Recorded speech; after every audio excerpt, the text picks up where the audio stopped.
1 2 1 2 1 2. Microphone check 1 2 3 4 1 2.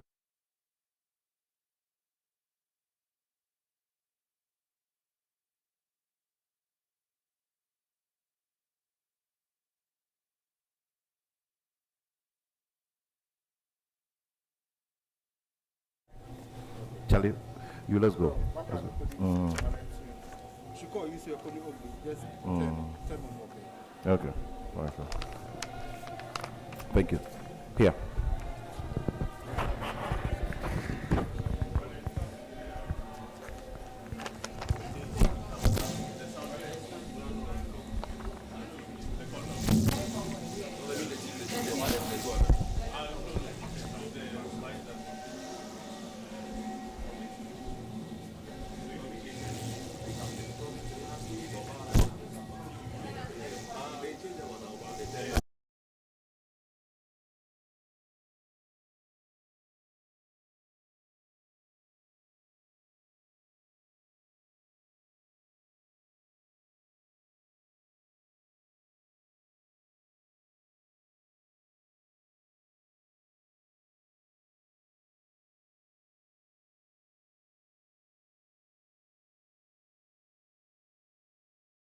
Yes, and I think the please here into the hall. Thank you.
We shall all remain standing as we sing the national anthem of the Republic of Ghana. God bless our homeland, Ghana.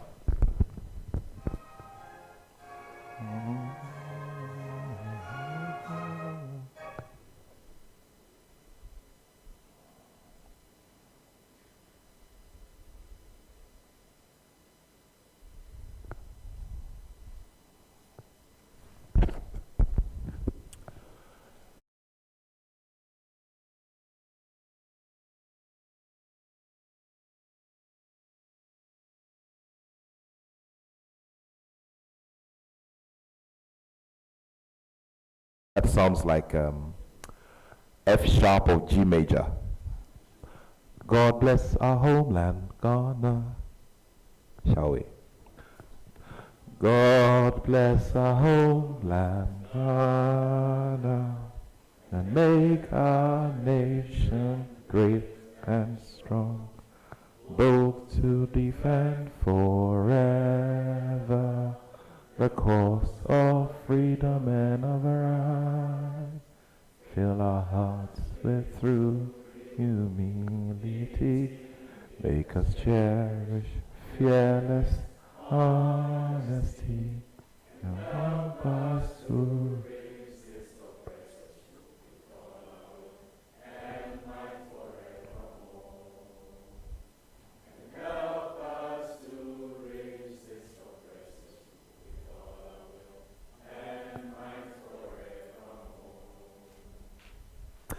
Thank you very much. Shall we all take our seats?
Your Excellency, the representative of the Norwegian ambassador to Ghana,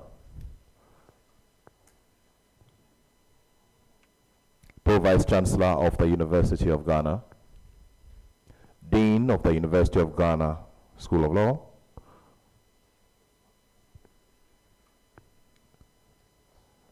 the Honorable Minister, the Honorable Attorney General and Minister of Justice of the Republic of Ghana, friends from the maritime industry, distinguished invited guests, ladies and gentlemen. It gives me great pleasure this morning to welcome you to the environs of the University of Ghana School of Law, as together we go through the second International Conference on Ocean Governance. We all came together as a big family from various sectors of ocean governance around the world to go through what was a resounding success of the first edition that was held last year right here at this venue. This year, we're switching the focus onto emerging issues in the maritime environment and the law of the sea. By way of introduction, my name is Nathaniel Atto, and I'll be your Master of Ceremonies for this morning. It's my hope that together we will come out with the solutions that we require to have stronger legislation on ocean governance and have a bigger commitment to the management of ocean governance in our respective areas around the world. Welcoming us this morning and giving recognition to all of our special guests who are joining us for this very special conference is the overlord of the Manyoro traditional area in the region of Ghana, the same place and the same spot that gave Ghana one of its biggest legends in football and its biggest traditions in Abedi Ayew Pele, whose son became a Black Stars captain and whose younger son is the current captain of the Black Stars. Most importantly, we all identify him in his role as the Dean of the University of Ghana School of Law. Distinguished guests, ladies and gentlemen, shall we all, with a big round of applause, welcome His Royal Majesty Manchi III, also known as Professor Peter Atodiwe Atupare.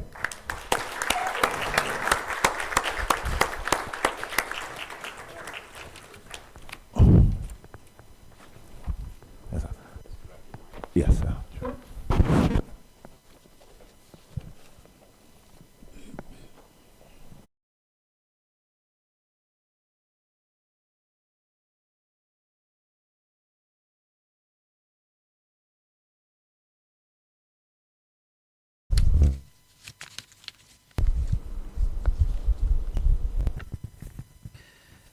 The Vice Chancellor of the University of Ghana, who is here represented by the Pro-Vice Chancellor, Academic and Students Affairs, University of Ghana, Professor Gordon Akanzuwini Awandare, Her Excellency Ingrid Kaudos, the Deputy High Head of Mission and Minister Councillor Norwegian Embassy,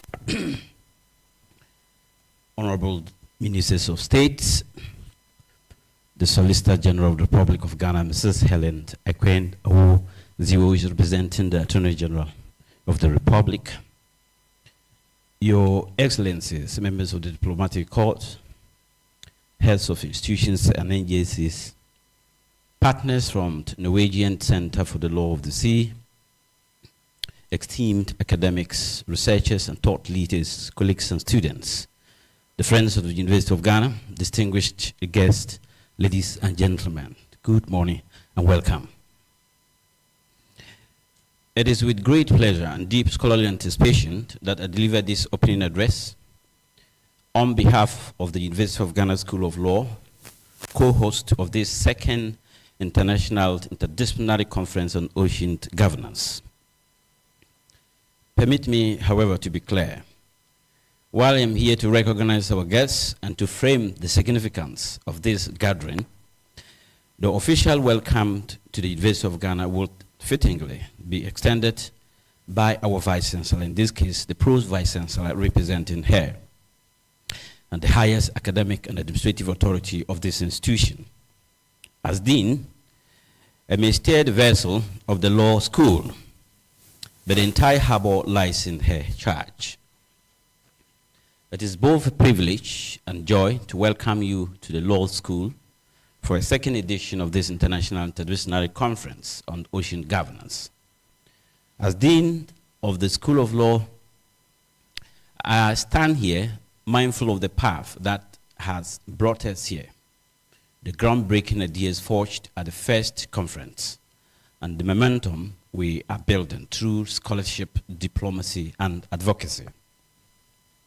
This year's theme, Emergent Issues in the Marine Environment and the Law of the Sea, offers us both a challenge and a promise.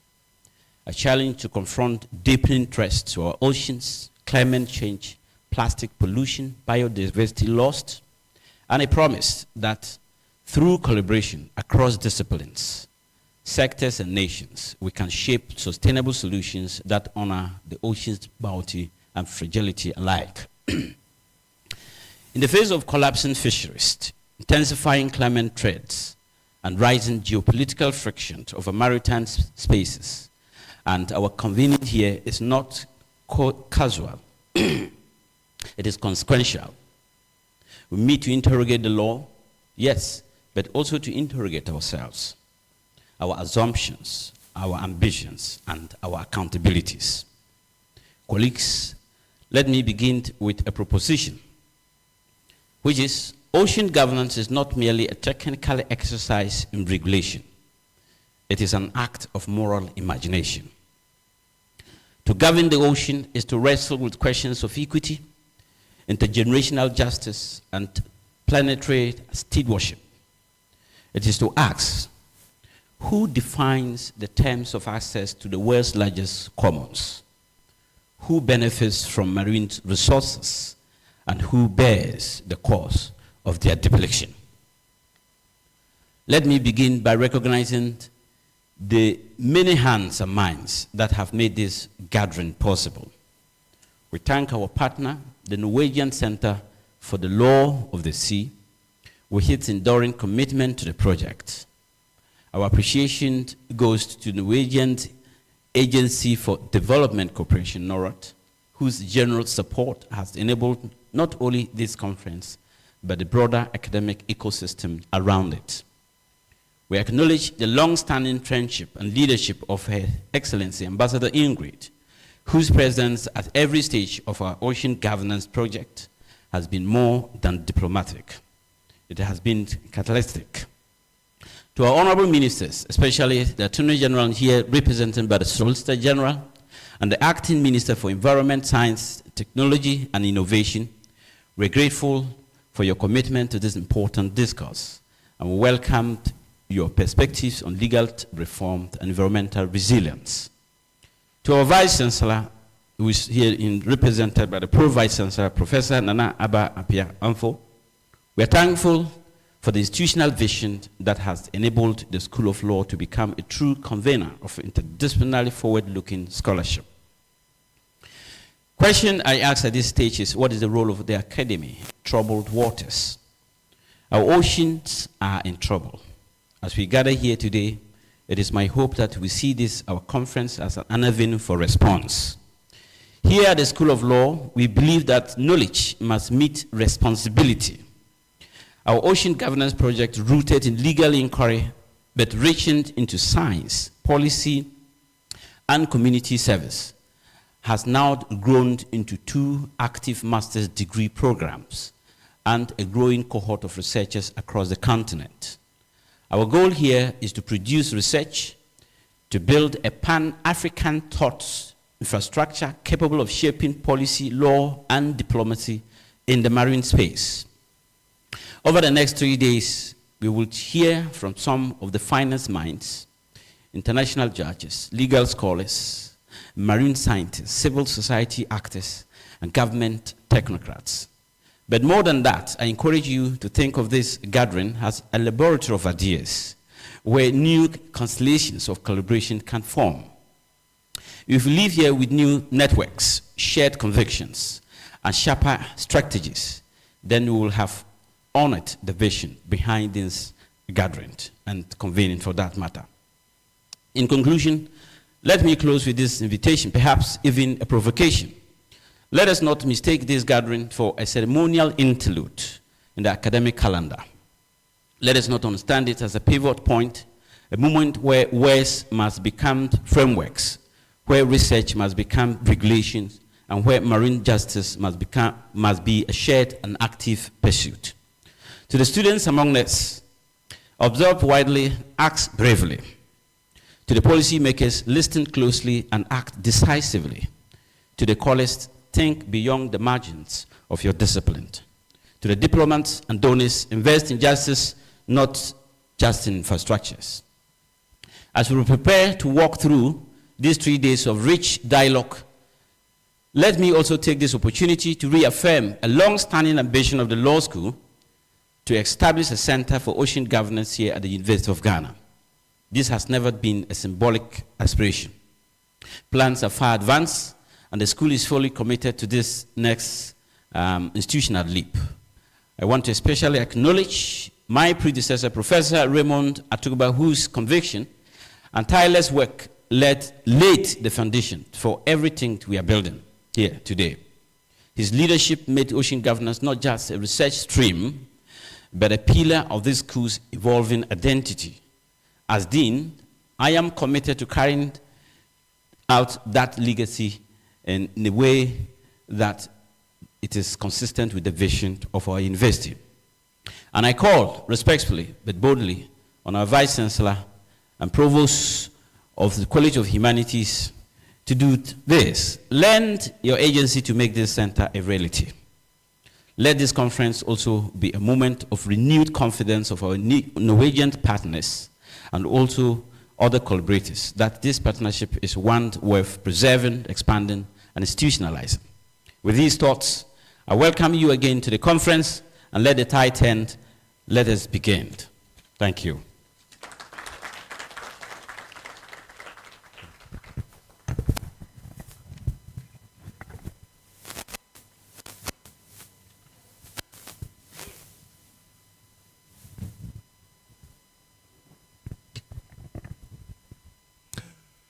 We're grateful to the Dean of the University of Ghana School of Law for bringing us to the realities that we face or are confronted with in the year 2025. The realities about politics and its effect on ocean governance, and the reality about the troubles within our waters and the kind of responsibility that it bestows on each and every one of us for that call to action where through law and through execution and implementation of law, we can all battle this and make ocean governance more effective. Your Excellencies here gathered, Honorable Ministers, Representative, Pro VC, distinguished guests, ladies and gentlemen, friends from the sector. It now gives me great pleasure to welcome here to the podium a fine gentleman who has devoted the better part of his adult life to the academia. He's recognized for being a founding director of the West African Center for Cell Biology of Infectious Pathogens, and also a professor at the University Biochemistry Department and Cell and Molecular Biology. here at the University of Ghana. He's also a visiting professor at the Faculty of Health and Life Sciences at Oxford Brookes University, Oxford, United Kingdom. In terms of immersing himself in the educational structure of our beloved nation, Ghana, he has seen it from the northern part of this country through the south. Notre Dame Seminary Secondary School, the very celebrated Presbyterian Boys Senior High School, also known as Presec, and of course, here at the University of Ghana, Legon, the University of Pittsburgh in Pennsylvania, USA, and other places of higher learning. And of course, in terms of delivering and impacting on the other generations, the results are out there for all to see. It's now my pleasure, distinguished ladies and gentlemen, to bring here the Pro-Vice Chancellor of the University of Ghana, Professor Gordon Awandare. Thank you. Yeah, thank you. You should have said that I'm your senior at school. Good morning to you all.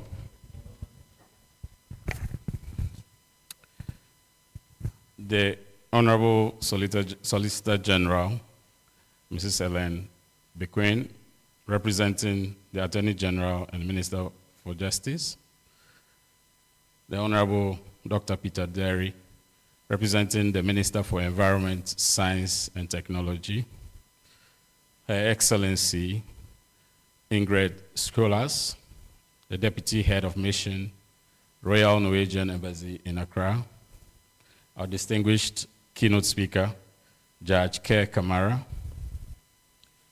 The Provost of the College of Humanities, Professor Peter Yaro. I haven't seen him yet, but I hope he's on the way. The Dean of the University of Ghana School of Law, Professor Peter Atudiwe Atupari. Other deans, directors, and heads of department present. I see our Dean of the Faculty of Arts, the School of Arts here. Your Excellencies, members of the Diplomatic Corps, representatives from the Norwegian Center for the Law of the Sea, colleagues, students, and friends, distinguished guests, ladies and gentlemen. It is indeed a great pleasure for me to join you this morning on behalf of the management of the University of Ghana to warmly welcome you to Ghana's premier university. This university is also known as the nation's hope and glory. And I'm sure today you will understand why we are the nation's hope and glory. First, let me convey the very best wishes from our Vice Chancellor, my boss, Professor Nanaba Piamfu, who had hoped to be here to join us this morning, but unfortunately she had to be out of the country, and therefore she has asked me to stand here and express the support of management for this conference. The University of Ghana feels highly honored to be hosting this very important conference at this time. And we're extremely grateful that all of you have made the time to be here. We are particularly glad that our international collaborators have made the journey to join us. Distinguished ladies and gentlemen, the vision of the University of Ghana is to achieve global impact through innovative research, teaching, and learning, using a technology-driven and people-centered approach. The roadmap to achieve this vision is vividly captured in the university's current strategic plan, 2024 to 2029, which defines 5 strategic priorities, namely transformative student experience, impactful research, commitment to our faculty and staff, engagement and partnerships, and sustainable resource mobilization. These priorities are all anchored by the principles of sustainability, equity, and inclusion. As the nation's hope and glory, the University of Ghana is proud to provide leadership towards developing solutions to complex national and global challenges. And certainly, ocean governance is one of such challenges. It is an urgent, complex, and it is vital to the sustainable future of our continent and planet. Indeed, the university's strategic plan emphasizes that research must be or should be interdisciplinary, should be collaborative and inclusive. The power of interdisciplinary research is well demonstrated by the Ocean Governance Research and Development Project, under which this conference is being organized.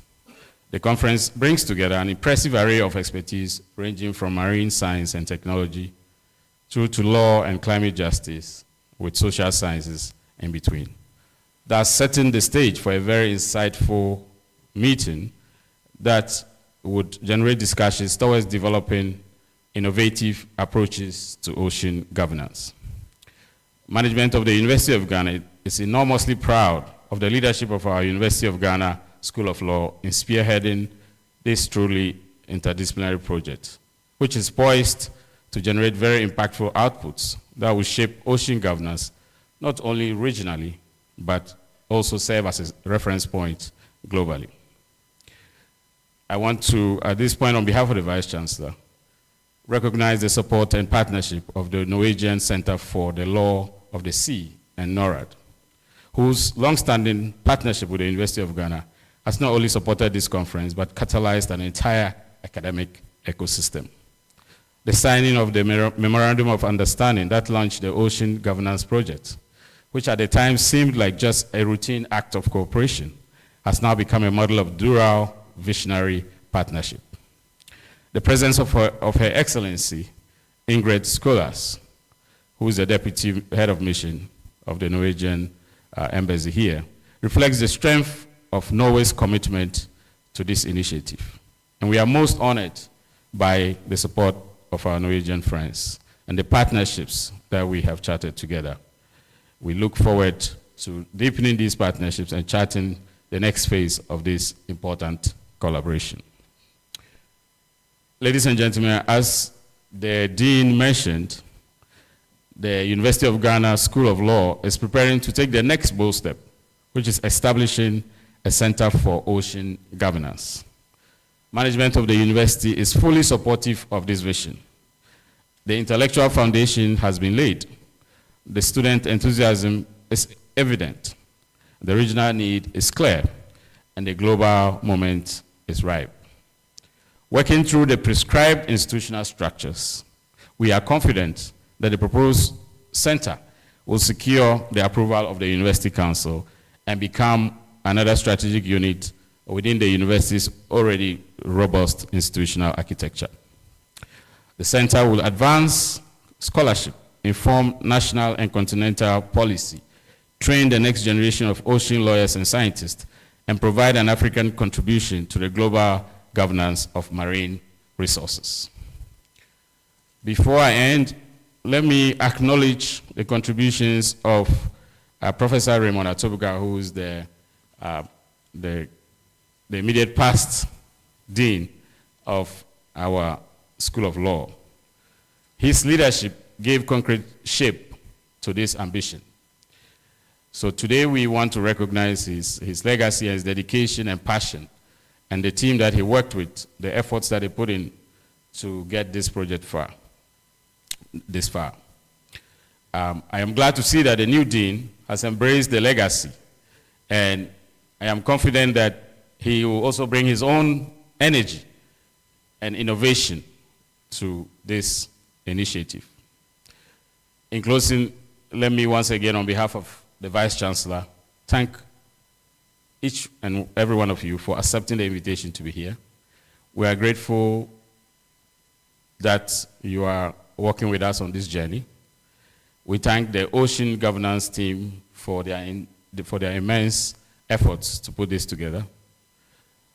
May the insights that will be born from this conference ripple onto policy rooms, into classrooms, into courtrooms, and to communities across our continent and beyond. I thank you very much.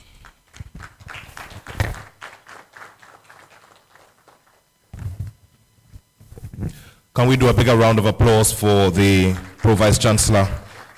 of Ghana's premier university, the University of Ghana. I look across the hall and I see friends from the industry and also experts in various aspects of the law, whom I'll be introducing to you as we go along. But at this time, please do permit me to welcome here to the podium the representative of the Honorable Attorney General and Minister of Justice of the Republic of Ghana, our Solicitor General of the Republic. Shall we welcome with a big round of applause Mrs. Helen Ziwu.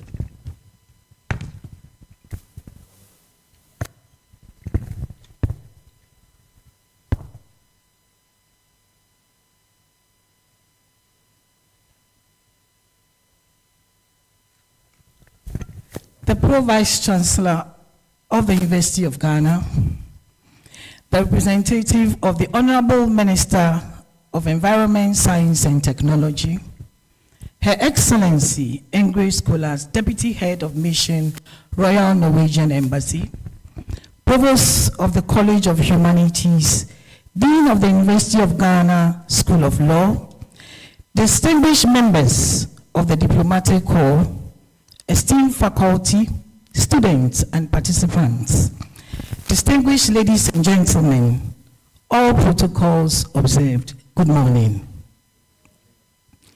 I bring you warm greetings from the Honorable Attorney General and Minister for Justice, Dr. Dominic Ayine. The Attorney General and Minister for Justice regrets not being personally present, but has asked me to convey his thoughts and vision to you this morning. It is therefore my honor and privilege to deliver this address on his behalf. Thank you so much for the honor to speak at the beginning of this important international conference. It is a privilege before you, representing the governments of Ghana and Ministry of Justice, as we confront questions that are rapidly moving to the forefront of global governance and national policy making. The theme of ocean governance captures an evolving area of legal, political, and scientific engagement that deserves greater national attention. In recent years, Ghana has faced growing demand to reflect more deliberately on the management and protection of our marine spaces.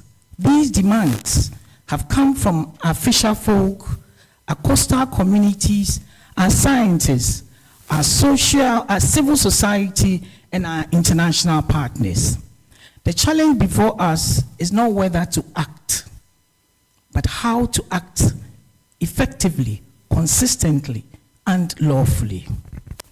The Ministry of Justice remains committed to strengthening the legal frameworks that guide our stewardship of the ocean and its resources.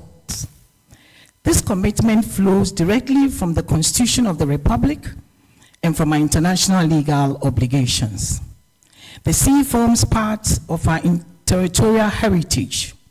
The laws that govern it must reflect the complexities of our developmental needs, our ecological duties, and our long-term national interests. At the level of policy and legislative reform, we are taking deliberate steps. The Ministry of Justice continues to provide legal support to sector ministries, especially the Ministry of Fisheries and Aquaculture Development, in reviewing key pieces of legislation. We are also exploring how to domesticate emerging multilateral instruments, including the biodiversity beyond national jurisdiction agreements, in ways that are aligned with our national interests and frameworks. We understand that building effective ocean governance requires institutional innovation. That is why we are paying close attention to proposals emerging from this university, and in particular from the School of Law, to establish a dedicated center for ocean governance. Such an institution, located in an academic environment but rooted in public policy needs, will enhance our national ability to study, interpret, and apply the laws that are responsive to the challenges in the marine sector. My office is open to working closely with the university in this regard. I recognize the potential of this center to act as a link between research and legislation, between the academic rigor and practical enforcement. The long-term goal must be to ensure that our legal regime is not only coherent, but also supported by institutional capacity and professional development. I would like to commend the leadership of the University of Ghana, including the Pro-Vice Chancellor, the Vice Chancellor as well, the Provost and the Dean of the School of Law, for the vision and dedication that have shaped this initiative. I also recognize the role of international partners, especially the government of Norway and the Norwegian Center for the Law of the Sea, whose consistent engagement and technical support have helped lay the foundations for this work. This is the second edition of the Ocean Governance Conference. The continuity of this event speaks to the depth of commitment shared across institutions. My predecessor addressed you last year and reflected on Ghana's obligations under the United Nations Convention on the Law of the Sea and other related frameworks. I wish to echo that commitment today and to reaffirm the rule of law remains in the center of Ghana's approach to marine governance. However, the work ahead will require more than reaffirmation. It will require careful and deliberate action across multiple fronts. We must invest in the next generation of lawyers, marine scientists, and environmental professionals. We must equip our legal institutions with the tools to respond to illegal fishing, marine pollution, and our transboundary threats. We must also develop jurisprudence that takes into account customary knowledge, the interests of local communities, and the emerging imperatives of climate justice. I hope this conference will generate ideas that are legally grounded, politically relevant, and institutionally feasible. The Ministry of Justice remains ready to receive the outcomes of your discussions and to explore how they can inform policy, legislative review, and institutional partnerships. Once again, I thank the organizers for the invitation to be part of this important platform. I extend my appreciation to all those working to advance the field of ocean governance in Ghana and across Africa. Let us continue to build a legal order that is not only responsive to global standards, but also reflective of our national values and regional aspirations. On behalf of the Honorable Attorney General Minister for Justice, I thank you for your kind attention. Thank you.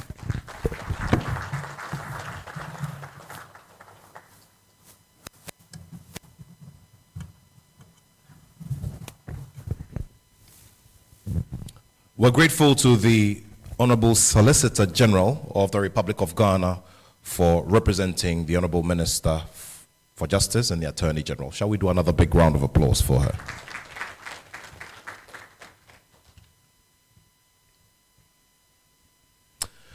Your Excellencies here gathered, distinguished guests, ladies and gentlemen.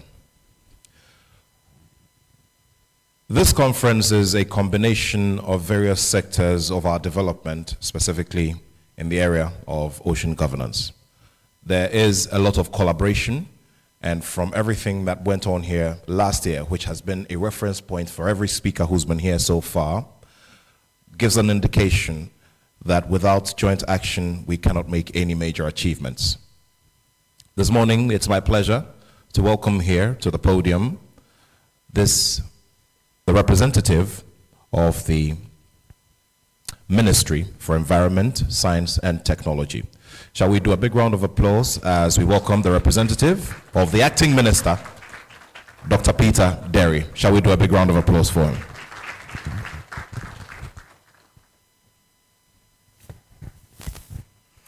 Thank you very much, Nat. Maybe before I deliver my assignment this morning, I was just wondering when Professor Wandari said he needed to be acknowledged as a senior to someone, and I said, Well, maybe before I speak, I need to acknowledge my teachers and my classmates and others who are also here.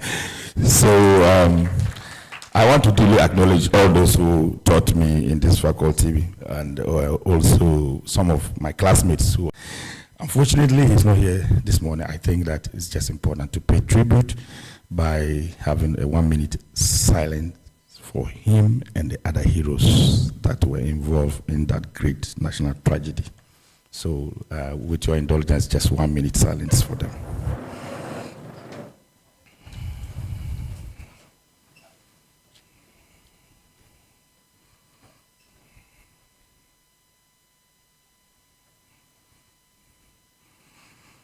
May the souls of the national tragedy, including the Minister of Environment, Science and Technology, rest in perfect peace.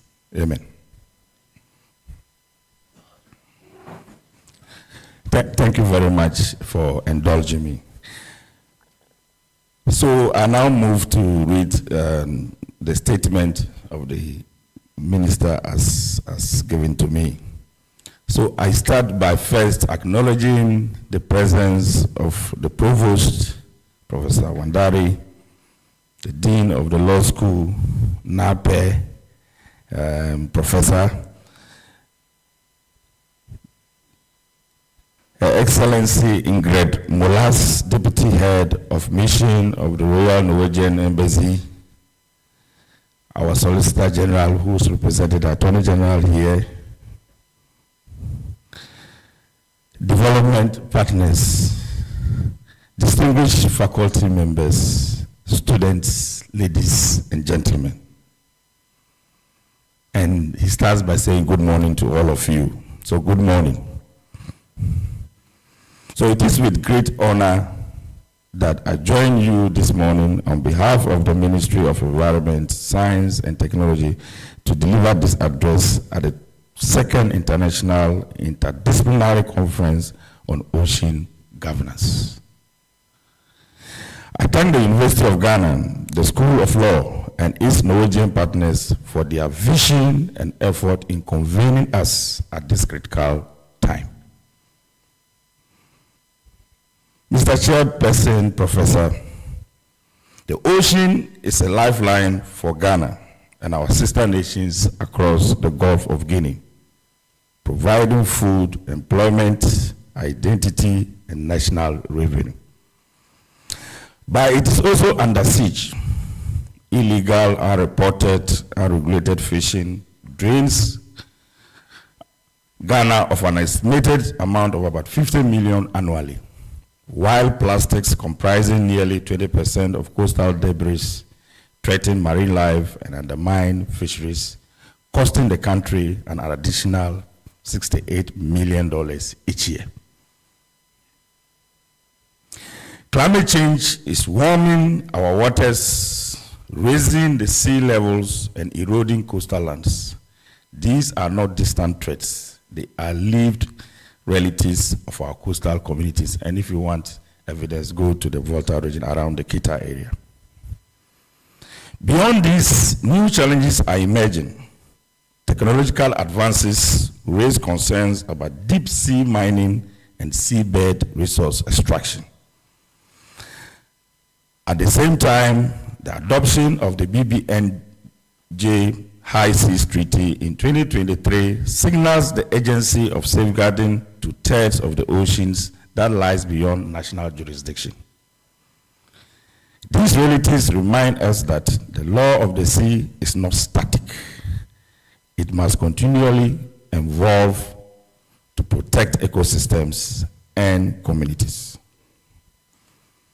As a ministry, we see 3 key areas for immediate focus. First, we are committed to strengthening Ghana's marine scientific capacity. We must expand our investments in ocean observation systems, marine biodiversity research, and coastal resilience studies to enhance our understanding of the ocean and its ecosystems. Academic institutions such as the University of Ghana are critical partners in this endeavor. The proposed Center for Ocean Governance is a welcome development and will receive the ministry's attention and support. Second, we must mainstream ocean governance into our climate action frameworks. This means integrating blue carbon ecosystems into our national determined contributions and recognizing coastal ecosystem services in climate financing models. The intersection of climate justice and ocean health must become a central plank of our environmental strategy. Third, we are prioritizing interministerial and multi-stakeholder coordination. Ocean governance cannot be confined to a single ministry or led by the government alone. It requires ongoing collaboration with fisheries, transport, energy, defense, interior, academia, private sector, and traditional coastal authorities.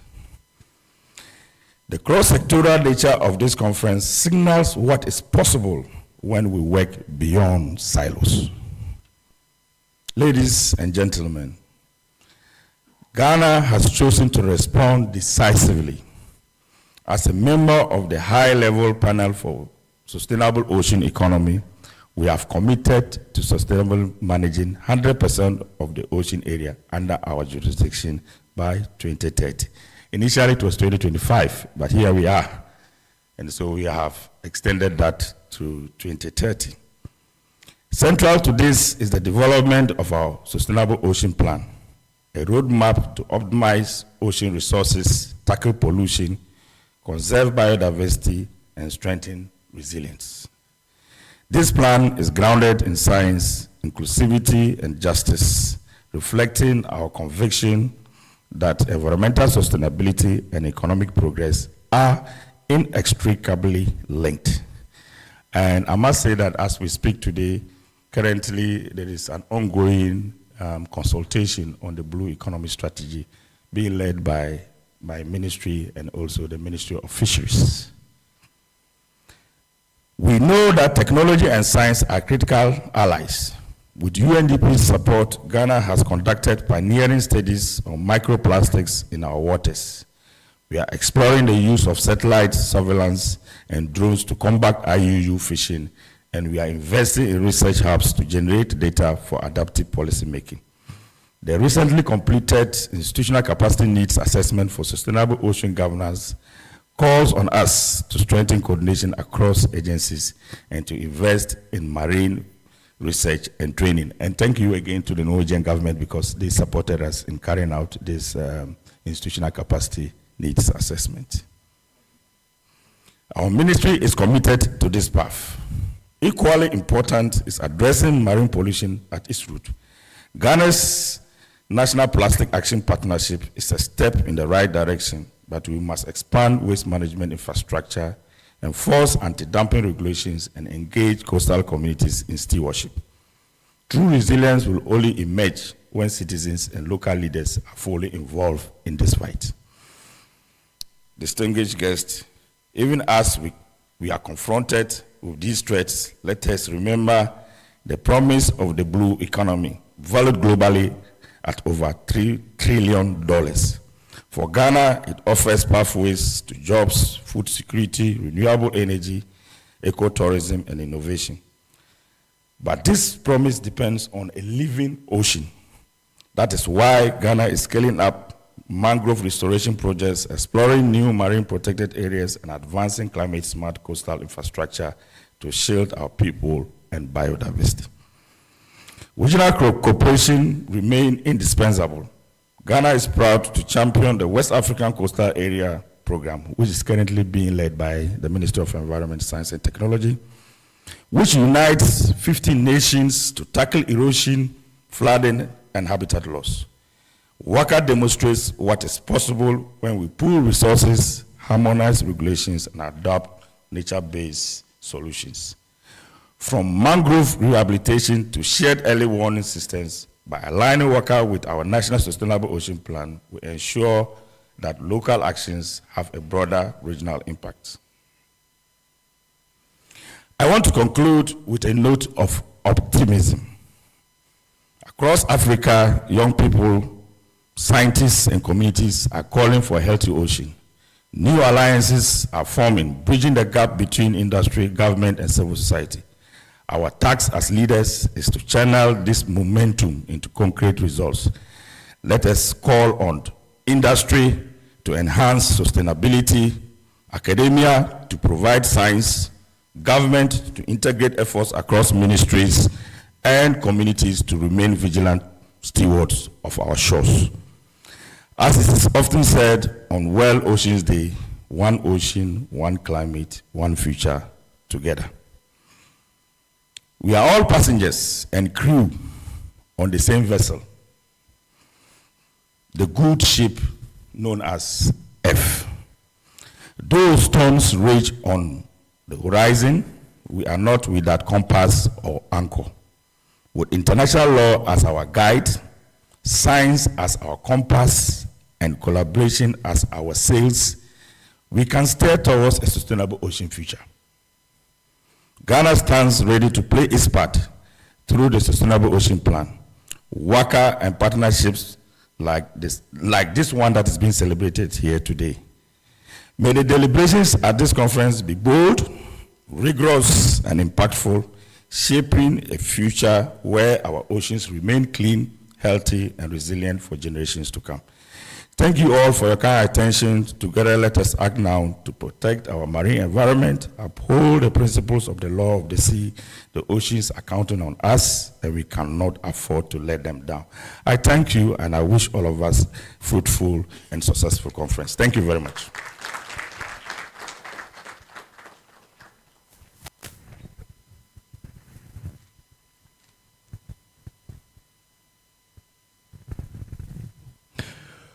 And we are grateful to you, Dr. Peter Derry, who is the representative of the Acting Minister for Environment, Science, and Technology of Ghana. Your Excellencies, distinguished ladies and gentlemen, before I go ahead, I'd like to acknowledge the presence of the team from the Norwegian Embassy here in Accra. Shall we do a big round of applause for them? The Norwegian Embassy here in Accra are led by our next speaker. And of course, for those of you who are very familiar with the emergence of our law and pursuance of law of the sea and ocean governance in general, Norway has been a very important partner in this journey. They provided a template for Ghana when we reached a crossroad regarding how we wanted to structure the industry and ensure that there was separation of powers so that we could have more effective ocean governance. Today, they are here as a team to renew that commitment to helping Ghana and, of course, all other partners, not only in Africa but around the world, to establish bigger ideals when it comes to ocean governance. Distinguished ladies and gentlemen, with a big round of applause, please help me welcome the Deputy Head of Mission and Minister Counselor of the Royal Norwegian Embassy here in Accra, Her Excellency Ingrid Skolas.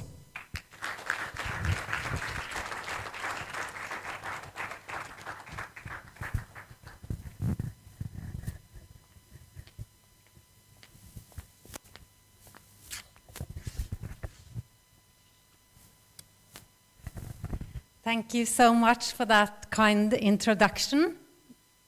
I shall stand on existing protocol. Good morning, everyone. It is a true pleasure and an honor to join you at the opening of this important conference.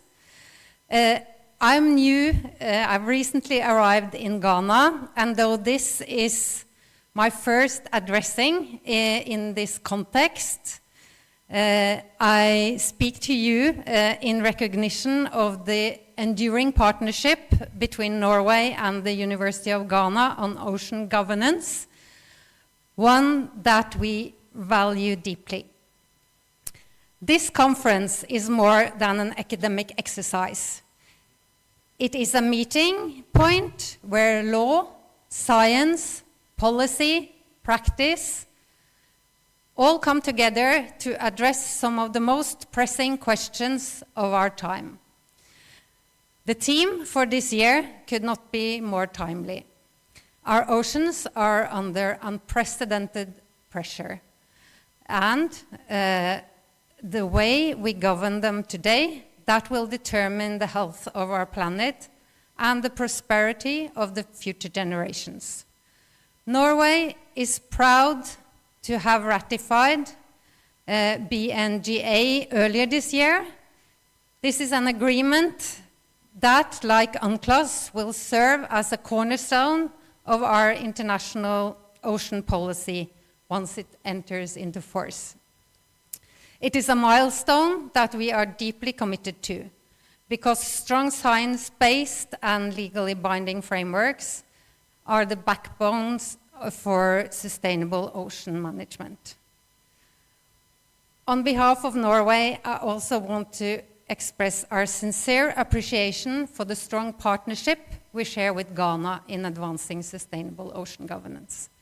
We are especially pleased that our collaboration with the high-level panel for sustainable oceans will continue under President Mahama's leadership. Ghana reaffirmed commitment to sustainably manage 100% of the oceans area, guided by Sustainable Oceans Plan by 2025, and that is truly commendable. As a key member of the Ocean Panel, Ghana's leadership is vital in driving global ambition forward. At the same time, allow me to also share a concern. We are saddened by the lack of agreement at the resumed fifth session of negotiations on the Global Treaty to End Plastic Pollution. It is a very critical issue, one that affects every coastline and every community. We need ambitious countries like Ghana and Norway to step up our efforts even further so that we can secure agreement as soon as possible. For Norway, a marine nation through and through, these conversations are never abstract. Our identity, economy, and livelihood are deeply tied to the ocean. We know both the opportunities and the vulnerabilities of being an ocean state. And we know that sound governance rooted in science, cooperation, and the rule of law is essential for the sustainable use of marine resources. That is why ocean governance has long been a priority in Norway's foreign policy, in our development cooperation, and academic partnerships. The Ocean Governance Project, this is a shining example of this commitment. Together with the University of Ghana and the Norwegian Center for the Law of the Sea, we have fostered research, academic exchange, the capacity building, and with excellent results. Another important point worth highlighting is the role of African states, including Ghana, have played in shaping the law of the sea. From the negotiations of UNCLOS to the most recent BBNG agreement, and through the contributions of African judges sitting at the International Tribunal for the Law of the Sea, this has left it on ocean governance. The Ocean Governance Center will be central in ensuring Ghana's continued leadership in this field, not only through consultative and advisory work, but also by training new generations of experts in the law of the sea. Looking ahead, we know the challenges: climate change, biodiversity loss, overfishing, and pollution. It is complex, but there are also opportunities. If we fail, the cost will be borne by those least able to bear them. If we get it right, the ocean will continue to provide food, energy, and livelihoods while sustaining life itself. Ghana has taken important steps in this regard. The recent passage of the new Fisheries and cultural bill is a milestone achievement. Research expertise, such as that coming from the Ocean Governance Center, is critical. We hope this center will continue to serve as a trusted partner to the government, providing the evidence and the advice needed to make sure national frameworks and international obligations are carried out into operation. As we look to the future, sustainable ocean governance, it is about people, the communities who depend on ocean for their livelihoods. For governance to be effective, it has to be inclusive. It must give a voice to those who are often marginalized, traditional authorities, women, youth, and small-scale fishers. These are the stakeholders who live the reality of ocean governance every day. And their perspectives must shape policies and policies that affect their lives.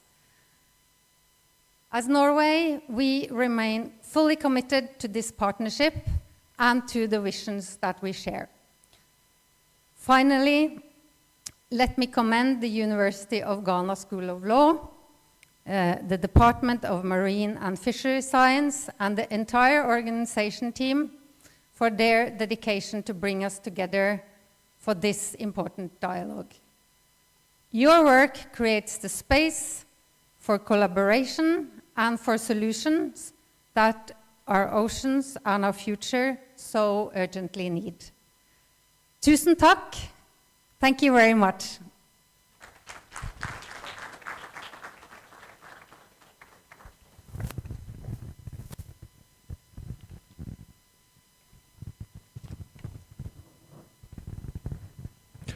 We're very grateful to Her Excellency Ingrid Skolas, who is the head of mission of the Norwegian Embassy here in Accra. Shall we do a big round of applause, ladies and gentlemen?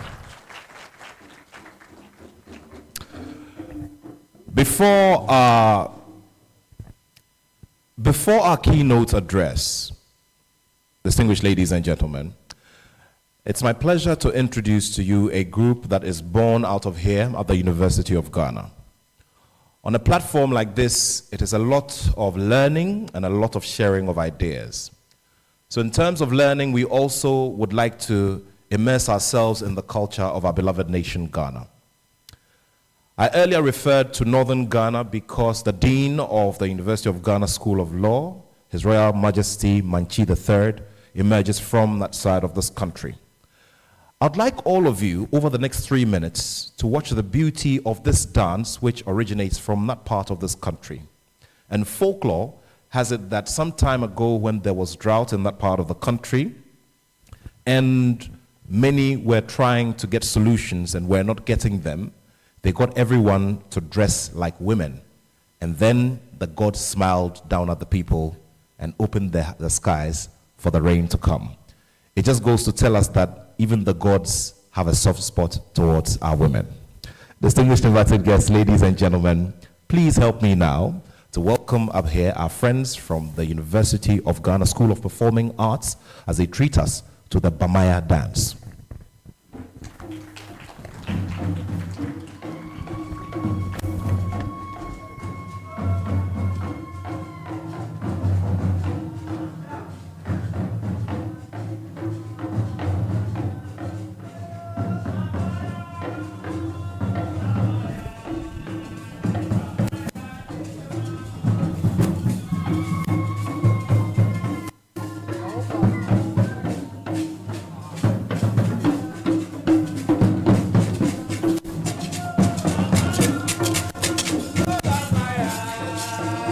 Bamaya, teacher ma, Bamaya, Bamaya, Bamaya, Bamaya, teacher ma, Bamaya, Bayo, Bamaya, oh, Bamaya, Bamaya, teacher ma, Torori, Aba, Torori, Aba.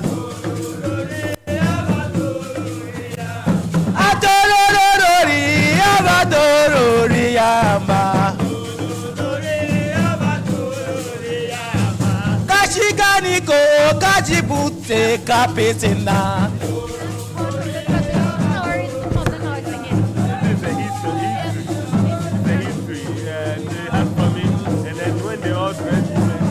God bless them and they had food.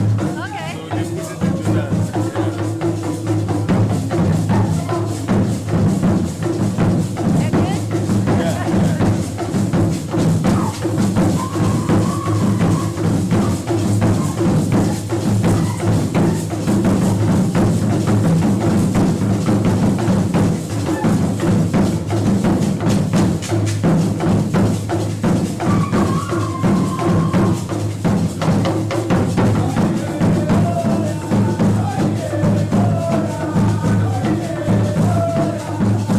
But so how can this tradition meant to be that men represent women?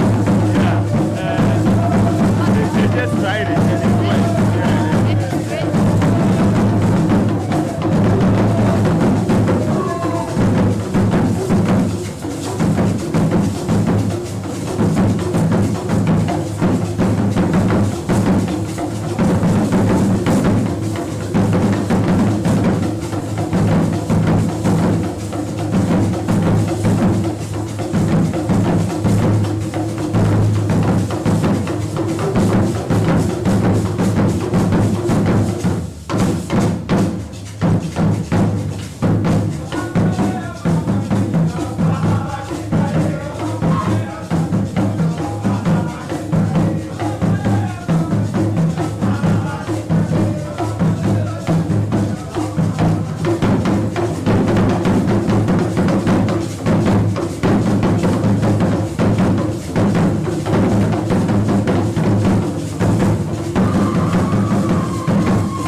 That very amazing performance. I was looking out to see if it was going to get extra cloudy.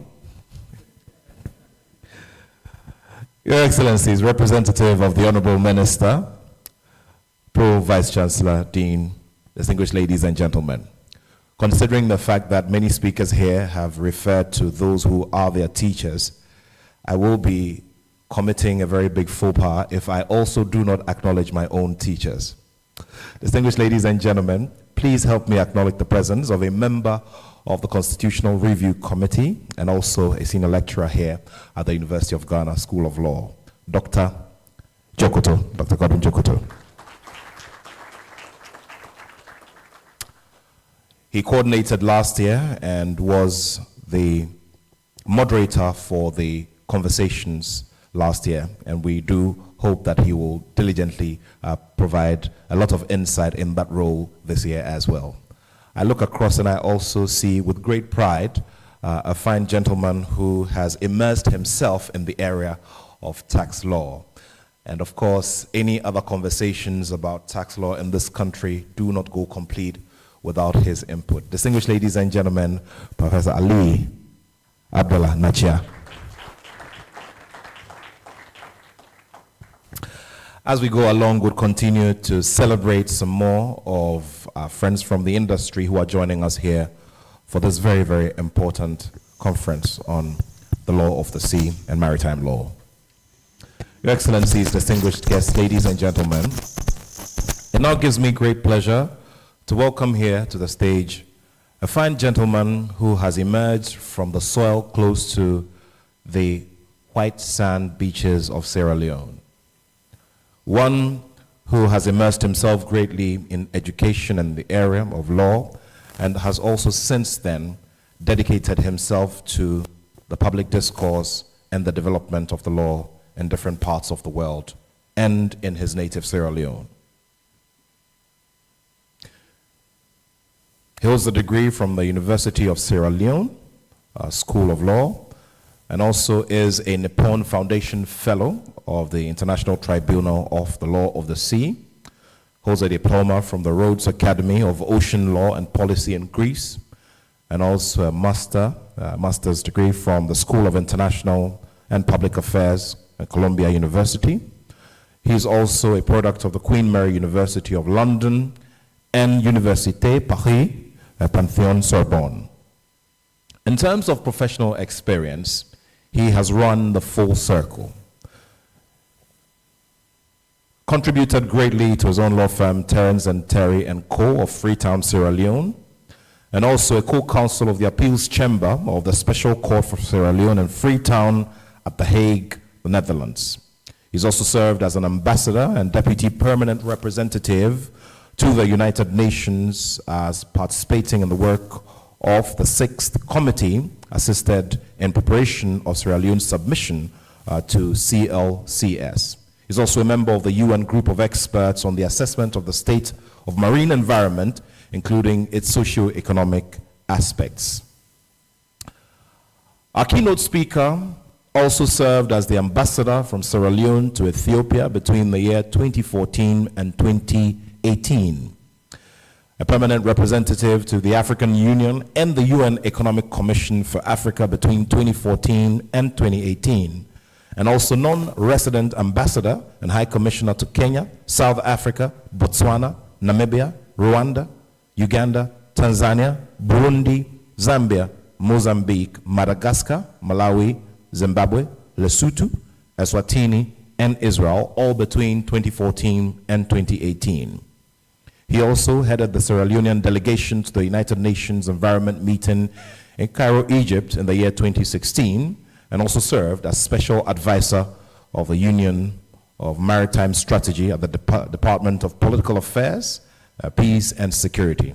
He's also served as special advisor of the African Union Silencing the Guns initiative between 2019 and 2022.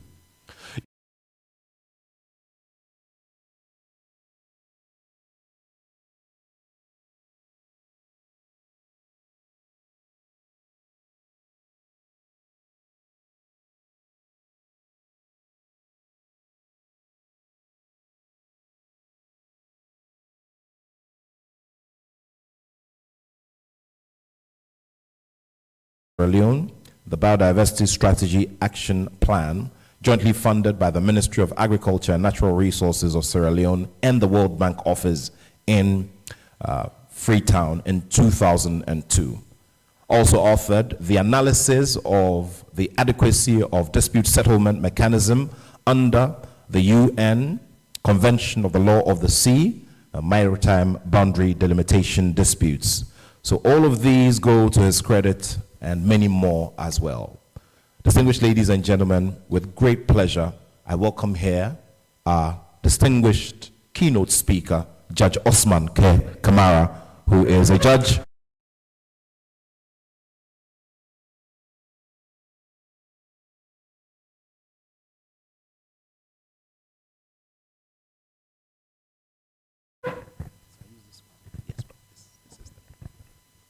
Thank you, my brother, for those kind words of introduction about me.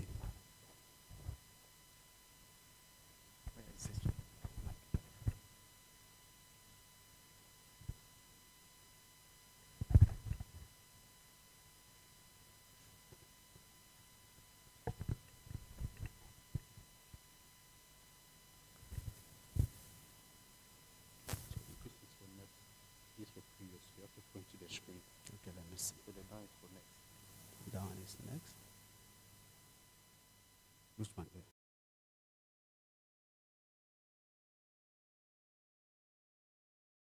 Me? The next. The down is next. On this same, No. This one, the down. The arrow. There is next. The previous one, open it down next. Okay,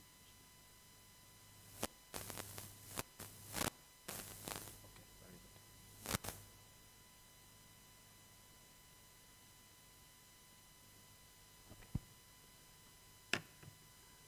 Once more, thank you for your kind words of introduction. Distinguished participants, ladies and gentlemen, allow me to stand on existing protocol to congratulate the co-organizers of this all-important conference. The theme, Emerging Issues in the Marine Environment and the Law of the Sea. Climate change, as we are all acutely aware, is a dynamic and ever-evolving phenomenon. Its continued examination deepens not only our collective understanding, but also our shared responsibility in addressing its profound implications. It is therefore with great honor that I deliver this keynote address on the advisory opinion of the International Tribunal for the Law of the Sea on climate change.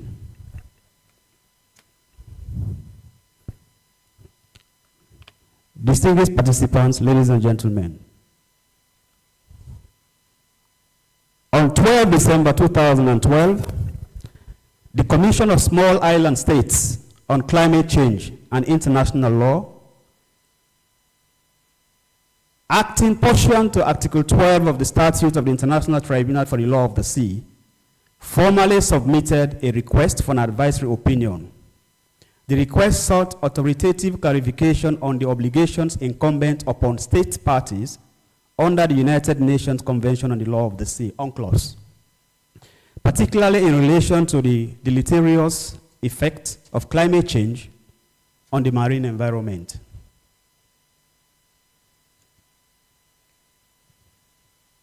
The proceedings elicited broad international engagement. 34 state parties and 9 intergovernmental organizations made written submissions, while 33 state parties and 4 organizations participated in the oral hearings.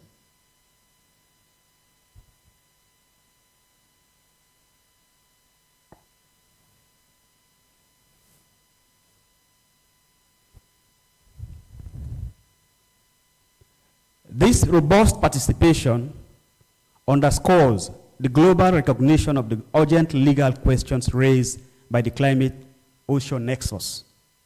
On 21 May 2024, the tribunal rendered its advisory opinion unanimously.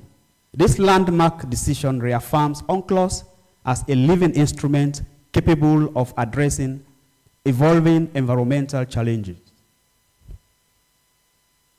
While firmly grounded in the provisions of UNCLOS, particularly Part 12, the tribunal also engaged with relevant instruments of international environmental law, notably the UN Framework Convention on Climate Change and the Paris Agreement. The opinion is now publicly accessible and is already shaping legal and policy discourse worldwide.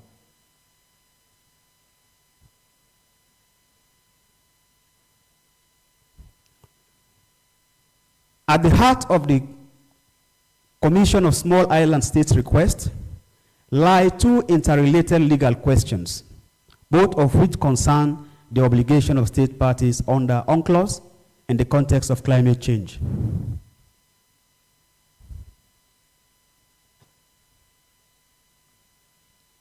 First, the Commission of Small Island States requested the tribunal to clarify the specific obligations of states to prevent, reduce, and control pollution of the marine environment stemming from the effect of climate change, namely ocean warming, sea level rise, and acidification caused by anthropogenic greenhouse gas emissions into the atmosphere. In response, the tribunal turned to Article 1, Paragraph 1, Subparagraph 4 of UNCLOS, which defines pollution of the marine environment. The tribunal concluded that greenhouse gas emissions of anthropogenic origin, once absorbed by the ocean, meets the definitional threshold of pollution.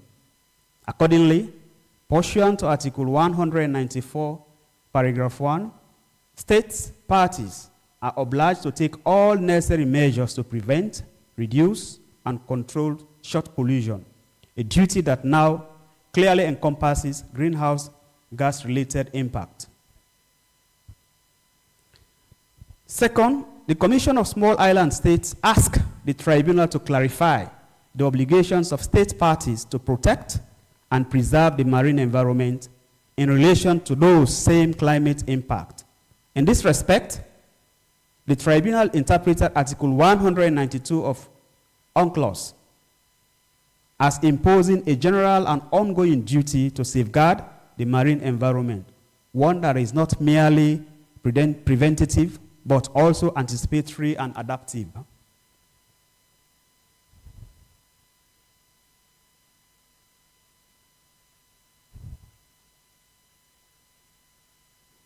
The tribunal underscored that these obligations must be exercised with due diligence and informed by the best available scientific evidence, including the work of the Intergovernmental Panel on Climate Change. Moreover, the tribunal made clear that while instruments such as the Paris Agreement are relevant, they do not supplant the legally binding commitments under UNCLOS.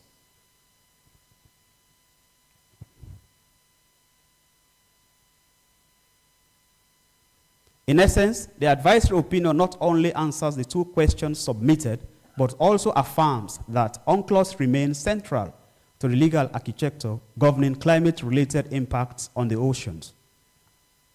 Distinguished participants, to appreciate the significance of the advisory opinion, it is essential to understand the precise scope of the request submitted by the Commission of Small Island States to the tribunal. The second question framed under Article 192 of the United Nations Convention on the Law of the Sea is notably broader than the first.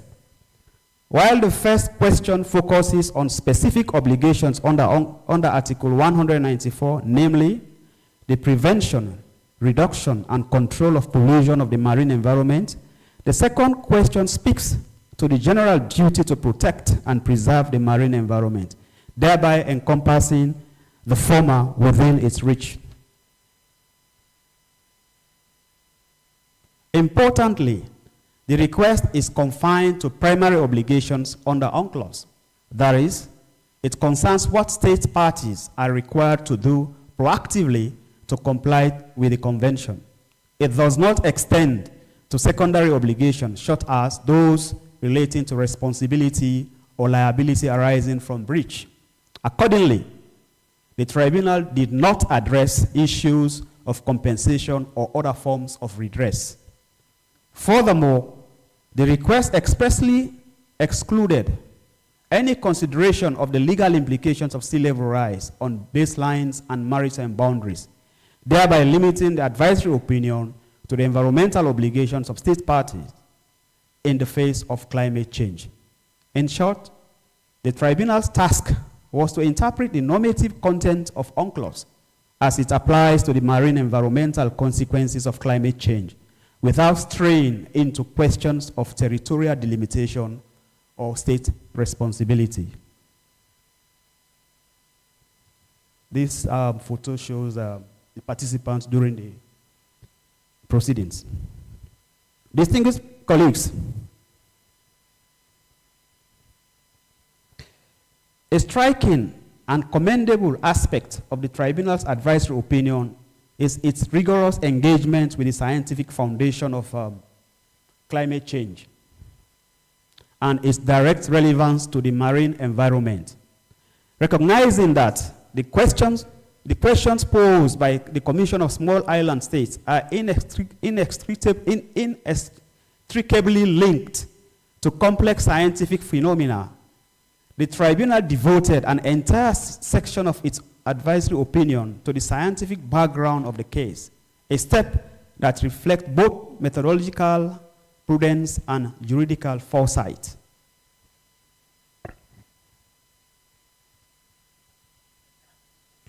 In particular, the tribunal referred extensively to the report of the Intergovernmental Panel on Climate Change, IPCC, which were almost unanimously recognized by participating states and international organizations as authoritative assessment of the current state of scientific knowledge on climate change. The tribunal concurred, stating unequivocally that with regard to climate change and ocean acidification, the best available science is found in the works of the IPCC, which it characterized as reflecting the prevailing scientific consensus.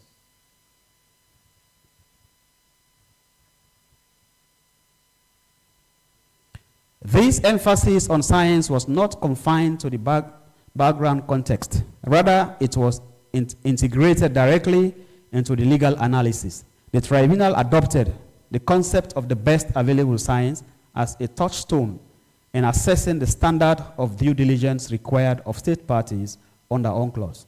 In so doing, it affirmed that legal obligations under the convention, including those to prevent pollution and to protect and preserve the marine environment, must be informed by and responsive to the evolving frontiers of scientific knowledge.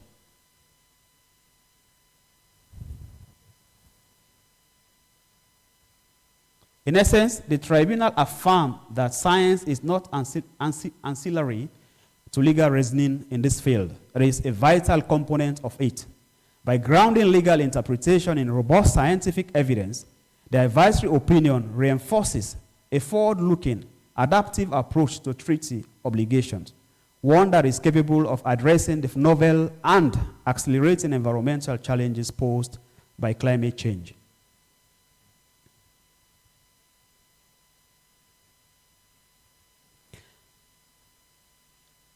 The second salient feature or aspect of the advisory opinion lies in its powerful affirmation of the continued vitality and relevance of the United Nations Convention on the Law of the Sea in addressing the complex realities of our time.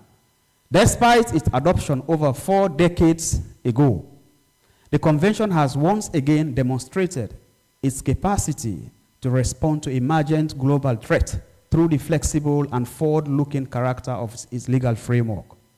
UNCLOS is often hailed as a constitutional instrument for the ocean, not only for its breadth and comprehensiveness, but also for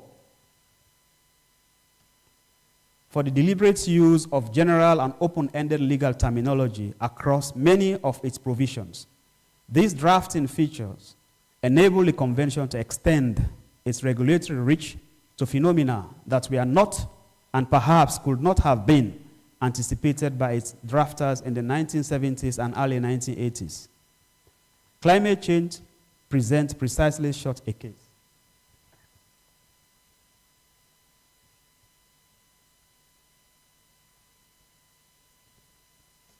Although the convention makes no express reference to climate change, the greenhouse gas emissions, or ocean acidification, the tribunal was emphatic in holding that this terminological silence does not preclude such issues from falling within the scope of UNCLOS.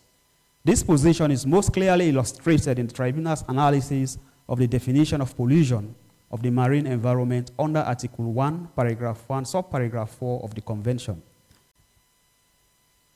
The tribunal subjected this definition to a careful and rigorous examination, ultimately concluding that anthropogenic greenhouse gas emissions meet all three criteria embedded in the provision.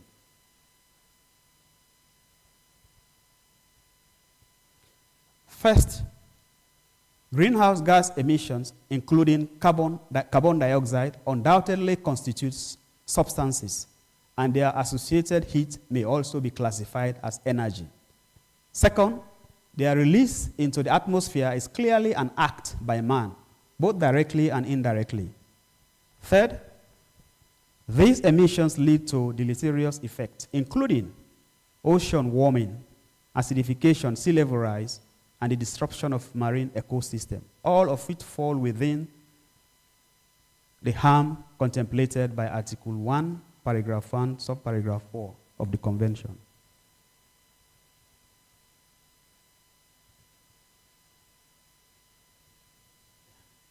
Accordingly, the tribunal concluded that anthropogenic greenhouse gas emissions into the atmosphere constitute pollution of the marine environment within the meaning of the Convention.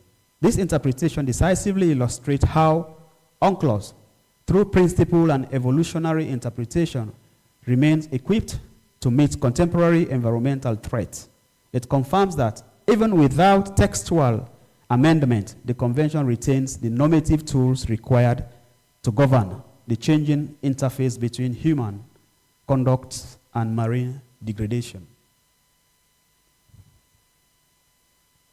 In sum, the tribunal's findings reaffirms UNCLOS as a living instrument, dynamic in its scope and enduring in its authority, capable of responding meaningfully to the defining environmental challenge of our era, which is climate change. The third significant aspect of the advisory opinion concerns the interpretative approach adopted by the tribunal regarding UNCLOS and its interaction with other applicable rules of international law, commonly referred to as external rules. This aspect reveals the tribunal's commitment to ensuring both the coherence and adaptability of the Convention within the broader legal architecture.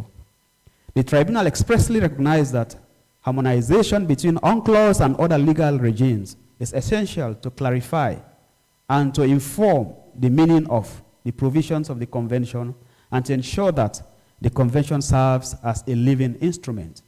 This interpretative openness was particularly salient in relation to Part 12 of the Convention, which addresses the protection and preservation of the marine environment.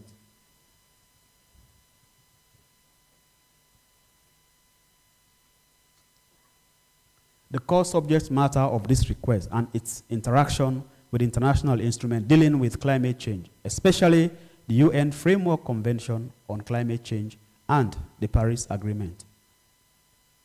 Indeed, the tribunal devoted an entire section of its opinion to the legal and scientific context of the climate change treaty regime, thereby situating UNCLOS within the contemporary landscape of international and environmental law. To elucidate the nature of this interaction, the tribunal identified three principal mechanisms through which UNCLOS engages with other external rules.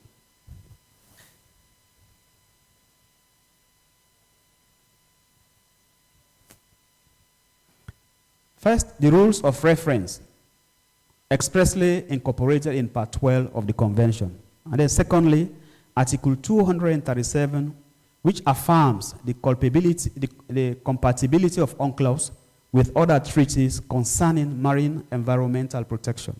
And thirdly, the interpretative rule in Article 31(3)(c) of the Vienna Convention on the Law of Treaties, which mandates that relevant rules of international law applicable between the parties be taken into account in treaty interpretation.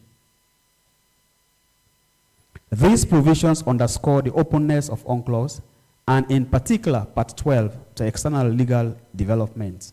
And the tribunal was clear in stating that short openness serves to foster consistency and mutual supportiveness among intersecting treaty regimes.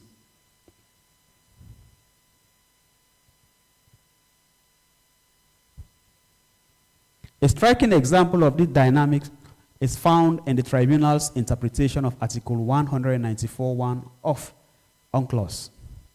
This provision imposes a binding obligation on states to take all measures necessary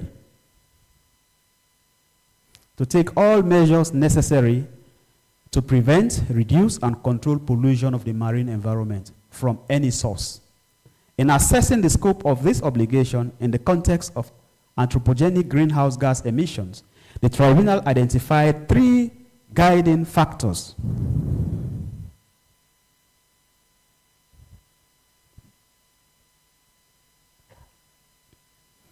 First, the best available science as exemplified by the reports of the Intergovernmental Panel on Climate Change, the international legal standards and commitments under climate change instruments, particularly the Paris Agreement, and the means and capabilities available to the states concerned.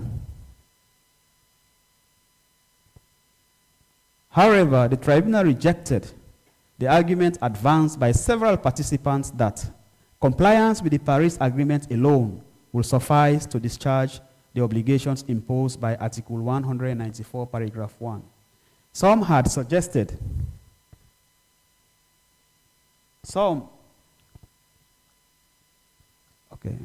Paris Agreement. Some had suggested that the Paris Agreement constituted lex specialis, thereby displacing the Convention's more general provisions. Others contended that UNCLOS should not be read to impose more demanding obligations than those set forth in the climate treaties. The tribunal decisively rejected this view, affirming that the tribunal does not consider that the obligations under Article 194, paragraph 1 of the Convention will be satisfied simply by complying with the obligations and commitments under the Paris Agreement. The Convention and the Paris Agreement are separate agreements with separate sets of obligations. While the Paris Agreement complements the Convention, it does not supersede it. Article 194, paragraph 1 imposes upon states a legal obligation to take all necessary measures to prevent, reduce, and control marine pollution from anthropogenic greenhouse gas emissions. A state's failure to comply with this obligation would engage its international responsibility. This quotation is found in paragraph 223 of the opinion. This conclusion rests in part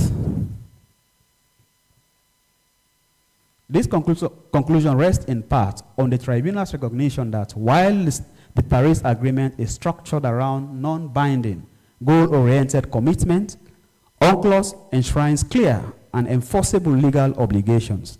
Accordingly, failure to meet those obligations gives rise to state responsibility under international law. In sum, the advisory opinion reaffirms that UNCLOS does not exist in isolation. UNCLOS does not exist in isolation. Rather, it interacts dynamically with other legal regimes, not to diminish its normative force, but to reinforce it. Through this approach, the tribunal ensures that the Convention remains legally robust, environmentally responsive, and fit for purpose in meeting the grave and evolving threats that climate change poses to the marine environment. To conclude, The advisory opinion delivered by the International Tribunal for the Law of the Sea marks a jurisprudential turning point in the interpretation and application of the United Nations Convention on the Law of the Sea. The tribunal unequivocally found that anthropogenic greenhouse gas emissions, although released to the atmosphere, constitute pollution of the marine environment within the meaning of the convention. This finding is not merely interpretative, it is transformative. It confirms that despite the absence of explicit references to climate change or greenhouse gas emissions within the text of the convention, such phenomena fall squarely within its legal architecture, particularly the obligations articulated in Part 12. In doing so, the tribunal has demonstrated the enduring adaptability and normative vitality of UNCLOS. The convention, often described as a constitution for the oceans, was not confined to the intentions or technical understanding of its drafters in the late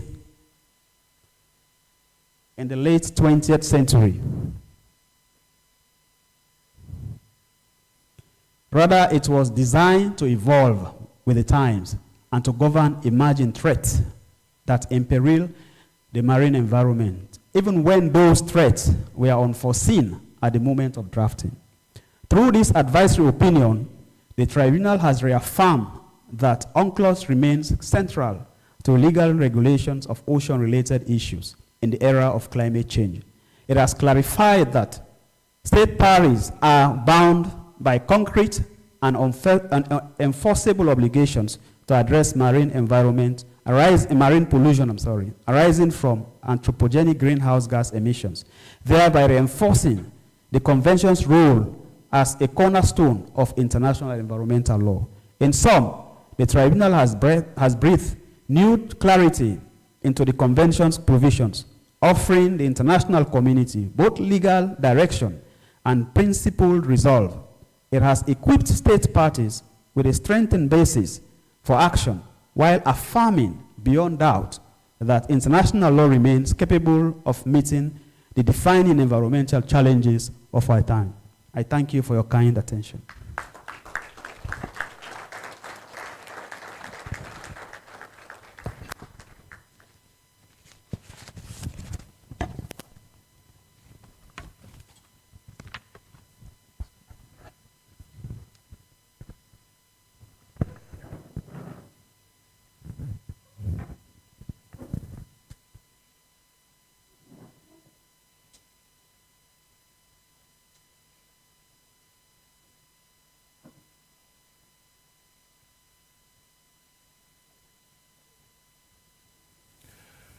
Can we do one more big round of applause for Judge Kerr? Thank you so much, sir.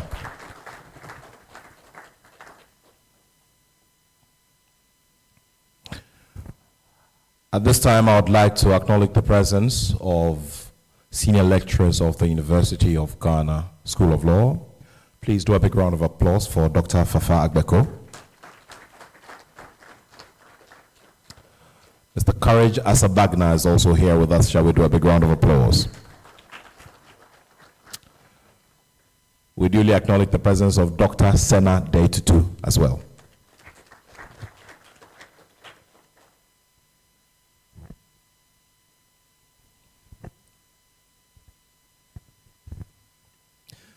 Immediately after this, we will be taking some photographs and breaking for coffee, after which we will return here for the moderated conversation.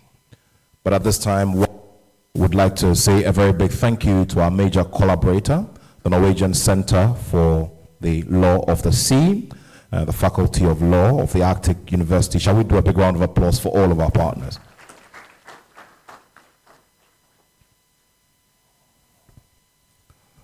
Also, I'd like to acknowledge the presence of Professor Maria Madalena Fernandez das Neves of the Arctic University in Norway. Shall we do a big round of applause for her? Also, would like to acknowledge the presence of Professor Ingrid Andreasen A big round of applause for her. Representing the Norwegian Center for the Law of the Sea. Also, Lady Kristen Skervold. Shall we do a big round of applause?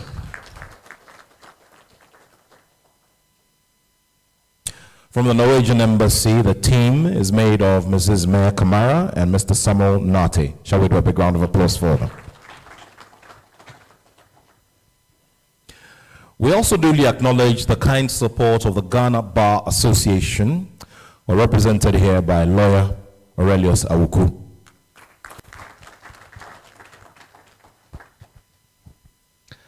And Professor Francis Bochi is the head of the Department of Marine and Fisheries here, Marine and Fisheries Sciences here at the University of Ghana. Shall we do a big round of applause for him? Distinguished ladies and gentlemen, would also like to duly acknowledge the presence of the representative of the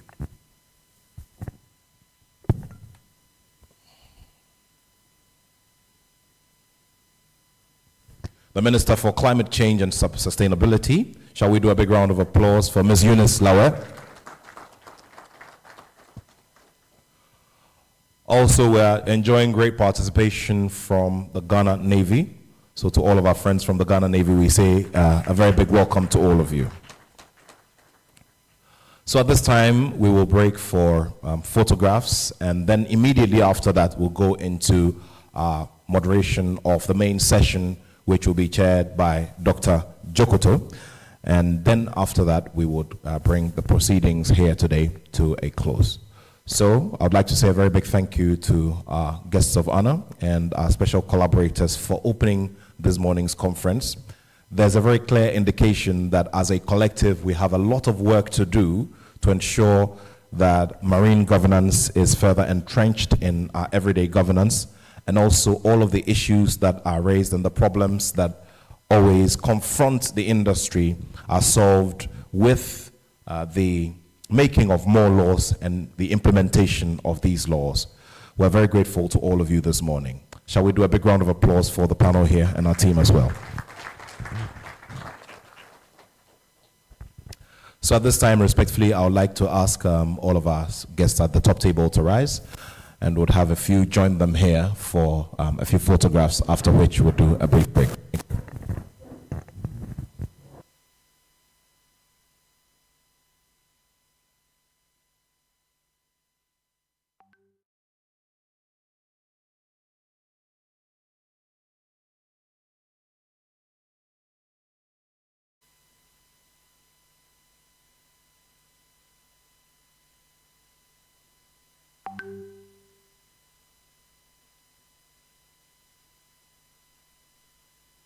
Distinguished ladies and gentlemen, there will be one big photograph at the main entrance of the University of Ghana School of Law faculty. Thank you very much. And I would have our dignitaries take a few photographs here on the top. And then we'll break for snacks, as I mentioned, and resume with the main moderated conversation, which will be led and chaired by Dr. Godwin Jokoto. We're grateful to all of you. Thank you very much.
2, test 1, 2. So, ladies and gentlemen, we will have a major photograph of all participants and our dignitaries at the forecourt of the faculty. And then after that, we will return here immediately after snacks to start off the moderated conversation, which will be done by Dr. Godwin Jokoto. Thank you very much. 2, test 1, 2, 2. Test 2, 2, test 1, 2, 2. Test 1, 2.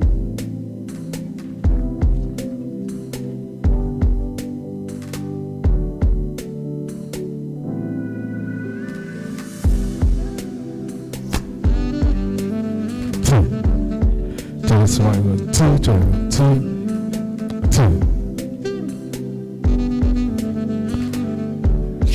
2, test 1, 2, 2, 2, 2, test 1, 2, 2,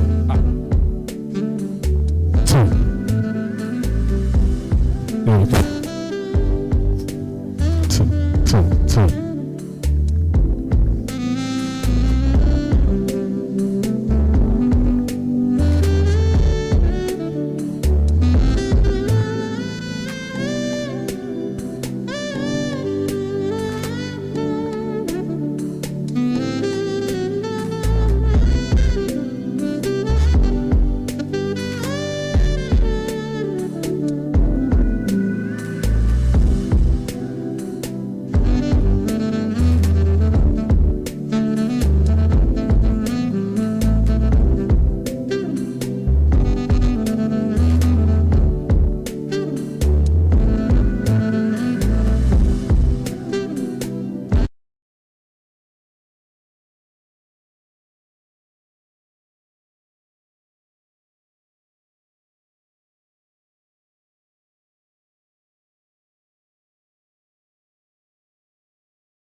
Environmental Protection Authority, EPA, and also a member of the IPCC. We'll also have Dr. Peter Derry, the Director of the Ministry of Environment, Science and Technology, who represented the Minister earlier today, to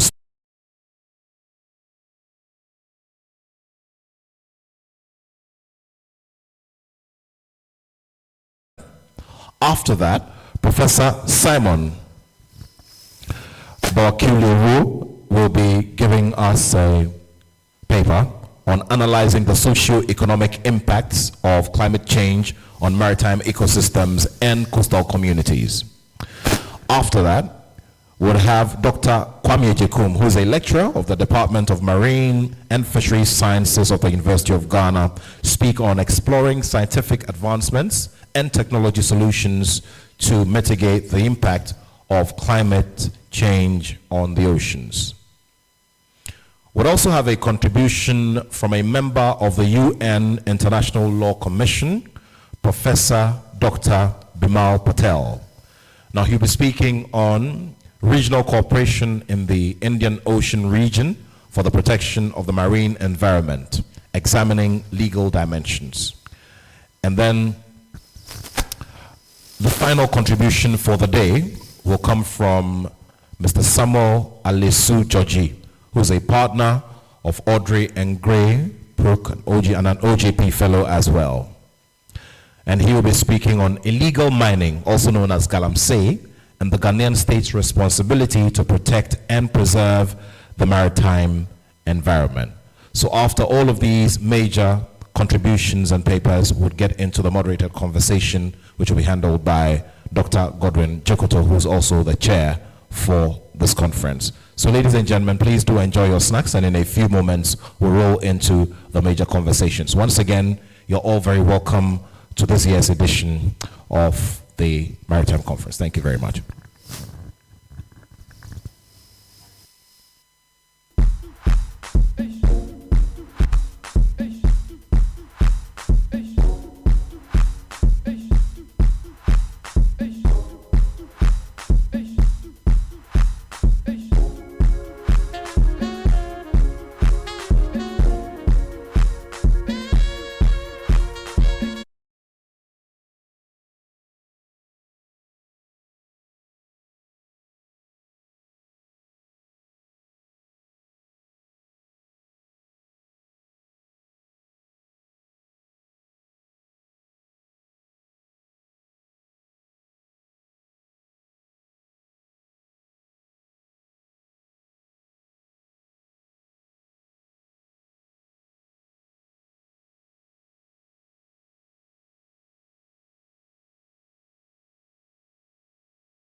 Haiti.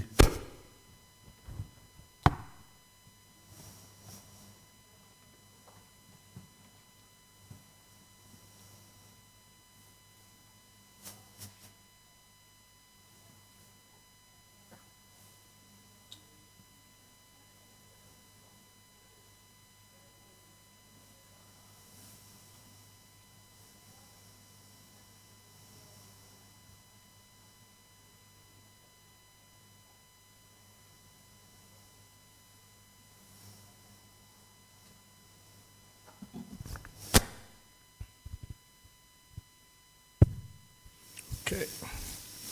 Hello, good afternoon.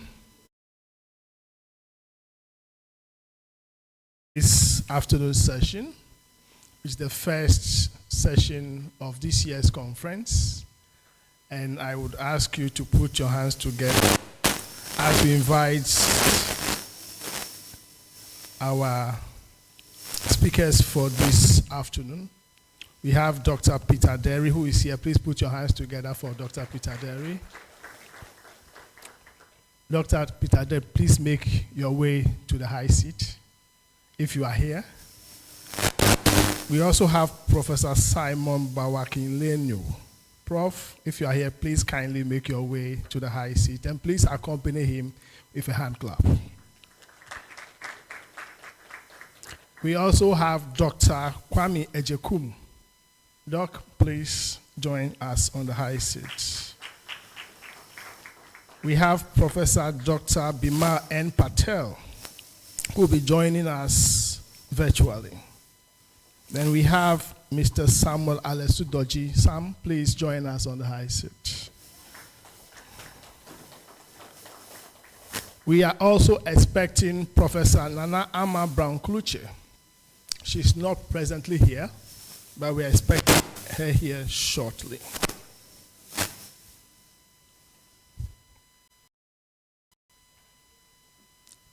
Please, somebody just beckon Dr. Derry that we are about starting, and if you can please join us on the high table. So, ladies and gentlemen, it is my singular honor and privilege to welcome you all to this afternoon's session, which happens to be the first session of our second international conference on the law of the sea. And as I'm sure by now we all know, the theme for this year's conference is the emerging issues in the marine environment and the law of the sea.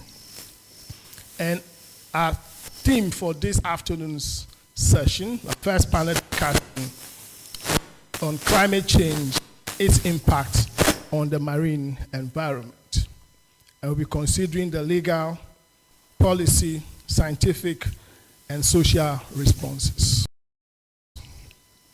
And as I'm sure we all would reckon, that issues of climate change affect all of us in many different ways. And I'm sure each of us here would have a story to tell. I have mine, which I will share with you shortly, but I know in our individual ways, we know that climate change is hitting us.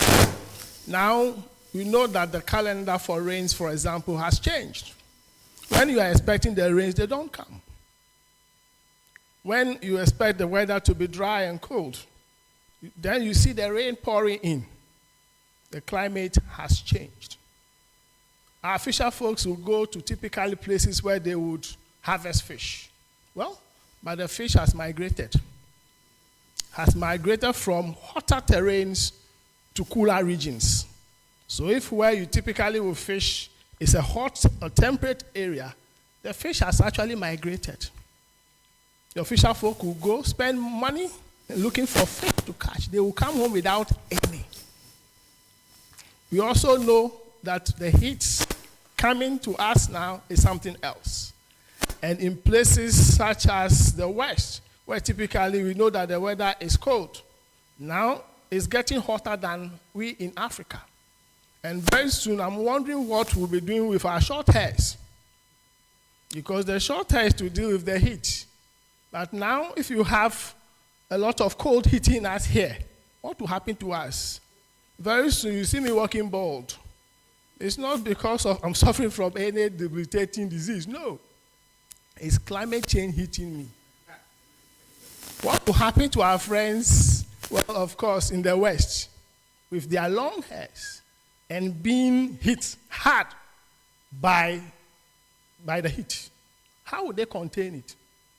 These are issues we need to talk about. And as I stand here, I am a victim of climate change, because I know that for many years, my family home was miles away from the coast. And I come from Ajido in Keta in the Volta region, just on the coast. Many years ago, this family home was miles away from the coast. Today, it's only separated by groins. Apart from the groins, in fact, our house is the next house to the Atlantic Ocean. And if not by the grace of God, I'm sure by now, the Atlantic Ocean would have swallowed us. But thankfully, the groins have played a key role in keeping us there. And not only that, just in front of us is the Atlantic Ocean, and just behind us is the Keta Lagoon, Ramsar site. So I'm just caught in between. The day the sea level will decide to rise, that will be my end. And one day, when you guys are coming to my family home, I will not have a place for you. So you better start praying for me. And in the hope that the sea will not swallow it up. Today, if you go to a place like Keta, you see houses that you can see their roof. Once upon a time, they were actually story buildings. It's just because of tidal action hitting them. It's just the product of climate change. Well, we know that this cannot be solved by one person. We need a concerted effort. It's multidisciplinary. We need the lawyers, we need the policymakers, we need the politicians, we need the scientists, we need the technology experts to be able to put all this together to deal with the issues of climate change.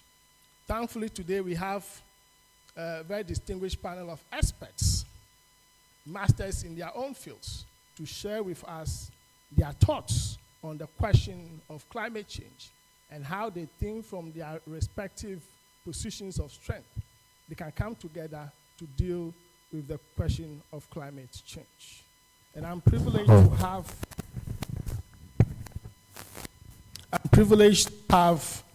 Dr. Peter Derry. Please put your hands together for him.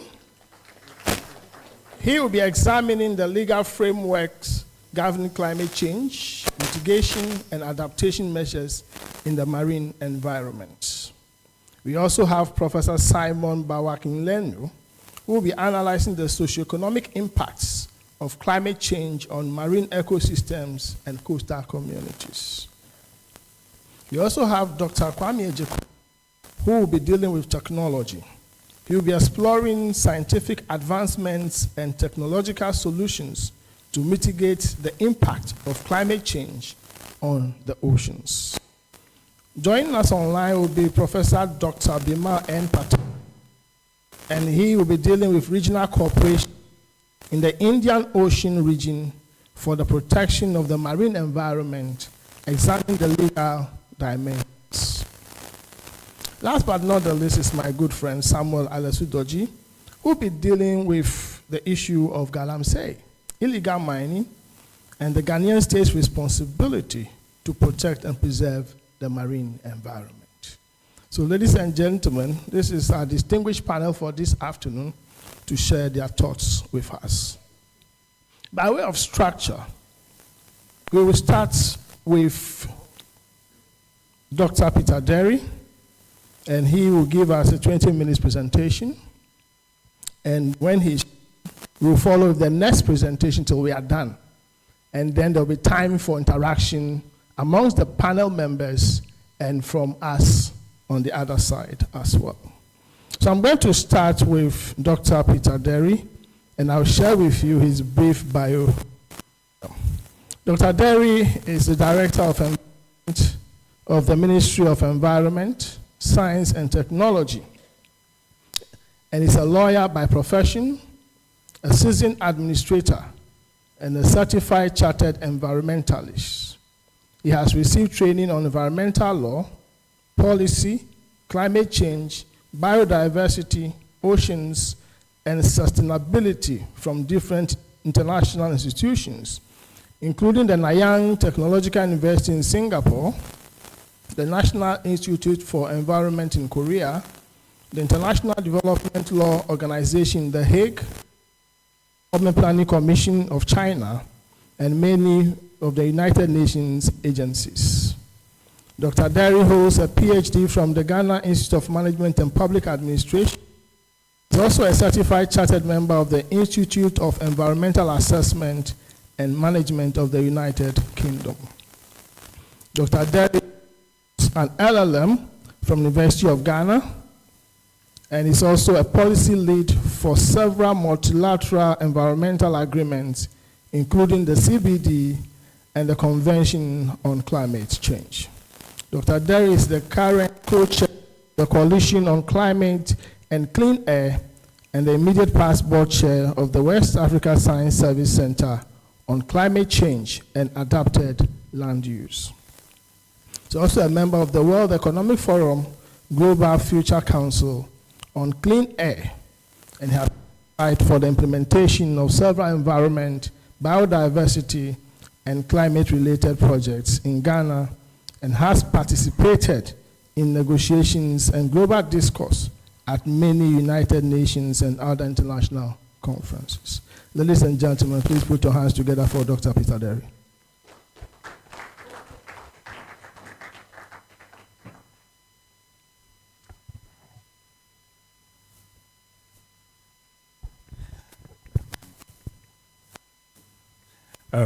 Thank you very much, Dr. Jokoto, and for the warm introductions. Nonetheless, I believe that the presentation that is going to be done this afternoon is being done to what I call the converted. So I'm going to be preaching to the converted, because most people in this room are very familiar either with climate, or either with the marine issues, or with the law, at least. That's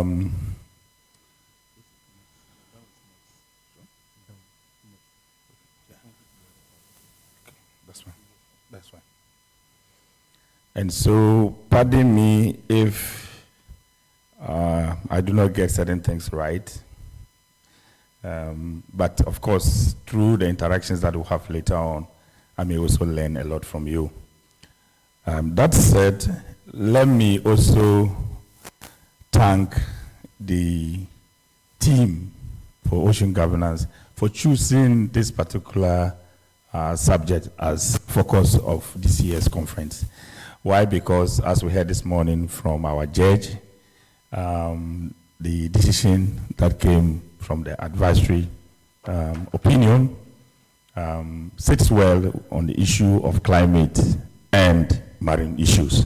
And so I just timely, and so I want to duly acknowledge those efforts.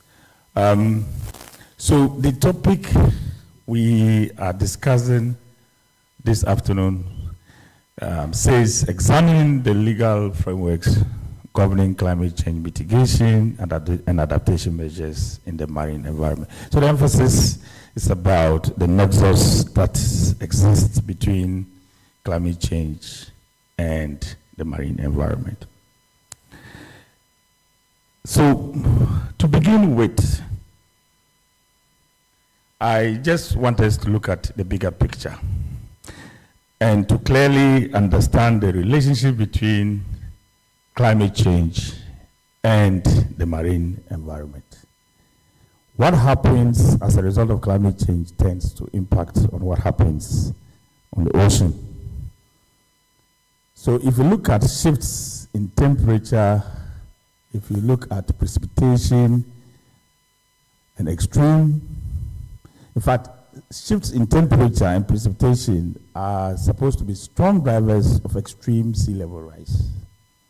Anytime there is increase in temperature or precipitation, whether it is rain or heat, that's what we mean here, there is some kind of impact on the ocean.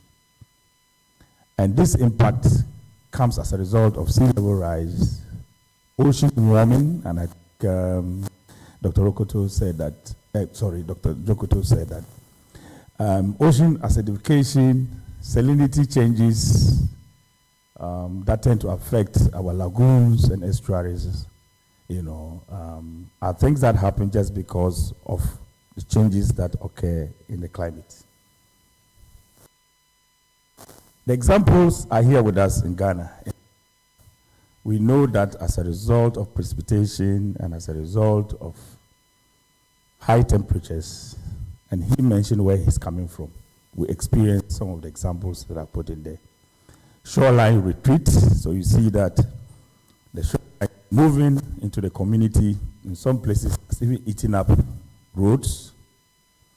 Then we have saline intrusion, so we have fresh water, and then we have the ocean, and you find out that because of the fact that the banks of the ocean tend to breach, you have water flowing from the ocean into fresh water. And then we have wetland degradation. You go to, example, Ramsar site at Sakumano. It's a clear example. You cannot more call that a Ramsar site. I have been saying that probably declassify those areas, or it's maybe making a mockery of ourselves. Fisheries press, Prof. knows, and he knows. And then, of course, flooding, which is very common. Sometimes you see that communities are inundated, and the floods cover up everywhere, including farms and property. So if we are talking about a legal regime that should help us regulate the marine environment, we cannot limit that to the marine space. It must certainly cover inland waters because of the estuaries, the lagoons, and other adjoining natural resources to the ocean. So we need to link ocean governance with river basin and wetlands management. We cannot just concentrate on the sea or the ocean alone.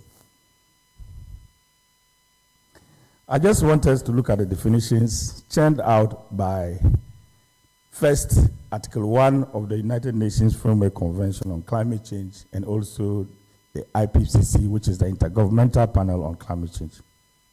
Now, if you look at Article 1 of the UNFCCC, it says climate change is change of climate attributable directly or indirectly to human activity in addition to natural variability. IPCC says climate change is any change in climate over time, whether due to natural variability or human activity. So you see that the two definitions are virtually almost the same, in fact, in terms of substance. So if you look at these two definitions, there is no way you can talk about climate change only on terrestrial space. Because what happens both indirectly to due to human activity or natural variability happens both on land and on the ocean. And so if you are looking at this definition, then if you are talking about climate change, it is important to consider both land and the ocean. And that is why when I was listening keenly to the advisory opinion and the justification they were giving why UNCLOS should extend to climate change and all of that, I said, and they even referred to the IPCC, the kind of evidence given, and the definition itself of climate change by the IPCC settles that matter.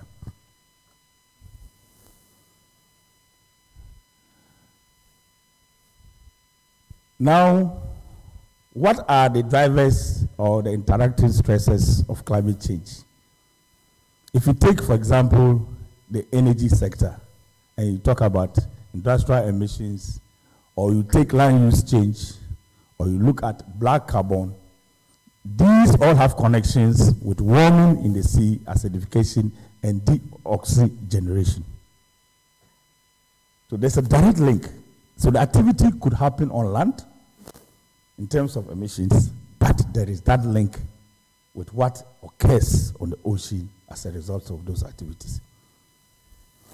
Now, if you even look at land-based sources of pollution, including plastics, and how that tends to also affect the ocean. 80% of plastic pollution in in the ocean comes from land-based sources. And so you have international law such as the UNCLOS Part 12, IMO instruments, and also at the national level, environmental impact assessments and social impact environmental assessment and so on and so forth, deal with both issues on land and also in the marine space. So why does the law matter when it comes to the subject that we are talking about, climate change and the ocean? So you look at Article 192 of the UNCLOS, Part 12. And I think the judge averted his mind to this when he was discussing the advisory opinion. It imposes a general duty to protect and preserve the environment, the marine environment. Article 192. Article 194 also imposes obligations on states to prevent, reduce, control pollution of the marine environment and from any source. So they are not only controlling what happens on the ocean, but sources including land-based sources. And of course, the most important advisory opinion, which was discussed this morning, on GHG emissions, how that as pollution of the marine environment due to diligence and obligations. And I think he has very much dealt this morning. So the law itself requires us to consider the marine environment as part of environmental protection, environmental conservation, and so on and so forth. And climate change puts that emphasis, starting from the definition of what climate is, which talks about both human and natural variabilities.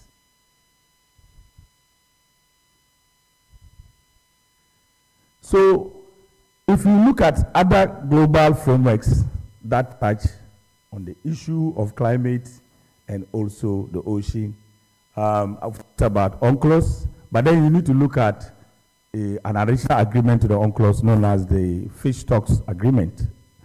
Here you see the direct connection between law, environment, marine environment, and also climate. It puts obligations on countries to ensure that we are able to protect our fish stocks. Then we have the London Convention and the 1996 Protocol on Dumping. We have MAPO 73/78, which also deals with ballast water management. All these are international instruments that put obligations on states to protect the marine environment and, as such, ensure climate benefits that result as a result of those actions. Then the recent BBNG High Seas Treaty, which Ghana signed onto in 2023. There's emphasis here about the connection between the marine environment and biodiversity, the need to develop marine protected areas, the need to ensure that any activity that is carried out on the ocean undertakes environmental impact assessments, and then, most importantly, benefit sharing, making sure that the resources that we find beyond our national jurisdictions are shared in an equitable manner.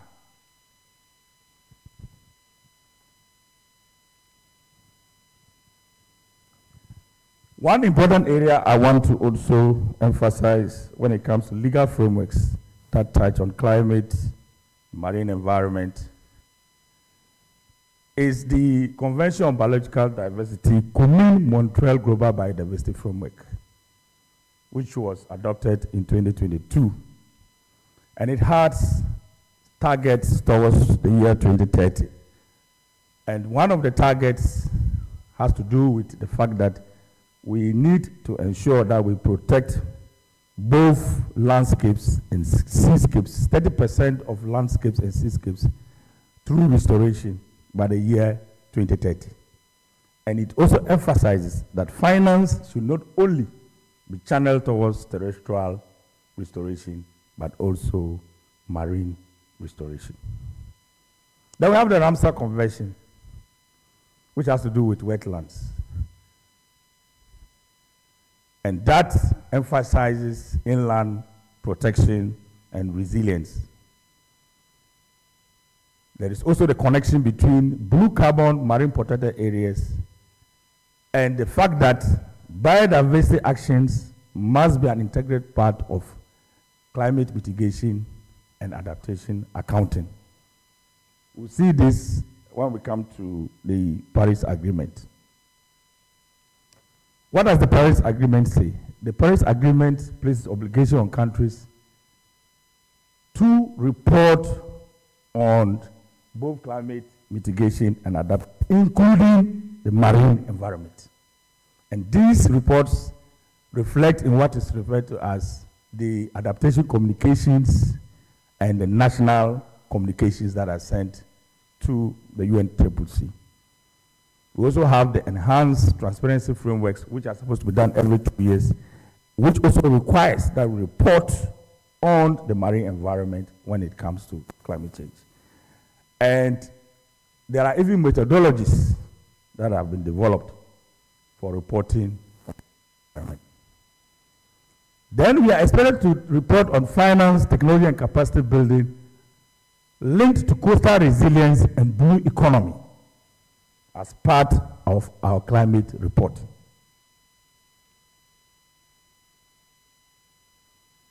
So what have we been doing as a country? We've been trying to domesticate some of these international treaties and global frameworks. So we are all aware about the Maritime Delimitation Act 1986, which is a domestication of the UNCLOS. We have the Land Use and Spatial Planning Act, which also domesticates aspects of the UNCLOS, the Paris Agreement, and many other international treaties. We have the Maritime Pollution Act, which also domesticates MAPOL and IMO obligations.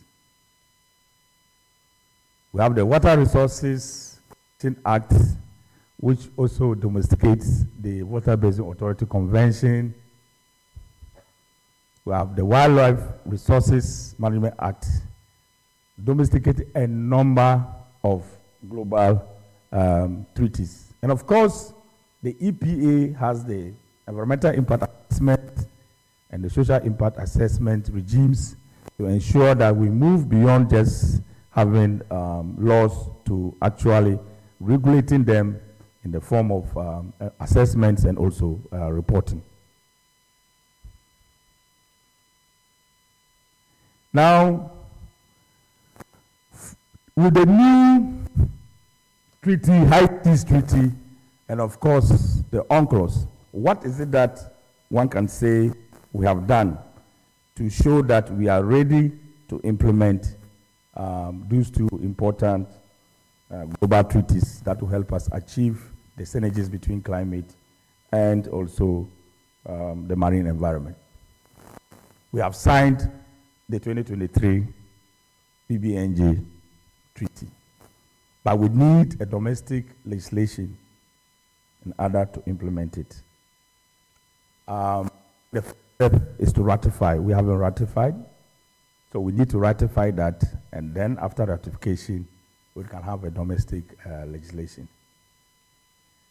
Then the different institutions like the EPA, Ghana Maritime Authority, Fisheries Commission, Land Use Special Planning Authority, Water Resources Commission, and so on and so forth, will then need to define focal points and then integrate this in their permitting regimes in order to ensure that we are able to implement it. We will need to build capacity, especially when it comes to the BBNJ activities, when it comes to EIA, because of the complexities of the marine environment. We need to build strong capacity. We need to develop management tools, which is also a requirement of the treaty. And then how do we deal with the issues of benefit sharing? Because If we don't take time, what would happen is that, yes, we will ratify, we may develop laws, but when it comes to benefiting from those resources, those shared resources, we will lose out. So we need to put in place mechanisms to be able to ensure that Ghana gets its fair share from these shared resources. So how do we ensure policy coherence when it comes to the marine environment, climate change, and other global instruments? The first opportunity is the Paris Agreement, which talks about the national determined contributions, the national adaptation plans, and the biennial transparency reports. We need to integrate marine issues into that. Currently, Ghana is reporting, but we are not reporting on anything on marine issues. No. It's a requirement, but we are not able to do that. And the reason is because we don't have the data. We don't have the data that will allow us to develop the needed inventories that will be included in our greenhouse gas inventories and then translated into these reports. That is still quite a challenging issue, so we need to do that. We need to prioritize blue carbon issues, including marine spatial planning, and also be very explicit when it comes to issues about the ocean and in our EIA and also our social environmental assessment. Our strategic environmental assessment, I keep saying social. We need to create a shared coastal data infrastructure for MRV and for permitting. This is very important. Under WACA, we are trying to create a data hub for marine issues, which currently we are discussing with the Center of Excellence at the University of Cape Coast on marine issues. We want to create that data hub and see how we can link that to other universities, like, for example, we talk about the Fisheries Department of the University of Ghana.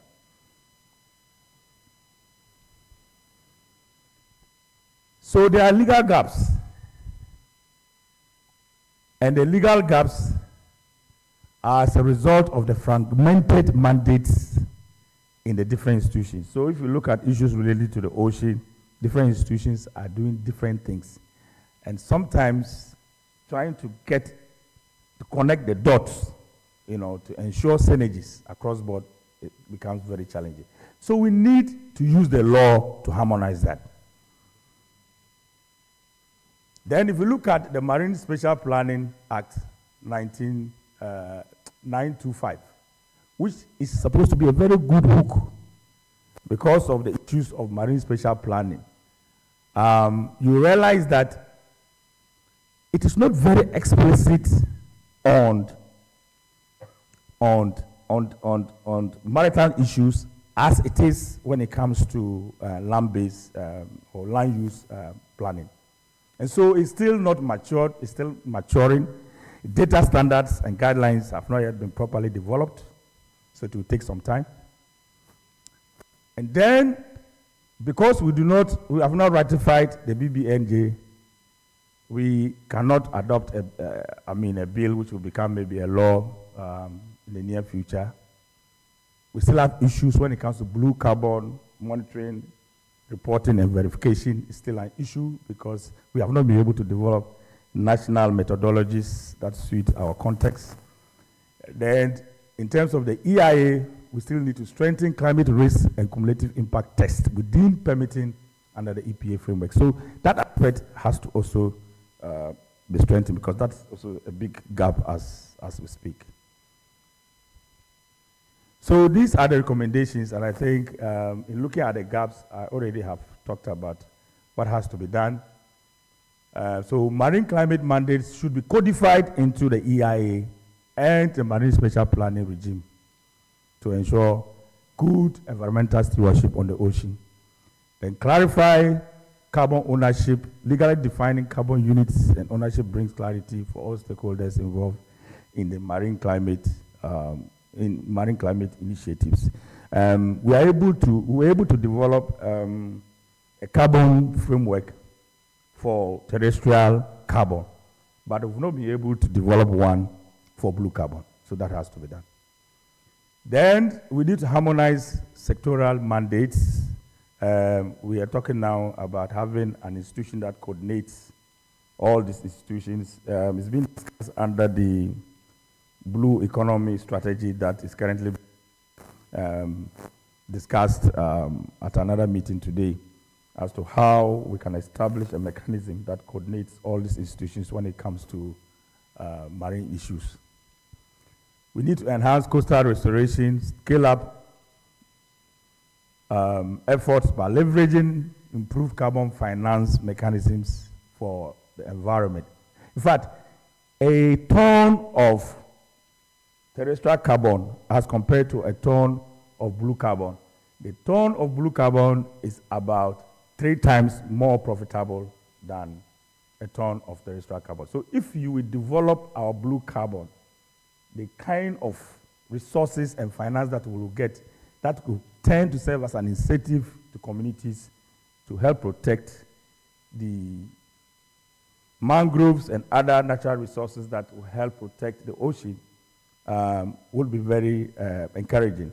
And so we need to enhance that because if you are going to get 3 times the amount that you get from something, that alone should be more than enough an incentive. So to conclude, what I want to say is that there is that clear nexus between climate change and the marine environment. There are legal regimes generally that helps us to regulate the two. But these legal regimes still have some gaps, and the gaps include the fact that we need to first harmonize what happens in the different institutions. We need to ratify some other existing international treaties in order for us to have domestic legislations.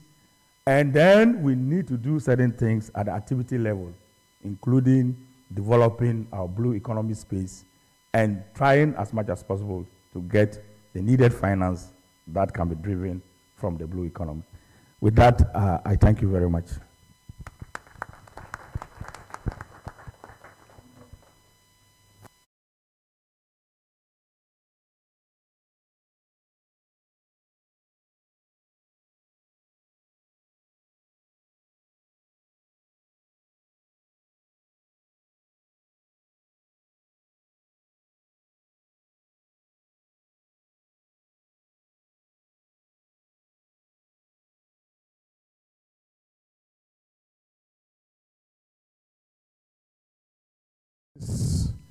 Professor Simon Bawachilenu.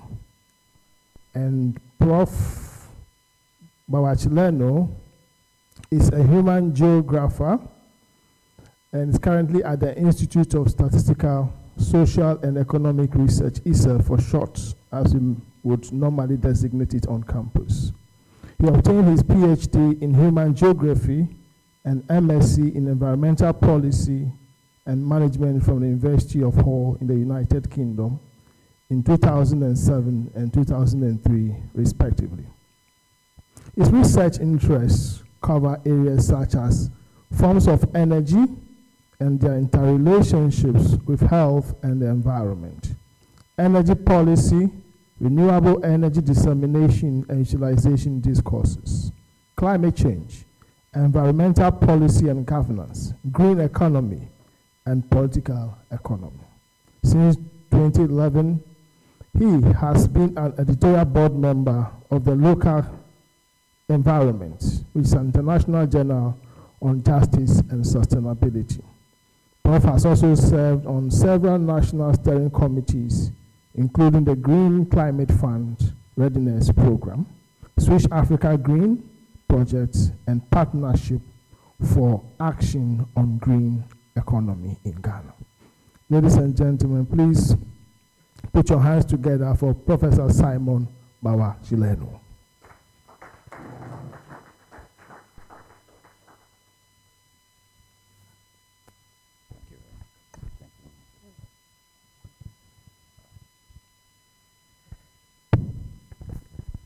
Thank you, Dr. Jokoto, the chair of this conference.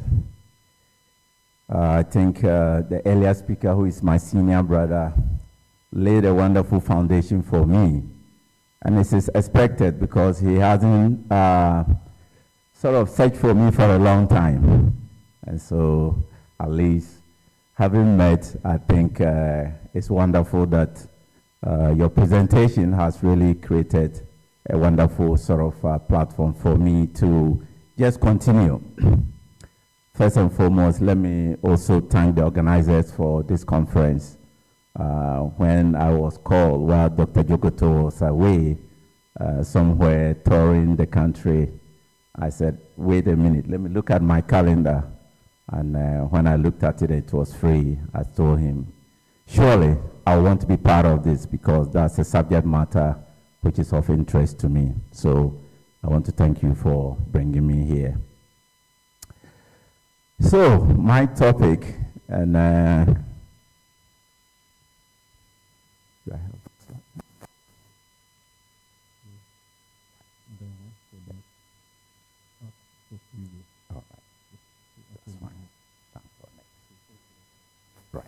All right, so thank you very much. Yeah, so I've been tasked with looking at the analysis of socioeconomic impacts of climate change on ecosystems and coastal communities. I have just some few slides. I say few because I know I've been given 20 minutes, but I hope that I don't overstep the mark. So just to continue, I will actually leverage what the earlier speaker talked about by putting in context what my presentation will actually look at. And I will zoom in straight to giving us an opportunity to also appreciate, in terms of how I want this, presentation to come out as a way of, sharing more and for us to feel the practicality of the impact, whether within the ecosystems or at the community level. And I'm going to support that with some case studies. Case studies, the chairperson made mention of a name, which obviously we didn't discuss that. That is part of my case study communities that I'm going to take a look at. And I'll share a bit more on the policy implications and some concluding remarks. In all of this, yes, we are talking about oceans. And this, for me, fitting within the blue economy context. How do we ensure that the various resources within, the ocean enclaves are of use to mankind? In terms of livelihood, in terms of economic development, and you can name them. Obviously, within the blue economy space, that is what we talk about. The very importance that as, the global community, we can actually share. Since I'm coming from an institution that deals more with statistics, I think here I want to help with a bit of statistics that will give us the opportunity to appreciate what the blue economy does for us. In 2020, the global ocean economy actually generated so much for development in trillions of dollars, and in terms of employment, similarly, several jobs being created. Europe alone, as we can see, actually, had roughly about 5.4 million jobs being created, and a lot of value being added in the range of 500 billion euro. African, the blue sectors, similarly, actually tells us a lot that we have so much to gain. And so this is just to provide a context as to why, the oceans are very important to us. We are talking about job creation. We are talking about, how to develop. And so if we can get that, and the projection that we have is that by 2030, the gains, the value creation in Africa should actually be around 400 billion.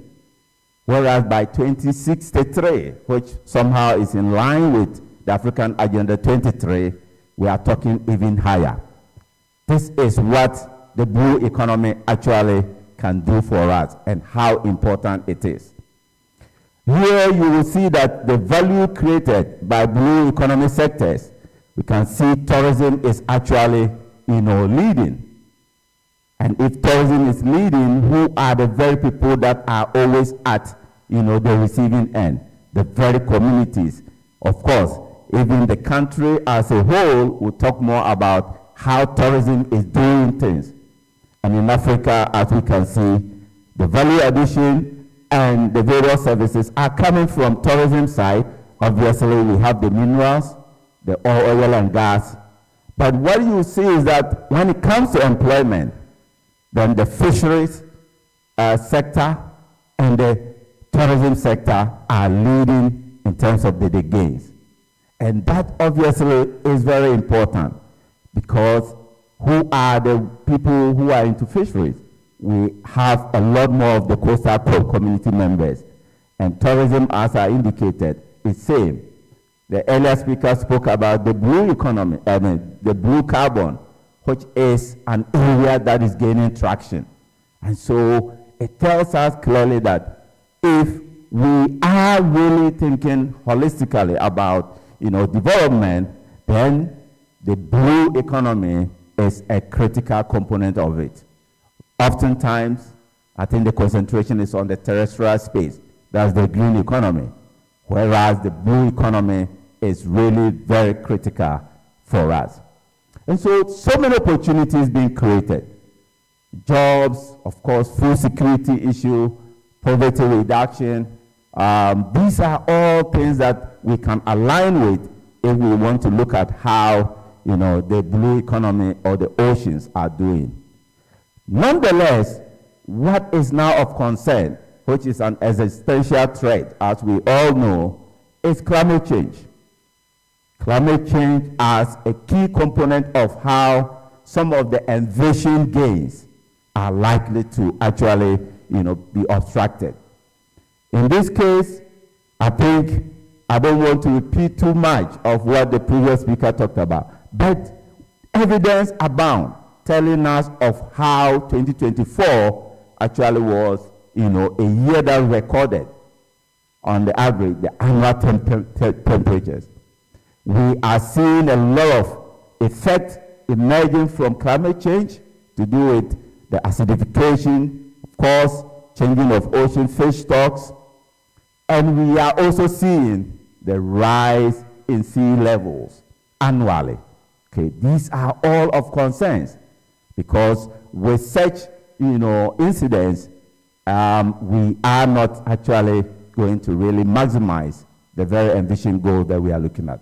Extreme weather events called cyclones, and in other jurisdictions there are various pieces of evidence that can attest to the fact that certain islands are even at the verge of really being submerged. These are the worries, and of course we cannot actually stand aloof, and that is very important to us. Of course, there is this projection that between 2030 and 2050, we are going to probably witness more of such escalations. And if we will witness them, then it tells us that we should be thinking more about how we withstand such difficulties. And this is not limited to any one country. Of course, once we are a coastal country, we are equally actually part of it. So the central aim of this whole presentation is to actually help unpack, what the various socioeconomic impact of climate change are. I know we have been witnessing them in different ways, but what I want to do is how we can appreciate that with an anchorage of what I call, or what is in existence, the Sustainable Livelihood Framework. Right. This framework, which came up in the 90s by DFID, has of course gone through evolution, and now we can talk about how it is really helping us to appreciate the issues that we want to look at in terms of the interconnection between, human activities and the way the environment is actually being, and how that impacts our livelihood. The framework talks about the fact that as humans, what is important along the coast is that there are 5, capitals.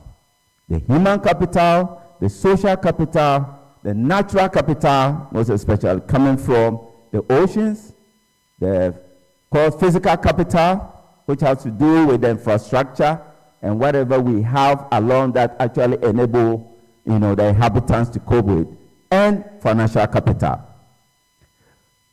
What climate change does is that it actually weakens these very capitals. And when these capitals are weakened, without certain interventions, then it means that the ocean benefit will actually be lost. And it is at this point that I will draw in again the first presentation. With all the laws that we are talking about, they all form part of the processes.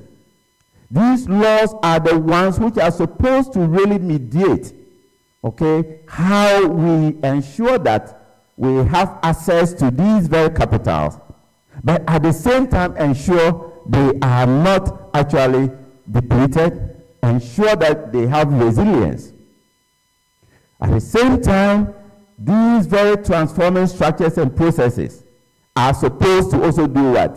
Create some kind of strength to the very livelihood strategies that will have to actually emerge as a result of the changes that we'll be seeing.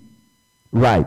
So, in effect, if the structures and the processes are not strong enough, if our policies, we can talk about thousands of them, the laws and the rest, if we are not implementing them, certainly the livelihood outcome that we are interested in, which has to do with, enhanced income, enhanced welfare, we will surely not achieve them. And once we do not achieve them, what happens?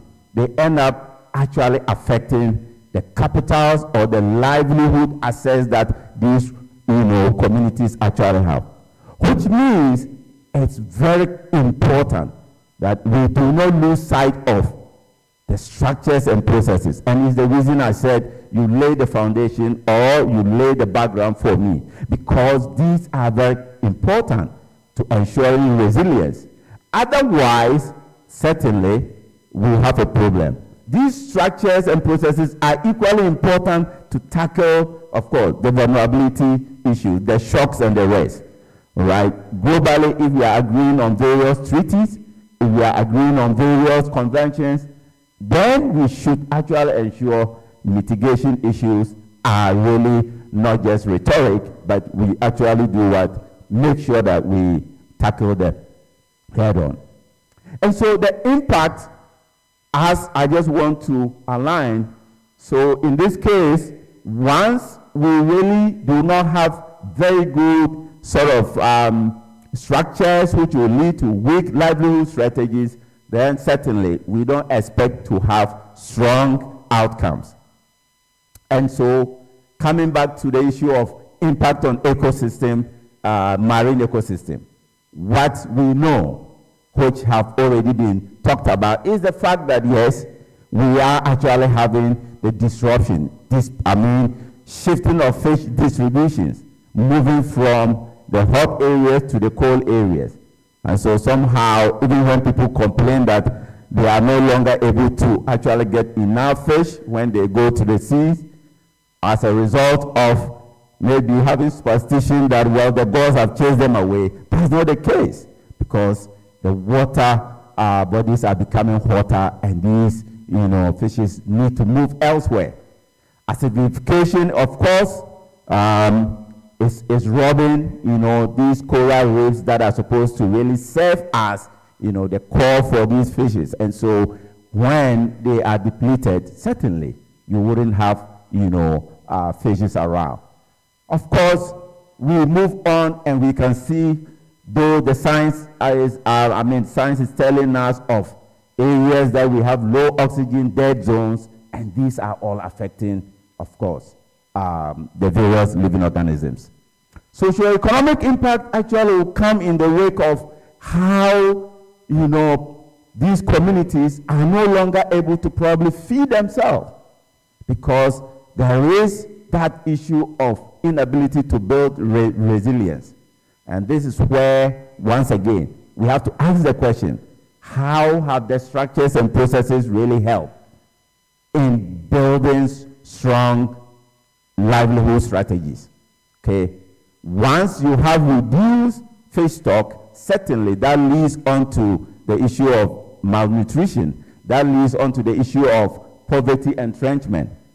Networks are weakening, and evidence abound for what various scholars have done along various spaces, telling us of the way you realize that the traditional systems of practicing fishing are all sort of collapsing because they are no longer able to actually understand what is going on, while communities are being displaced, all as a result of the issues of flood.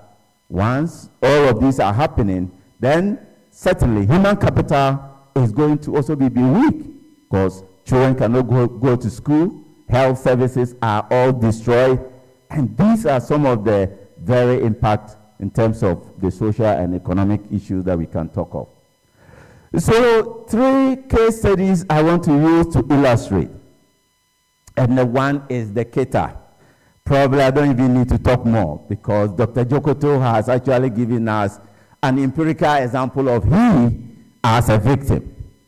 All right?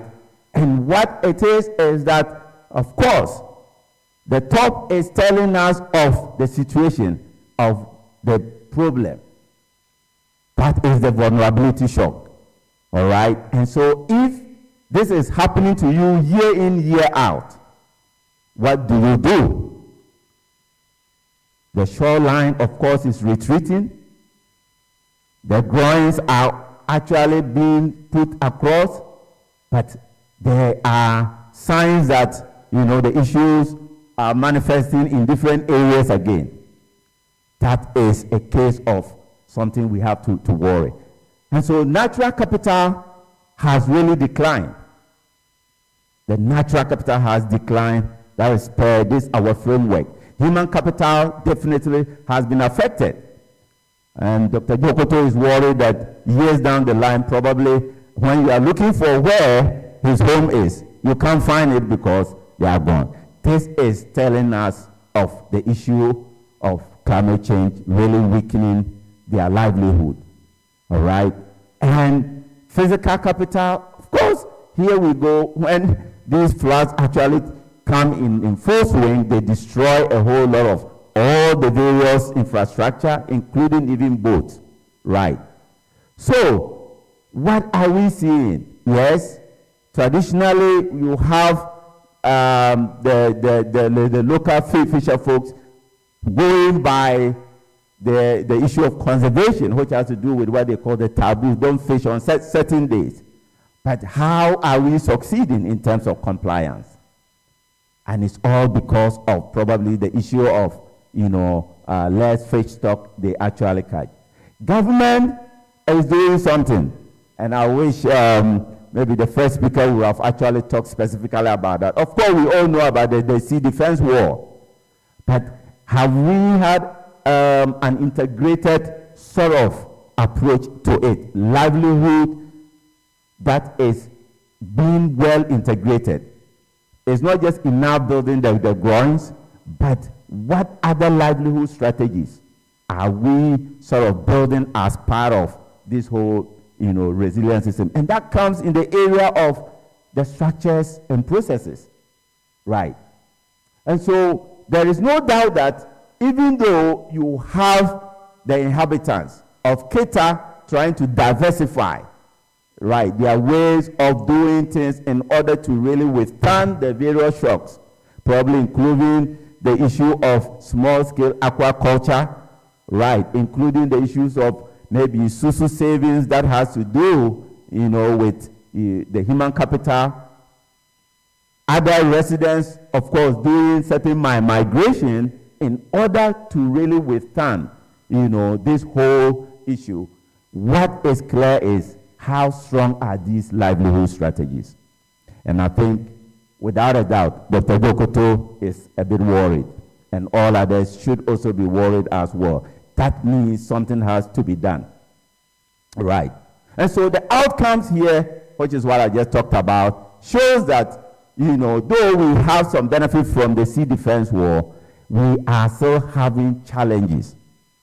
And if these challenges are persisting, it shows that livelihood assets are going to once again be impacted.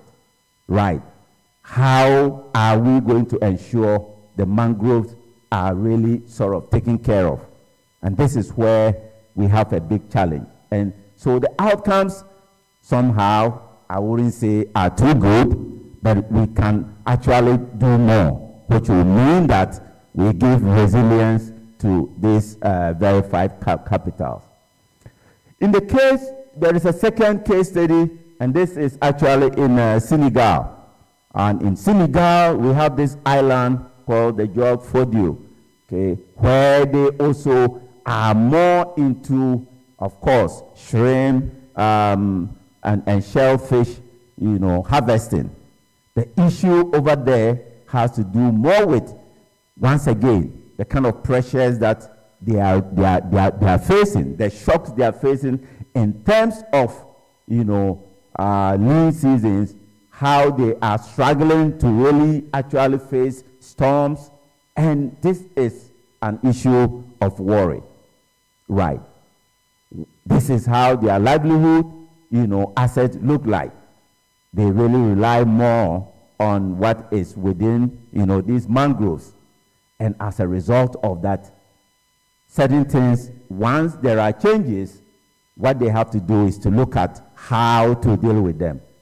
Over there, what has happened is there is this, marine protected sort of area, formal governance structure for resource management, okay, which is really leading to co-management of, the various, what do we call it, assets that they actually have, as well as the Food and Agriculture Organization also helping Africa, then the Caribbean and Pacific states. They are part of that sort of scheme to really help them technically in order to really deal with, the issues that are emerging.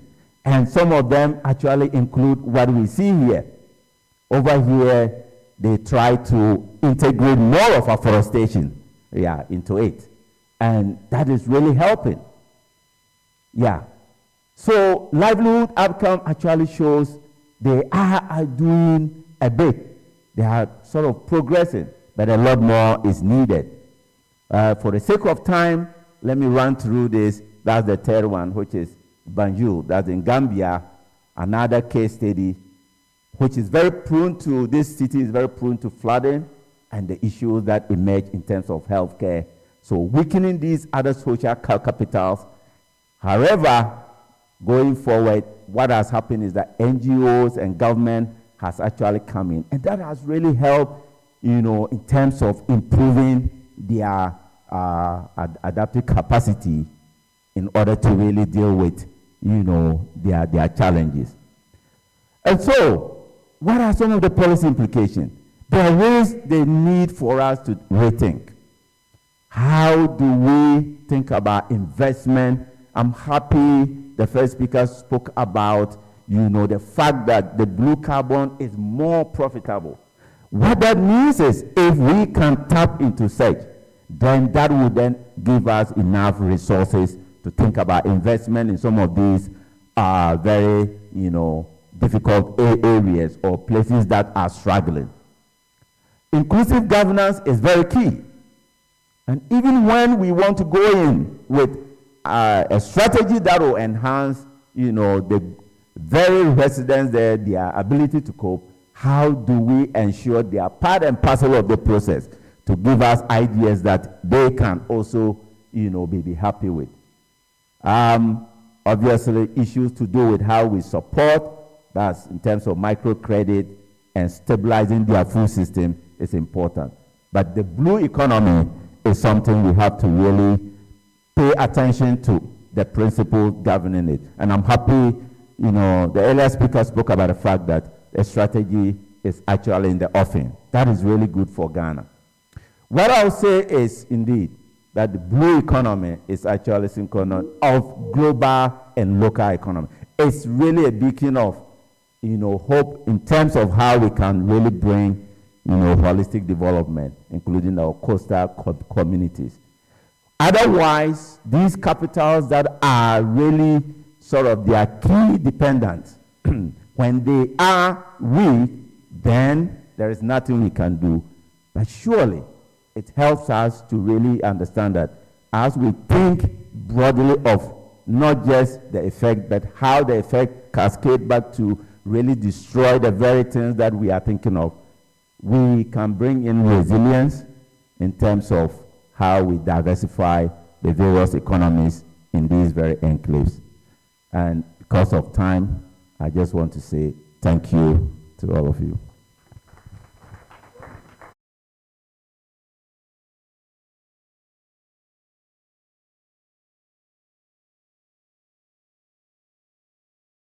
Insightful presentation, and hopefully you will find a solution to my problem before we close.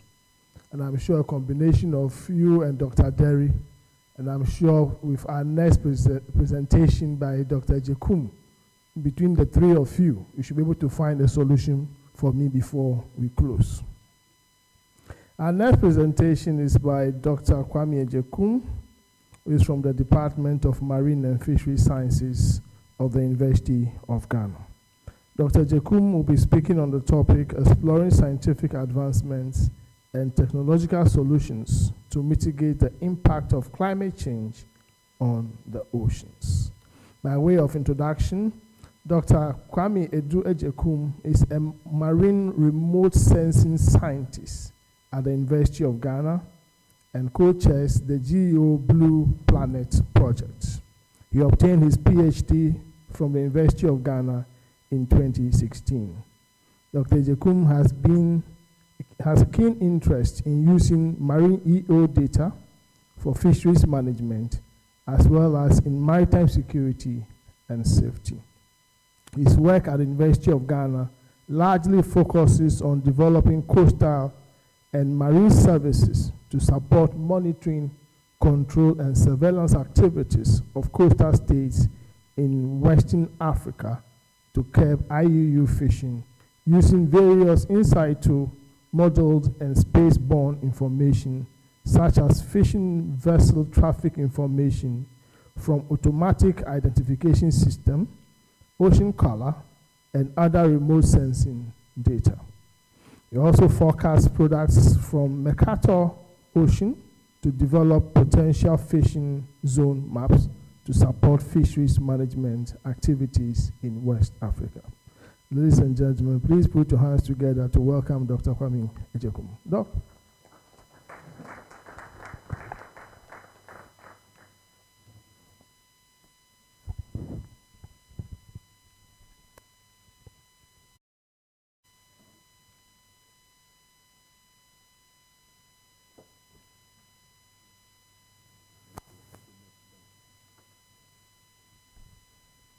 Good afternoon, and thanks for having me.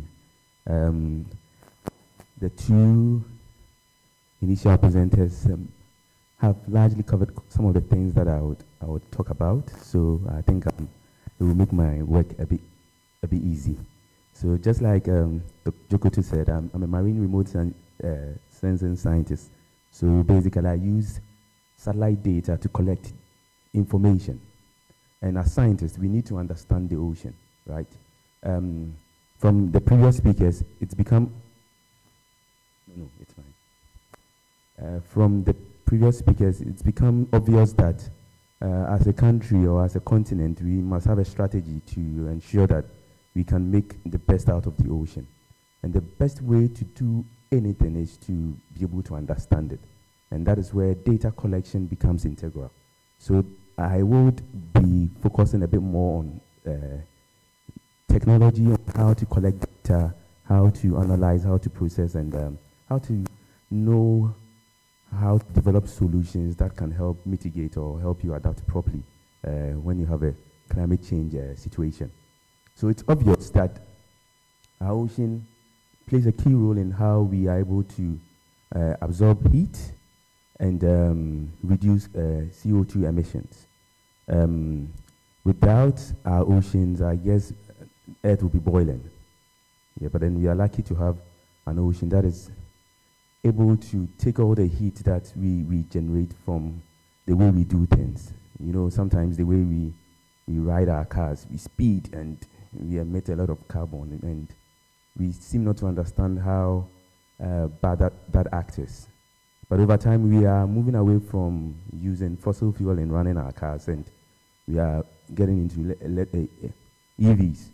That is the reason. The reason is let's cut down on carbon emissions, and because we feel the ocean may not be able to do this for us as we would have expected. So the ocean allows us to regulate our climate. It's also a major source of food, and my previous speakers they've all indicated that. But for me as an oceanographer, there's something I need to point out in this presentation, and it's some microscopic organisms we call phytoplankton. So these organisms, they are very tiny. You can barely see them with your eyes, and you need microscopes to look at them. And they are the reason why the ocean is so important, and it's a good receptor for carbon. Because just like plants that you see around, they take sunlight, they take nutrients, and take anything organic that has carbon in there, and they convert it into food and oxygen. So that is the basic driver of how the ocean plays a key role in regulating carbon. Because the ocean is able to do that, we need to ensure that that process continues. And if that does not go on, the ocean starts warming. Then there is acidification, and those of you who are chemists among us, you know that when you have a lot of carbon dissolved in water, carbon dioxide, you have bicarbonate ions and so forth. And it causes the ocean to be very, very acidic, and it doesn't allow certain organisms to thrive. And then we don't have food on our tables. Then we have issues with food security.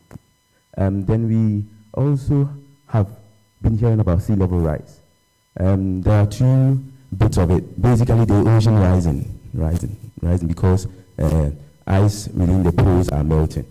And as a marine scientist, we are able to study that easily with satellites, because there are satellites in space trying to measure how high or low the ocean is, and we are able to say that within this coastal space, because you have a low-lying area, that area will get flooded. There will be, and when there are intense tides, then obviously you're going to have certain storms getting in and so forth. So it's important that we understand all of these things, and if we are able to do all of this, obviously, yes, we can better understand how we can regulate carbon and ensure that we know how much heat is dissipated or made available within the atmosphere. We'll be able to find food because there's enough fishery resources. So in my presentation, I'm going to focus on how we need to and why we need to understand climate change impacts. We will discuss some technological innovations for mitigating and adaptations. We will look at some scientific advancements in monitoring the ocean, then a few case studies. So on this slide, we have issues that emanate from climate change within the marine science or ocean context, from rising sea surface temperatures. And when you have that, you don't find fish on our table. So when I was young, I remember you see women carrying pans and shouting. My guy is very terrible. Emo, I think I'm saying it right, yes. A lot of small pelagics, but you don't see that anymore, and there's a good reason. The ocean is very, very warm and stratified now. And when I say the ocean is stratified, I'm saying that we are unable to nourish, the ocean is not able to nourish itself. There's a process in that we call upwelling, basically making nutrients from subsea, which is available to the upper ocean or upper structure of the ocean where there is sunlight, for those small organisms I spoke to you about to grow, so that fishes will feed on them and bigger fishes will feed on them, and you find fish on your table. That process sort of is diminishing with time, and that process is so important in our part of the world. Within the Gulf of Guinea region, between Ghana and Cote d'Ivoire, we have an upwelling center, which over the years, its spatial stretch and intensity has dwindled, and that's one reason we have those challenges. So it is important that anytime you hear Prof. Nunu and his colleagues talking about marine protected areas, asking fishermen not to fish at this time of the year, and everyone is so upset, and we play politics with that. No, we are hurting ourselves. If we understand these things, it should be easier for us to say, guys, let's ensure that we restrict when and how people take fish from the ocean. Again, issues about acidification, I've said it earlier. Let's ensure we reduce CO2 so that the ocean is pristine for organisms to thrive in. Then sea level rise, flooding and erosion. Now, here you need to look at how storms or wind patterns are disrupted, and how in the past tides which were not so high are becoming too high now because there's sea level rise. We need to start understanding all of these things. So there are those images you see, there are instances or cases where, for instance, in Ghana, there are a lot of fast eroding places. In the eastern part of Ghana, there's a special reason why we also have that. Sometimes it's not just understanding the dynamics of the surface current or the flow of water and so forth, but then sometimes the bathymetry, the nature of the sea flow we have, allows deeper waves to hit us. So when you have deeper waves with strong winds pushing a lot of water mass, obviously you will have a lot of erosion. So that's one reason why we have a lot of erosion in the eastern part of Ghana compared to the western, where we have that vast stretch of shallow continental shelf and a rocky shoreline. So those are important things that we need to know going forward. Then we also have some consequences that we need to understand, and it has to do with fisheries issues, disruption of the fisheries, when people can't go out to sea. It has to do with how flooding threatens communities, and as scientists, we have ways of also helping fishermen to overcome this. Some mitigation strategies, basically providing them with information on how safe the ocean is going to be. We call that sea state information. And within this week, we have issues. If you just dial *920*88#, we have a service that we roll out to fishermen, and they have forecast information on the state of the ocean. Basically tells them the winds are going to be so strong, there will be very high waves, so don't go. Then we can also tell them it's safe, go out there. The point I'm trying to make is that because technology allows us to collect data and understand processes that drive the ocean, we're able to provide safety information to fishermen. So data collection is very, very key in our fight to improve our situations at the moment. Now, for us to be able to do this properly, I started by saying collecting data is critical. Understanding the physical processes, understanding the ecological interactions between organisms and their environment and other organisms, knowing what is going to happen in a day or two or in a month ahead is very, very important. So because we have funding to do this from the Norwegians, I decided to show Dr. Fridtjof Nansen. Dr. Fridtjof Nansen is very, very important to developing countries. It's a platform where sophisticated equipment sits that allow us to collect data about the ocean. There are scientists on board who help analyze the data and help governments direct or reorient their thinking in terms of policy, resource management, and so forth. It also provides opportunity for students to have a feel at sea. I mean, if you're a marine scientist and you have never been to sea, it's not cool at all, because then you don't understand the space within which you work. But then Project Nansen allows that. Beyond ships, and this is where I'm going to point us to the fact that as developing countries, we need to start thinking of having innovative ways to collect data. If having a ship is so expensive to you, spend some of your resources in having buoys, sensors, gliders, which are not too expensive to manage, to collect the data that you need so that you can understand processes within the ocean that are also tied to climate change. So as remote scientists, as scientists or marine scientists, we rely on buoys, gliders. Buoys are like stationary anchored platforms with different kind of sensors, from anemometers to wind vane to pressure sensors to temperature sensors, that can measure subsea temperature at different depths and so forth. Gliders are mobile. They glide with the currents and they collect data, and they are retrieved, and you can pull the data out of it, or some of them are sometimes autonomous. So they glide, then they surface, then they send their data out to satellites, then you collect them over at your offices. Then there are also Argo floats.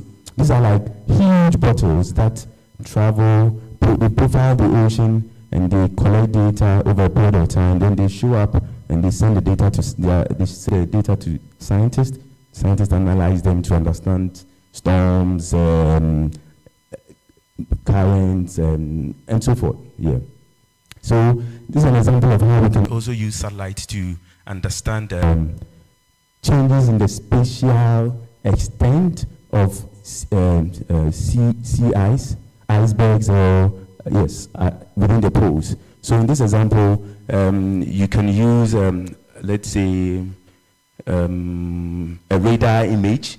You can see the extent of the ice, and you collect this data over time. You analyze, you run change detection on different images, and you're able to see how the ice cap is changing with time. Now, when you understand this, and you basically, the changes in the ice wood is so connected to the level of seawater. So you have a fair understanding of how the sea level is changing over time. Then we can also use this to develop a lot of predictive tools. So for you to model anything, you need tons of data sets, from sea surface temperature to currents to you need altimetry data at the sea level. You need changes in heat budgets and so forth. Satellites allow us to do that. So it's a useful platform for collecting data to understand the climate. Then the almighty big data, AI, machine learning. It's very integral now. I mean, as humans, we are smart, but our thinking capabilities is a bit limited. But machines have tons of cores. I mean, currently you take a GPU, a graphical processing unit, that allows us to see the screen. Cool, eh?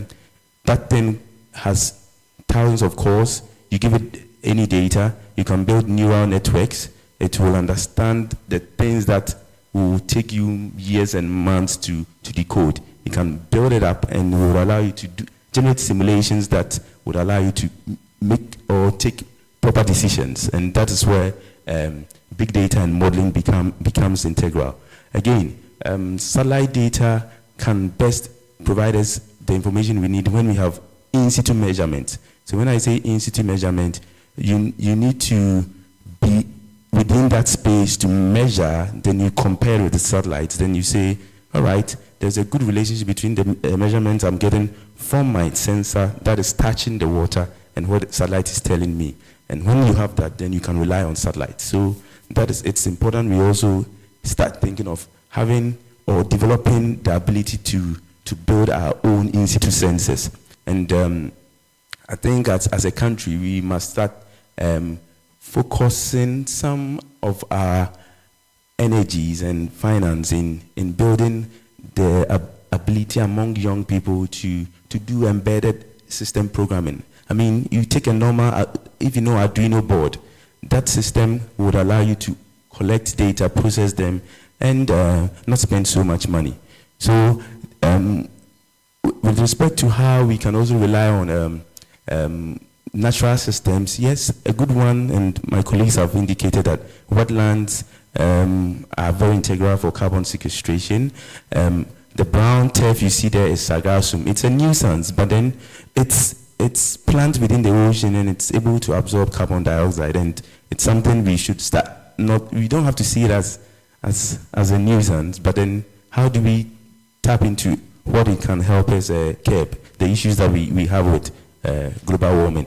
I mean, the ocean is also so vast that in some places where the waves are not so rough, you can put solar panels on them, and then you don't have to rely on fossil fuel for electricity. Solar can give you the energy you need. We can also use the undulating nature of the ocean to generate electricity from wave or tidal generators. So these are some examples.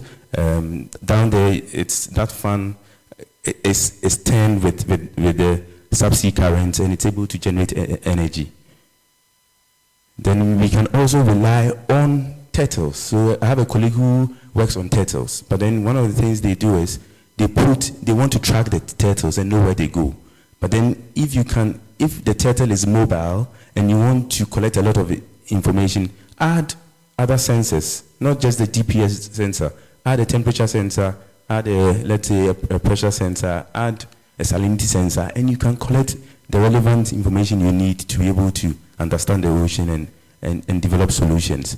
So I'm not going to go into this because these are examples my colleagues have indicated. So in terms of blue carbon restoration, we need to have a strategy for mangrove and seagrass regrowth.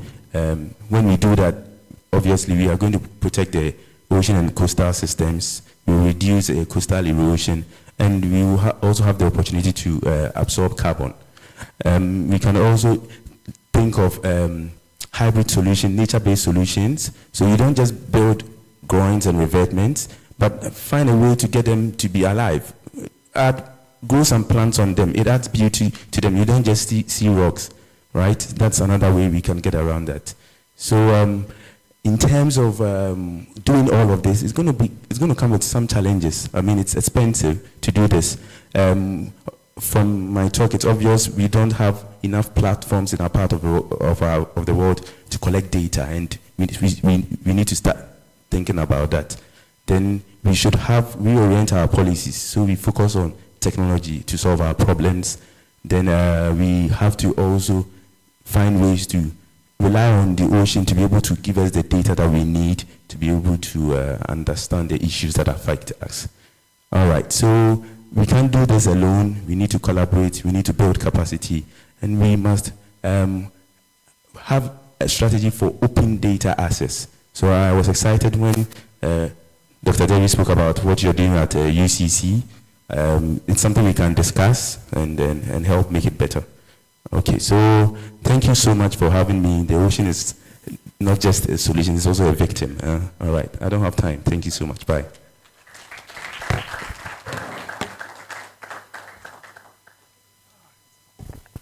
Thank you very much, Dr. Kwame Ejekum, for that insightful presentation. We are truly grateful for that. We move on to the next lecture or next presentation, which will be virtual. And we have Professor Dr. Bimal N. Patel, who is a member of the United Nations Law Commission, to give us that presentation. The topic for his presentation is regional cooperation in the Indian Ocean region for the protection of the marine environment, examining the legal dimensions. IT, are we ready to roll?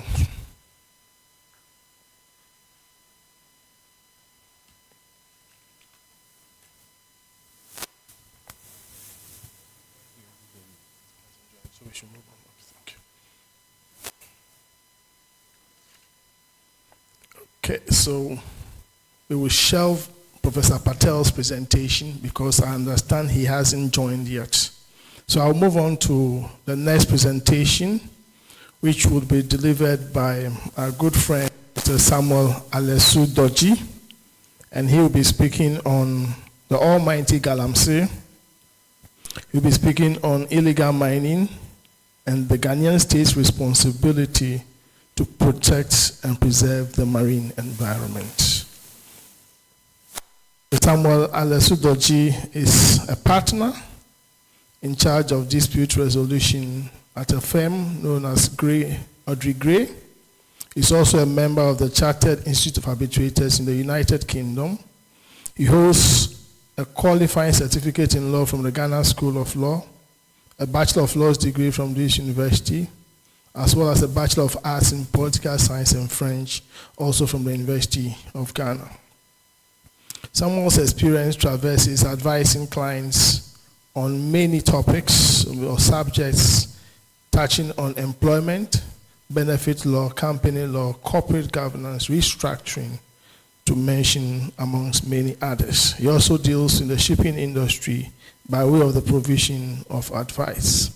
Samuel has experience working with legislation in many parts of Africa, including Kenya, Uganda, Nigeria, Tanzania, Botswana, Namibia, Zimbabwe, South Africa, and Ghana. Samuel is the editor of the Ghana Law Hub. He's also the editor of the Ghana Law Journal and the Criminal Law Reports of Ghana. He's also served as a visiting fellow to the Norwegian Center for the Law of the Sea. He was amongst one of the 2 fellows sponsored to go to the Norwegian Center of the Law of the Sea. Ladies and gentlemen, please put your hands together for Mr. Samuel Alesu Doji. Sam, that's you.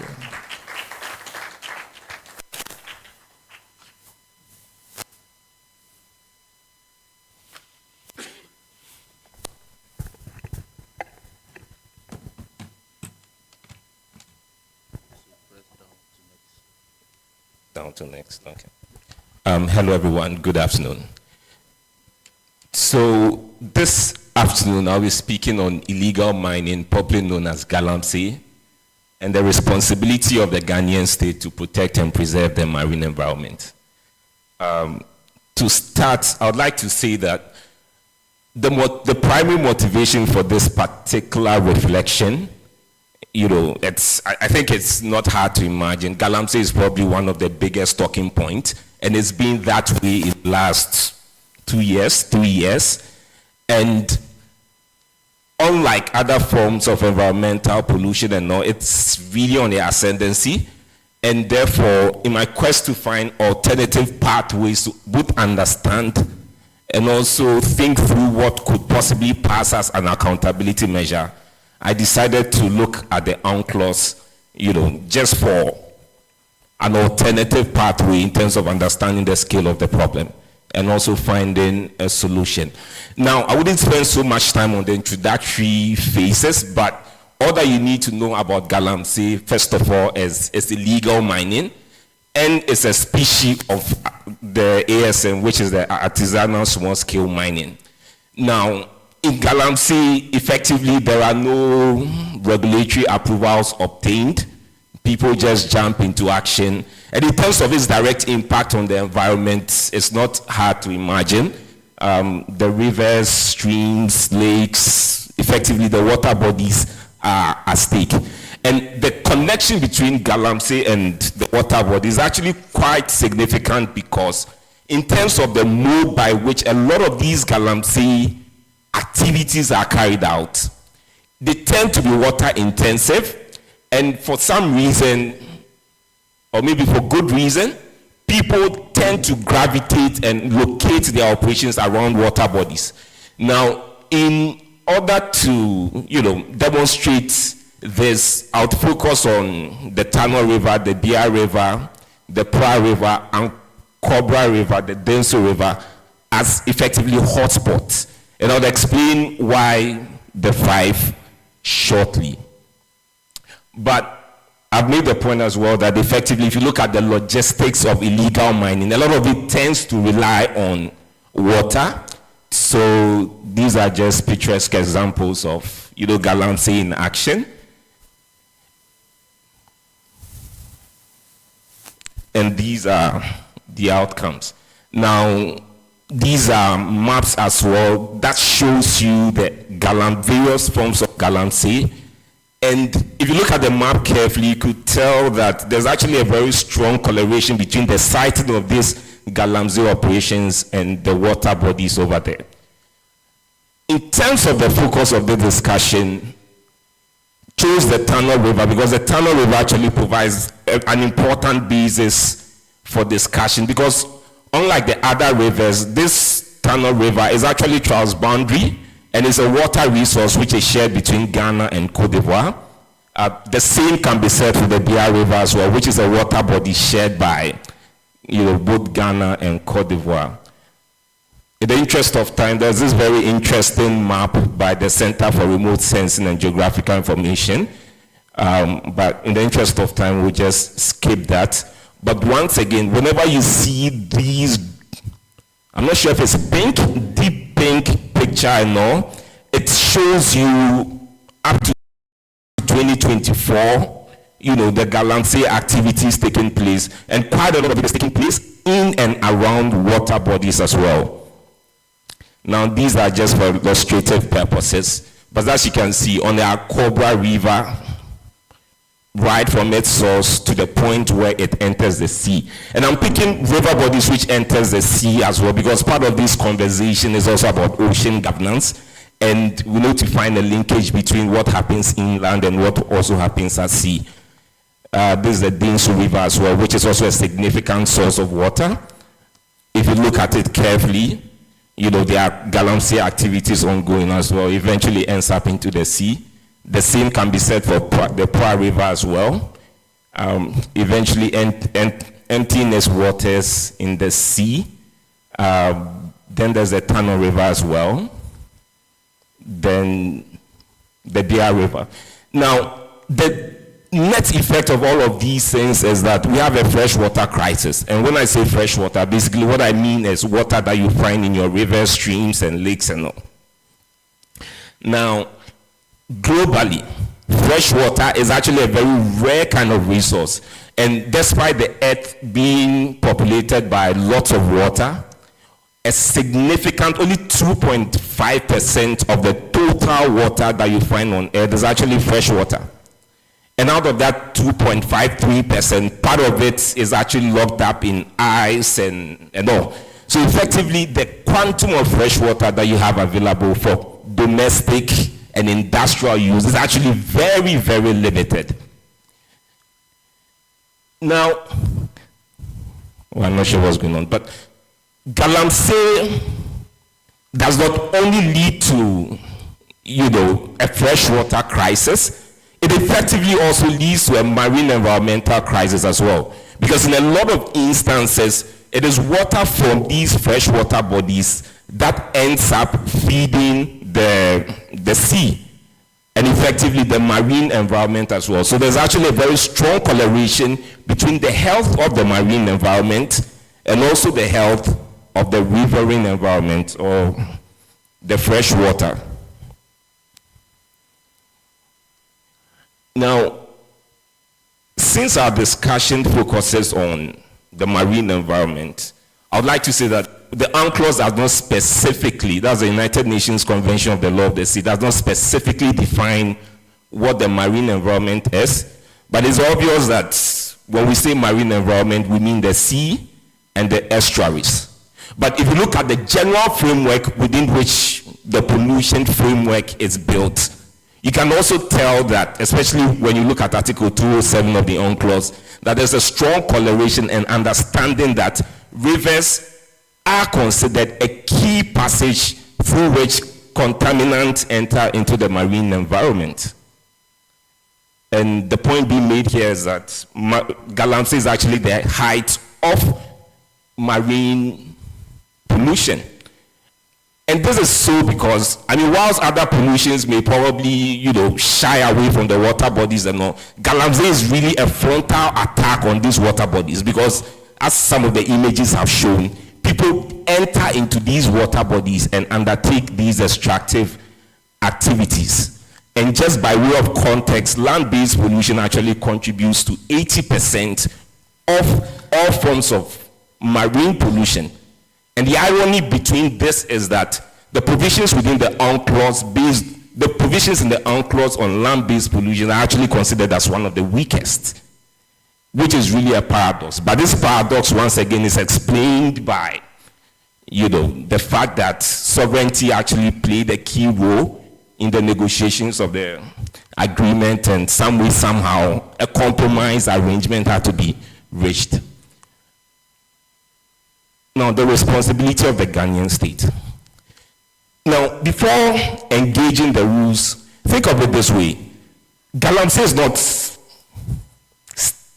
I wouldn't say state-sponsored, but Galamsey is not an activity that the state undertakes, right? So this is an area which is actually populated by a lot of private entities, private companies, sometimes individuals, incorporated, unincorporated. And the question really is, why are we having a discussion about the state responsibility for an activity that effectively is carried out by private individuals? And the starting point for this is that states under international law have an obligation to protect and preserve the marine environment. And it really matters very little whether this is front and center or playing a passive role in that regard. So the basis for state responsibility for the state is that, first of all, the activity is being conducted within the state. Secondly, the state failure to regulate activities within its environment makes it responsible for the activities of the person. Even though it's important to then caveat that in terms of the way things are structured within the UNCLOS and elsewhere, the responsibility is not strict, but dependent on a number of things, which we would see shortly. But basically, the starting point is all states have a right to exploit resources within their jurisdiction, but subject to an important caveat, which is to protect and preserve the marine environment. Now, the ICJ climate change ruling, the recent one, 2025, acknowledges the right of states. It cites the previous ITLOS ruling, but effectively acknowledges the right of the state to protect, to exploit its resources, but then makes two significant points. So the first point is that the state is under an obligation to protect, a positive obligation to protect and preserve the marine environment, and at the same time has a negative obligation not to do anything to degrade the environment. Now, Article 194 of the UNCLOS imposes an obligation on states to take measures necessary to protect, to prevent, reduce, and control pollution. And these measures have actually been classified as obligations of due diligence, which means that, of course, the states are not required obligations of due diligence, which means that the states are required to act and exhibit in ways that shows that they are doing something about the problem. And obligations of due diligence may be contrasted with obligations of results. So the rule is, we are not expecting you necessarily to achieve a certain outcome, but we expect you to be seen taking active, progressive steps towards the resolution of a particular issue. The real question is, where do you draw the line between, or theoretically, what's the essence of an obligation of conduct and an obligation of results? What's the essence? What's the point of it? But once again, these concepts have to be understood within the context of the politics that led to the adoption of the UNCLOS as, one of the first global treaties governing, life at sea.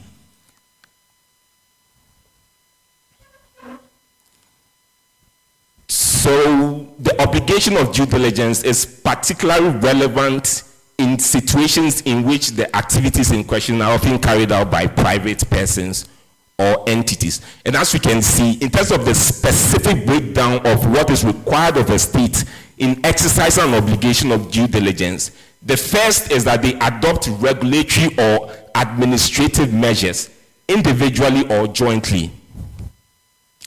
Now, this case actually breaks it down into final components by saying that the state is required to adopt legislative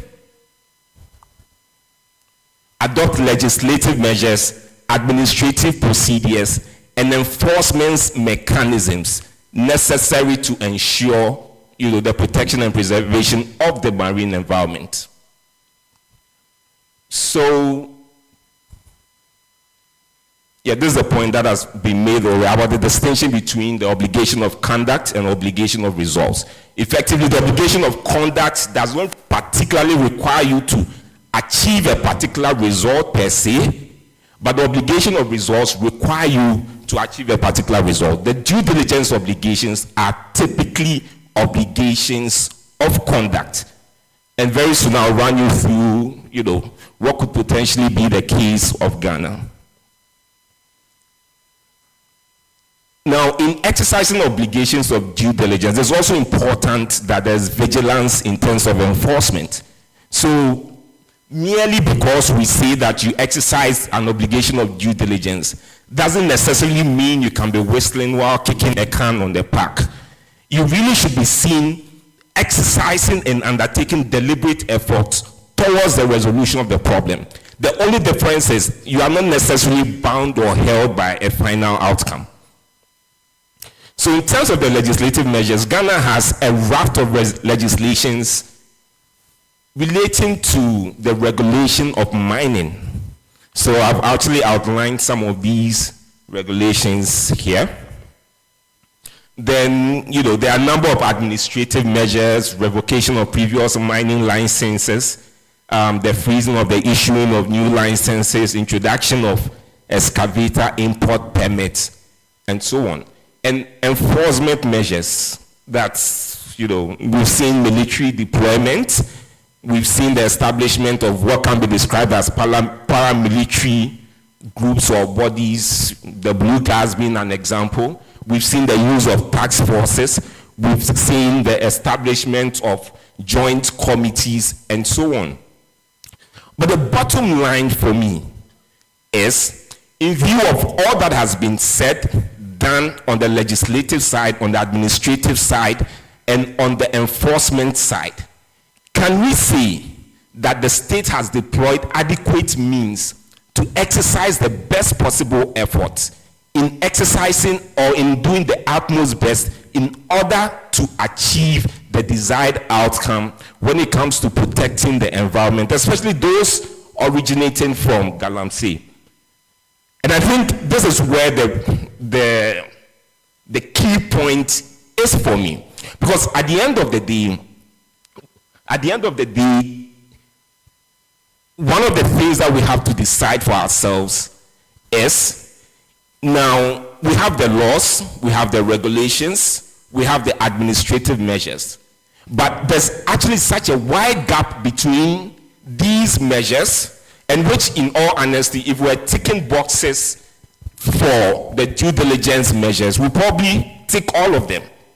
But there's actually such a wide gap between these due diligence obligations and methods on the one hand, and the reality and the progressive continuation of, the pollution of the marine environment through illegal mining.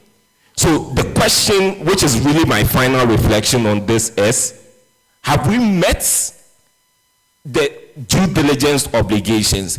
And for me, I would say that we haven't. And the reason why we haven't is that if we agree that due diligence is not just about ticking boxes, and it's really about bringing and making the solution to the problem closer and easier, then definitely there's a gap. And the reason why there's a gap is that the measures are not responding. And remember ultimately that these measures have to be effective. And so it's not really just about throwing solutions at problems, but there has to be that element of effectiveness as well. So on this concluding note, I wish to say that I'm not particularly convinced that the Ghanaian state has met its obligations, especially its due diligence obligations with respect to the protection and preservation of the marine environment, especially those originating from Galamsey. Thank you.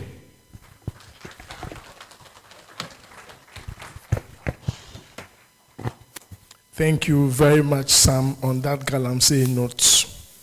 We are truly grateful.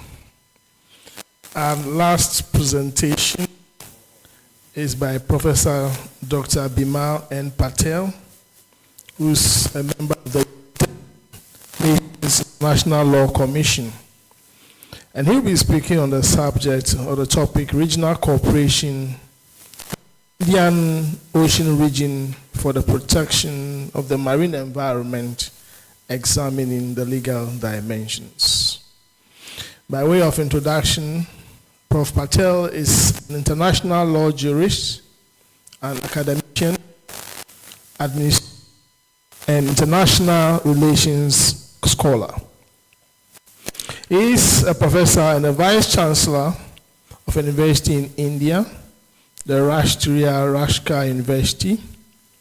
Prof. Patel has been a serving member of the National Security Advisory Board, an advisory board to the National Security Council, headed by the Prime Minister of India. He is also a member of the Financial Sector Regulatory Appointment Search Committee, headed by the Cabinet Secretary. Prof. Patel is also director of the Gujarat National Law University for 2 consecutive terms. He has also led academic advisors of India during his tenure on the United Nations Security Council from 2021 to 2022. By way of education, Prof. Patel holds 2 PhD degrees, and he was first awarded a Doctor of Philosophy in International Law and Governance by the Japua National University, and also a second PhD in International Law from Leiden University. He also obtained a Master of Laws degree in International Law from Leiden University, as well as a Master of Arts in International Relations from the University of Amsterdam. He also holds a postmaster's degree diploma in International Relations from the Amsterdam University,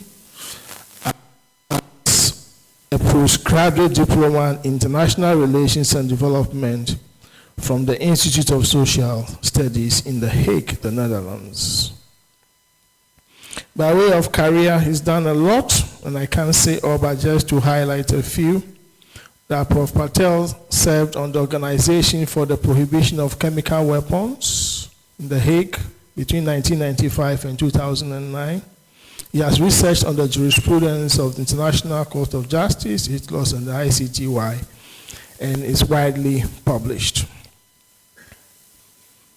He has delivered lectures around the world, from Cambridge University, the Hague Academy of International Law in the Netherlands, the Institute of Social Studies in The Hague, the Netherlands Erasmus University of Rotterdam in the Netherlands, University of Oslo in Norway, University of Rome, University of Auckland in New Zealand, University of New South Wales in Sydney, Australia, and many other places.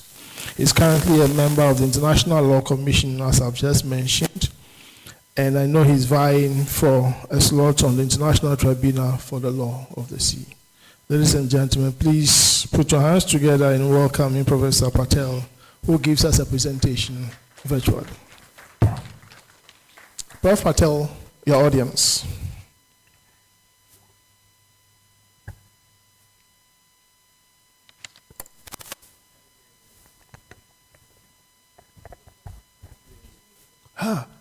Prof. Patel, can you kindly unmute?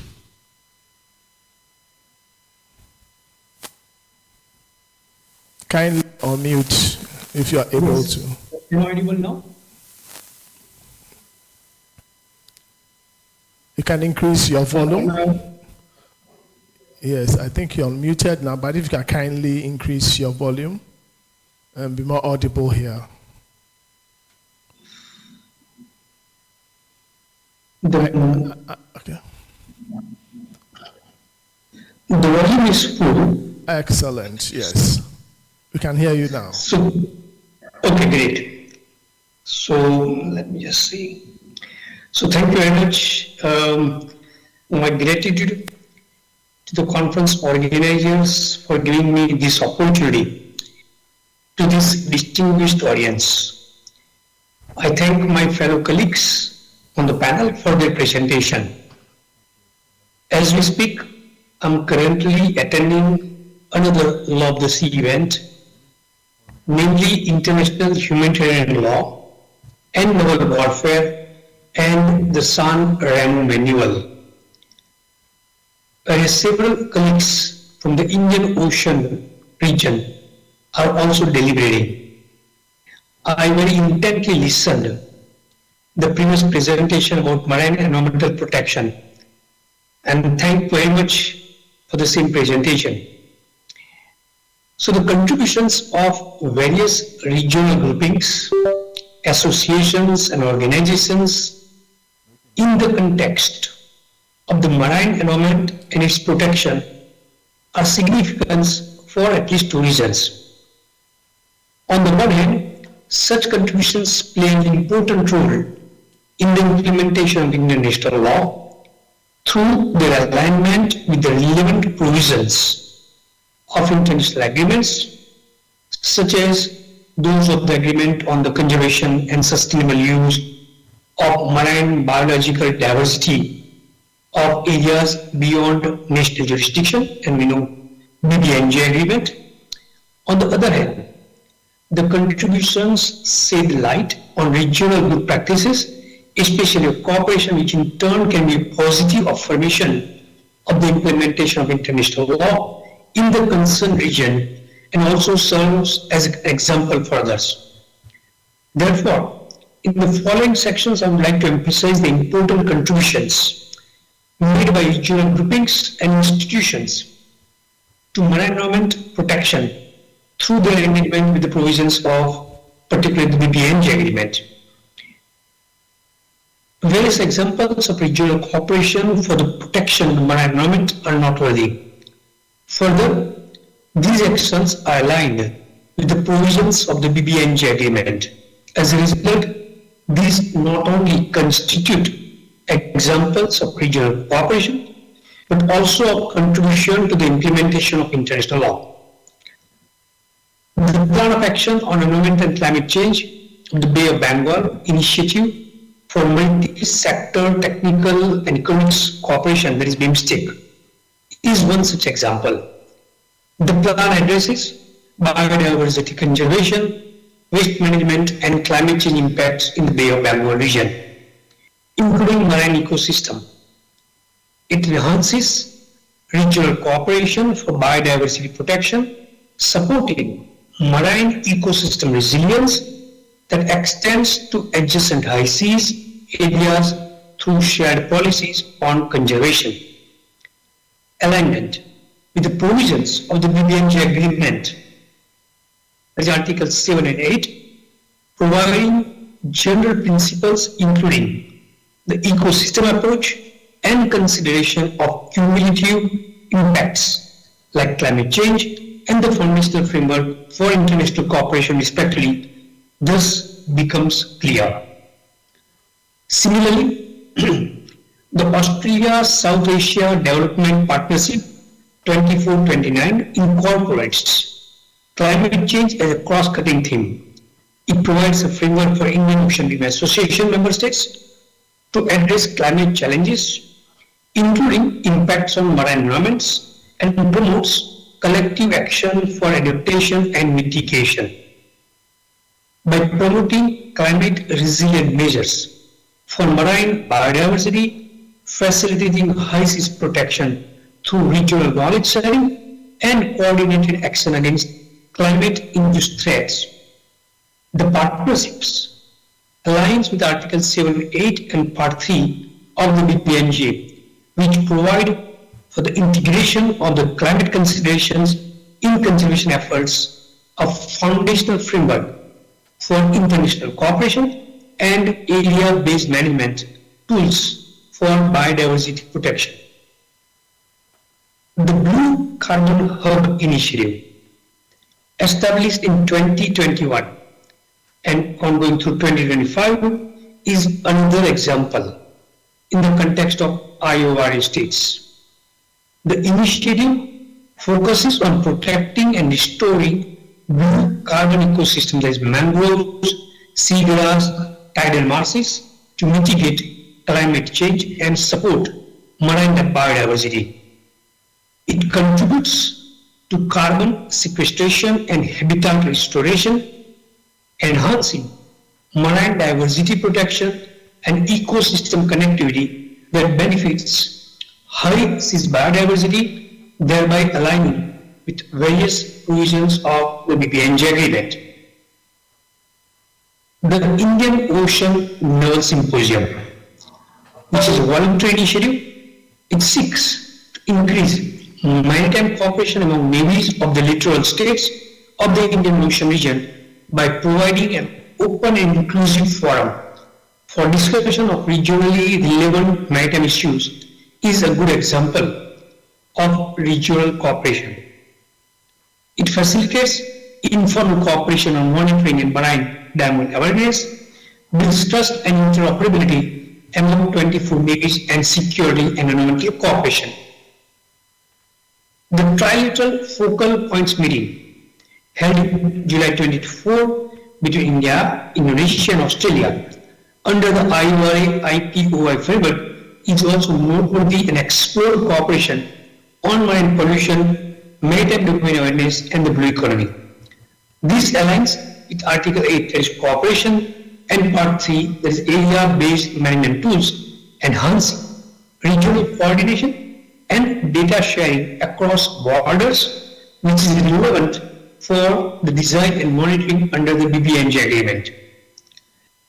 In the context of data and observations, the Indian Ocean Global Ocean Observing System and the Indian Ocean Observing System roadmap are good examples and align with the relevant provisions of the BBNJ agreement. The former provides sustained observational data and operational monitoring, temperature, currents and geochemistry that form the empirical backbone for the EIA, for instance, where the latter supplies long-term high-quality oceanographic and biochemical observations that enable identification of ecologically significant areas and connectivity, provide baselines and time series necessary for robust EIAs and cumulative impact assessments. Similarly, the BIMSTEC Regional Ocean Data and Forecasting Center, which is just launched last month, provides real-time information on weather, tides, and marine health to all member states, improving disaster preparedness and sustainable fisheries management. It improves early warning, supports science-based catch decisions, and strengthens monitoring of ecosystem health, which helps in the implementation of the BBNJ treaty in a fast-paced manner, backed by technical prowess, and aligns with the agreement's provisions on capacity building and technological transfer. Plans and projects under the Nairobi Convention are also noteworthy and include the Regional Action Plan, there is ocean acidification and the Sapphire Project in the Western Indian Ocean region. This project represents a unique collaboration between the Nairobi Convention, the Southwest Indian Ocean Fisheries Commission, and Food and Agriculture Organization on fisheries issues in the region. The project's time frame runs from 2017 to few years, as some of them are currently underway. In the context of security, the Colombo Security Conclave has made significant contributions. In 2020, during the 4th Colombo Security Conclave meeting, collaboration to confront non-traditional maritime security challenges such as the effect of climate change on the marine environment and oil spills was added. efforts were made to explore underwater heritage and safeguard the Indian Ocean's maritime ecosystem. The latest maritime tabletop exercise was organized by the Indian Coast Guard in Kolkata in 2023. For example, the Rashtriya Raksha University of Gujarat in India organized 2 maritime law workshops under the Colombo Security Conclave, which looks at enhancing enforcement and maritime domain awareness capacities that BBNJ parties can leverage for compliance with monitoring, reporting and surveillance. The Colombo Security Conclave focus on environmental crimes and illegal, unreported, unregulated fishing strengthens operational links between security and maritime law enforcement and conservation objectives. These actions, in my view, align with the relevant provisions of the BBNJ. International cooperation, particularly through the medium of diplomacy, is enhanced through the ASEAN IORA dialogue, which creates an inter-regional corporate framework for coordinating maritime policies and actions. It enhances diplomatic and operational coordination on maritime cooperation and United Nations Sustainable Development Goals, creating a powerful mechanism that can be leveraged to support BBNJ. Regional cooperation has also been enhanced through the second BIMSTEC Ports Conclave, highlighting One Day, One Vision, One Mission, which promotes regional cooperation on sustainable port development and blue economy planning. The conclave encourages cleaner ports, waste control and ecosystem sensitive maritime infrastructure across member states, and thus aligns with Article 7 on cooperation and coordination and Article 23 on pollution prevention in marine activities of the BBNJ agreement. In the regional context of Africa, the Great Blue Wall Initiative of the International Union for Conservation of Nature and Western Indian Ocean States is pertinent. It is an Africa-driven initiative to create a network of conserved and restored seascapes and aims to establish an ecological corridor of critical blue economic systems which would directly contribute to the BBNJ goal of creating a comprehensive and well-connected network of marine protected areas. Similarly, in the Western Indian Ocean Marine Science Association develops practical mechanisms for the cross-border cooperation essential for managing large connected marine ecosystems. The association enhances the co-management of existing MPAs and fosters bilateral policy dialogue, creates a governance model for future that may span to be adjusted to multiple jurisdictions. Contribution do not remain, friends, limited.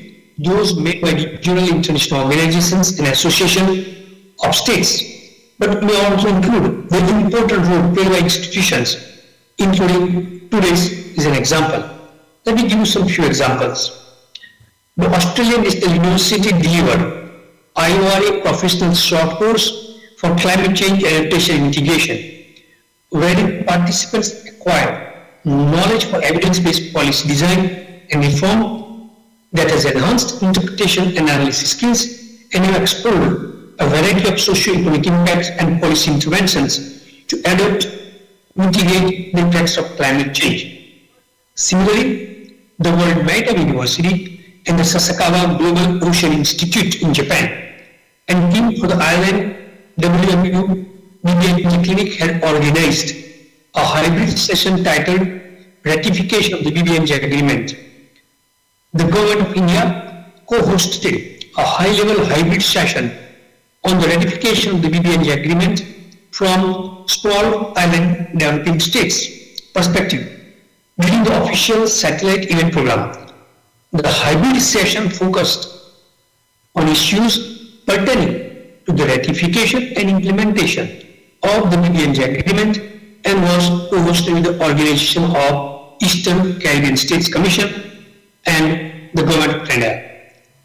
Not only the World Maritime University and GOI clinic aims to support small island developing states, and also the least developed countries, including some of them are in Western Africa. Examples of workshops and academic collaboration must also be noted, and include the BBNJ workshop on regional interactions under the BBNJ agreement, hosted by the Australian National Centre for Ocean Resources and Security. In this regard, the contribution of Centre of International Law of the National University of Centre of Singapore, the Norwegian Centre for Law of the Sea, the Korean Institute of Ocean Science and Technology, and the Nippon Foundation, University of Edinburgh Ocean Voices Program are very important, because these programs advance academic understanding of how BBNJ interacts with existing legal regimes, builds international legal capacity through expert workshops like this one, contributes to implementation scholarships for complex jurisdictional issues, and constitutes a good example of alignment with BBNJ provision regarding cooperation with competent organizations. A simple example is a regional capacity building workshop on BBNJ covering South and Southeast Asia, with participation of the Tamil Nadu National Law University of India, which comes under the Bay of Bengal program, with regional universities, and build regional awareness and technical capacity for BBNJ ratification and implementation across South and Southeast Asian countries, including capacity needs assessment. Another important project is the Ocean University Initiative of University of the Britannia Occidental, and its project on navigating the BBNJ agreement, and the Sargadon project, developing hybrid governance models for high seas areas are notable. These have generated legal implementation scholarships and have developed practical governance models for specific high sea regions through interdisciplinary research. We have produced legal analysis of BBNJ implementation challenges and also developed hybrid governance models, which I think academic universities can also discuss. Friends, the above examples constitute some of the best examples of regional cooperation for the protection of marine environment under the aegis of various regional groupings, organizations, and associations. Such relevant good practices coming from various regional groups indicate active engagement in marine environmental protection and aligned actions, especially in relation to the provisions of BBNJ agreement. These contributions thereby contribute to the implementation of international law while also providing good practices that can be implemented in the context of protection of the marine environment. I would also add that this is an area where cooperation contributing to the capacity building of the Indian Ocean region and beyond is critically important. I am happy to note that under the Ministry of External Affairs, Government of India, technical assistance programs, various such programs are being organized, including at the Rashtriya Raksha University. Finally, the Mahasagar Doctrine, that is, mutual and holistic advancement for security and growth for all in the region, promulgated by Prime Minister of India, Mr. Narendra Modi, inherently includes marine environmental protection. India, during its presidency of the UN Security Council, also emphasized importance of all maritime security challenges and role of the Indian Ocean countries. As an international law jurist and proponent of upholding the spirit of UNCLOS, I believe firmly that marine environmental protection is one of the most critical security challenges, and therefore holistic approach and efforts are essential. In this regard, I have honor to identify how the regime of marine environmental protection obligations is clarified by the International Tribunal for Law of the Sea and the International Court of Justice, in my words, on these judicial institutions. I believe through such kind of efforts, and I really congratulate the University of Ghana, the School of Law, for organizing very exclusive event on international law and of the sea. And I'm sure in the years to come, universities such as RRU, World Maritime University, IMLI, Nippon Foundation, as well as United Nations regional organizations will significantly contribute to the University of Ghana and like-minded universities' efforts in the region. Thank you so much, and I'm looking forward to your questions and clarifications. Thank you. Thank you very much. Thank you very much. Thank you very much, Prof. Patel. We are truly grateful for that insightful presentation. We are truly grateful.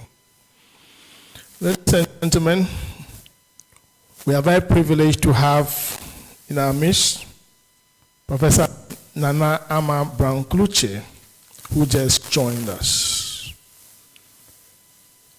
She will deliver the last presentation or lecture or address or statement, however you wish to classify it. Prof will be speaking on the theme climate change and its impact on the marine environment, legal, policy, scientific, and societal responses. By way of background, Professor Brown-Kluche attended Fansiman Girls Secondary School. As I'm sure we are all aware, a very prominent girls' school in this country. Then she proceeded to University of Cape Coast to read BSc Physics, and she pursued a PhD in climatology at the University of Cape Town in South Africa.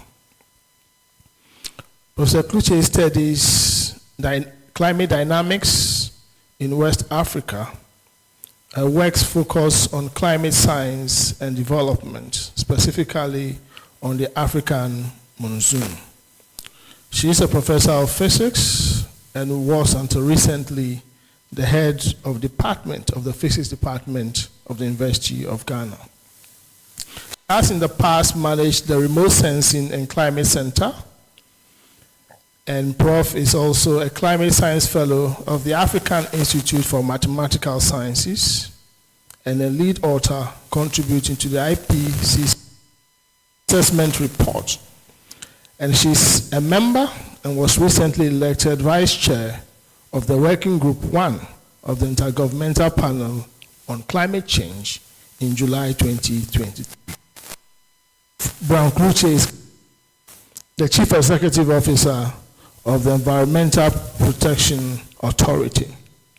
Ladies and gentlemen, please put your hands together for Professor Brown-Kluche.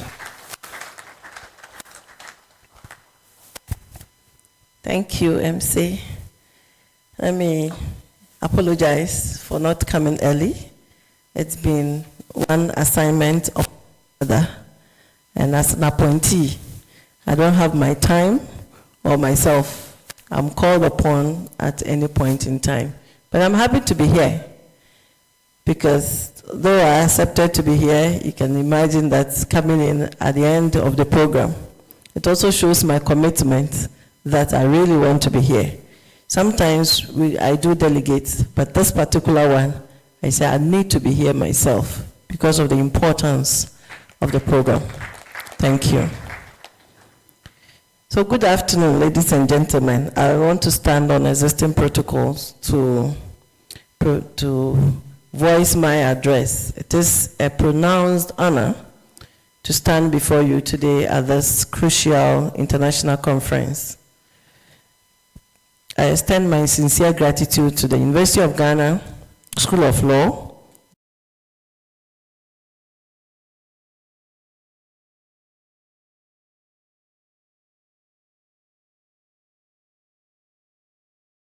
for the kind invitation extended to us. So your commitment to fostering dialogue on ocean governance is not just commendable, it is absolutely vital. The theme of this conference, Emerging Issues in Marine Environment and the Law of the Sea, is in line with the Environmental Protection Authority's mandate. In fact, This meeting is important to me in particular because I always say you are doing our work for us. We can only provide the support. So this compels us to confront the most pressing challenge of our time, climate change, and its rippling effects on our oceans. For us in Ghana and across Africa, the ocean is a body of water, we know. It's not just that, it's a lifeline. It provides or feeds millions through artisanal fisheries, to shipping lanes that power trade, to cultural tradition that tie to our coasts. The ocean sustains us in our countries all the time and in many ways. This lifeline is under unprecedented assault from a threat we have largely created, increasingly putting it at risk.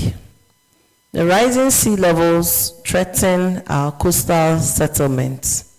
It's changing the ocean temperatures, disrupt fish stocks. Ocean acidification endangers marine biodiversity, and extreme weather events devastate coastal infrastructure. So for small fishing communities in Adan, Keta, and Axim, climate change is a daily reality for them. Ladies and gentlemen, let us begin with the science. The Intergovernmental Panel on Climate Change, where I serve as a vice chair of Working Group 1, and among many other scientific bodies, have provided irrefutable evidence that climate change is already having a dramatic and measurable impact on our oceans. The key scientific impacts include ocean warming, where the oceans have absorbed over 90% of the excess heat generated by human activities. This is leading to thermal expansion and sea level rise, as we experienced in Keta coastal areas some few months ago. Ocean acidification, which makes it difficult for marine organisms to build their shells and skeletons. The extreme weather events fueled by warmer oceans, bringing more intense storms and coastal erosion. All of these, we are not talking about the future. We are talking about the present reality. The scientific community has also given us the diagnosis. Now it is up to us, the global community, to act on the knowledge provided to us. Addressing this critical demands, this crisis demands a robust and collaborative response through our legal and policy frameworks. We must move from high-level commitment to enforcement, on-the-ground action. At the international level, landmark agreements such as the United Nations Convention on the Law of the Sea, provide a fundamental framework for ocean governance. However, the climate crisis presents new challenges that require us to interpret and expand these laws. The Paris Agreement, with its goal of limiting global warming to well below 2 degrees Celsius, is a critical piece of the puzzle, as its success is directly tied to the health of our oceans.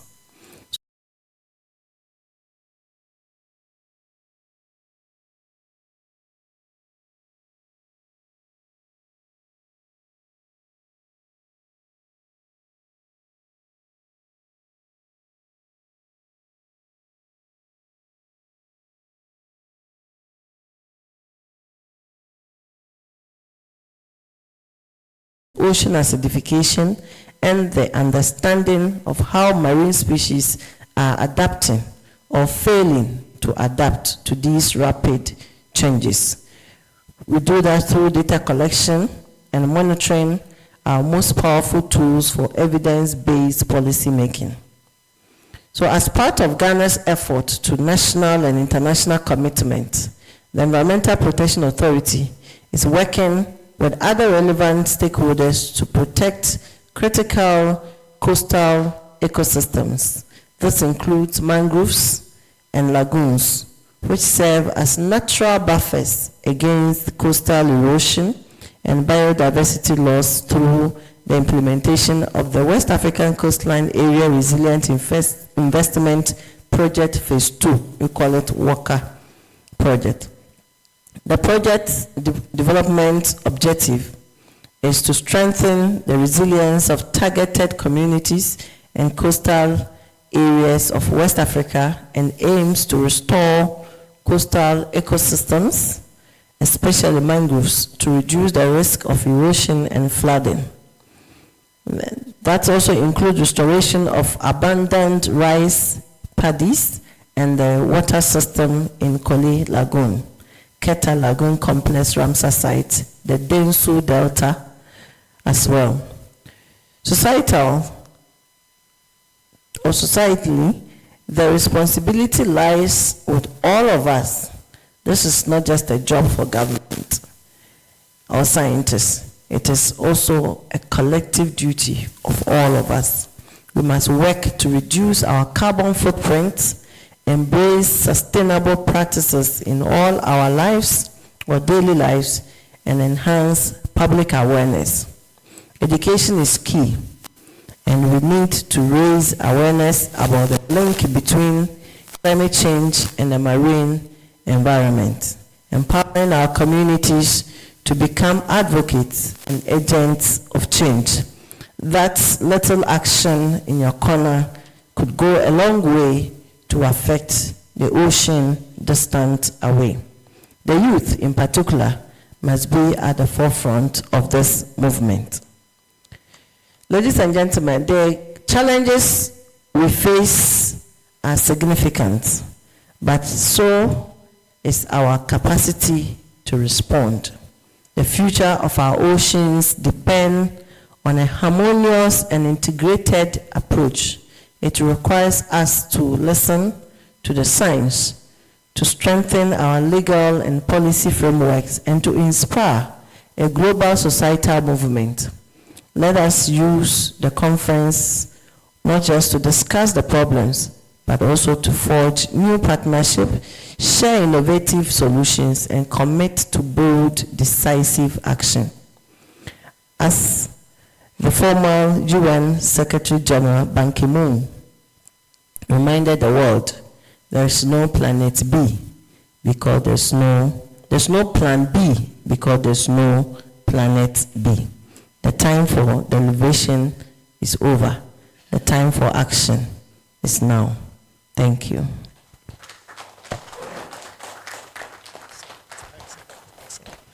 Thank you very much, Professor Brown-Kluche, for that insightful and inspiring message. And I'm sure we've all been inspired by her speech. Before we proceed, I've been prompted that we've been sitting for too long, and it's proper that we stand, we shake ourselves to good music, and then we enter into the last phase of today's activities, which will be the questions and answers and contributions, and we'll be out of here. So if the music man is ready, can you give us the music to do the boogieing? Please rise.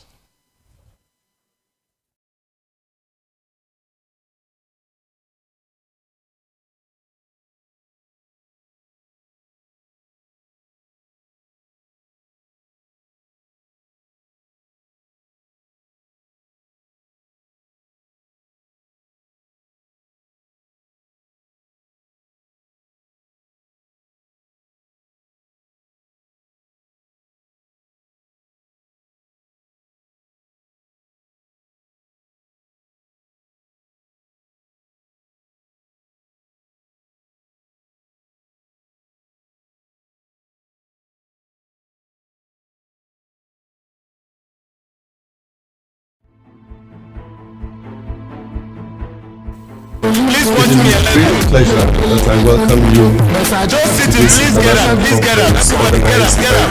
Ocean Governance Research and Madam, madam, come and help us. Okay, come. Madam, come and help us. under the team Emerging Issues in Maritime Government Innovation and Ocean Governance, Bridging Law, Policy, Science and Practice, represents a significant milestone in the ongoing efforts of our school for several years to build knowledge resources and expertise on the intricate and multifaceted issues surrounding ocean governance, maritime boundary and the sustainable quality of new government. Today marks an important occasion as we gather to deliberate on the critical issues of maritime boundary delimitation, ocean governance, and the broader implications these have on our national development. As a coastal nation, Ghana's future is intricately linked to the sustainable management of maritime resources. Thank you very much. The oceans are vital not only for economic growth, but some of us will even struggle to dance to save our lives, but he does it so effortlessly. Thank you very much. Let's get to the last segment of today's activities. And it's time for questions. You have questions on your mind. You have comments to make. You have a contribution to make. This is the time. And on this side, we've been talking too long.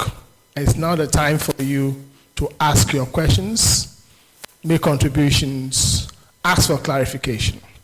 So what we do is that you just raise your hands. I will call you. You mention your name and the institution from which you are coming, if you are coming from any institution. Otherwise, your name is good enough. So please raise hands if you have any questions to ask, a contribution to make, or clarification you seek from the panel. None? Yes. Okay. The lady first, please. So you give us your name and the institution from which you are coming. Hello, everyone. Good afternoon. My name is Baraka Isahaku, and I'm from the Ghana Ports and Harbours Authority. I'd just like to say it's incredible the amount of knowledge that we have amassed as individuals, as stakeholders in this subject area, and it's commendable, I must say. However, one thing that we have noticed is the intentional, gap in policy and implementation. As we've already seen in academia, we have that same gap, industry and academia. During the presentations, I've realized that all of us have mentioned things regarding, implementation, data, and all of that.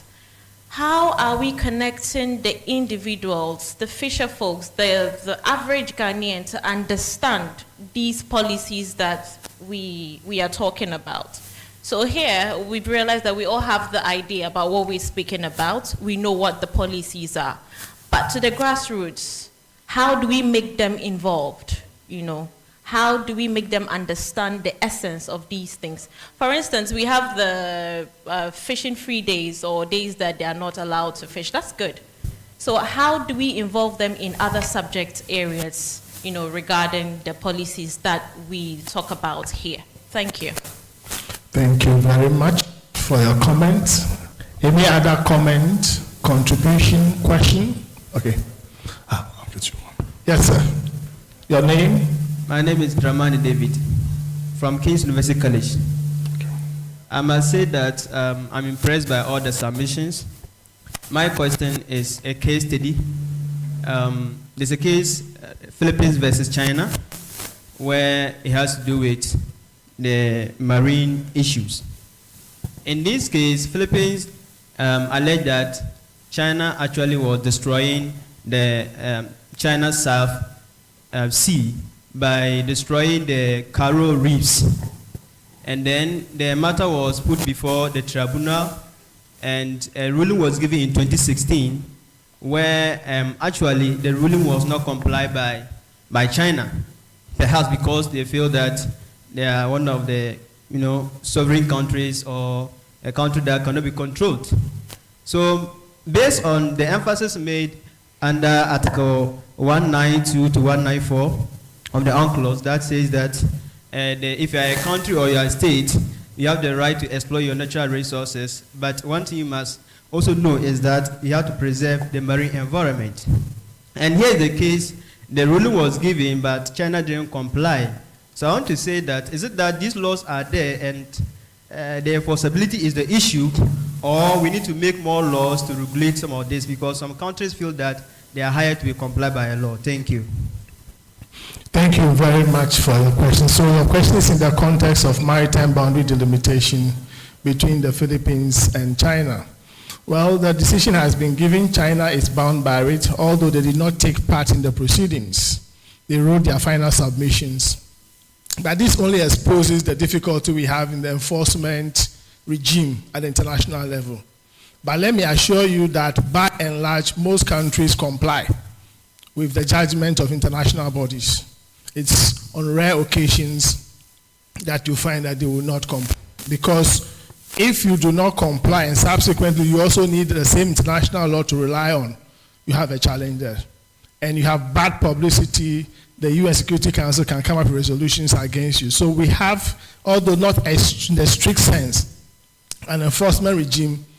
The regime of enforcement is normally complied. It's voluntary. If not, the Security Council can come in when it becomes necessary to do so. So it's not as if they can do as they please. Of course, they are showing power, but as you know, from time to time, America also goes in that space just to assure the likes of the Philippines that they have support of the regime. Thank you very much. Next question, I've seen a gentleman in white. Thank you very much. Your name and your institution. I am Mohammed Suleiman. I'm from Environmental Protection Authority. Yeah. Mine is a contribution from the presentation of Professor Dr. Patel. I could hear he's talking, but based on the accent, I didn't hear anything. So if there's possibility of adding a written share screen so that at least we can read whatever that he's talking about, that would also let us understand whatever that he's talking about. Thank you. Thank you very much. That's a very laudable suggestion. So we will get the transcript for you or his presentation. We'll put on our website, and you can subsequently visit the website to read it. Any more questions? Yes, sir.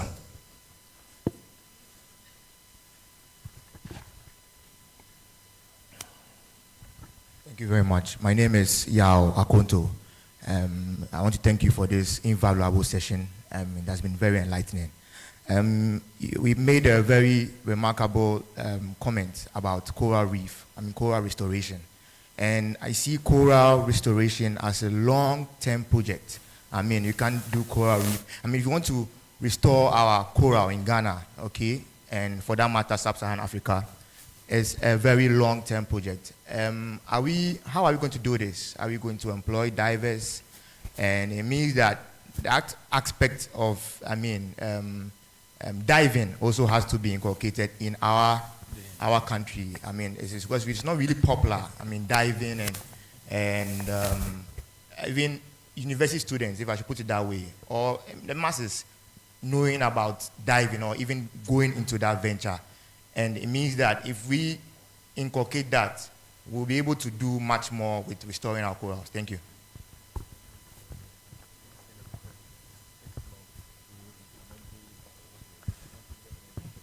And my name is Kafui Akbleze. Dr. Joko, to identify with you, since we are coming from the same house, the sea is carrying our house away. Yeah. Yeah, but the presentation that has been done so far, we've realized that various ministries or agencies fall under the marine space. And per the presentation, there are gaps within the various agencies.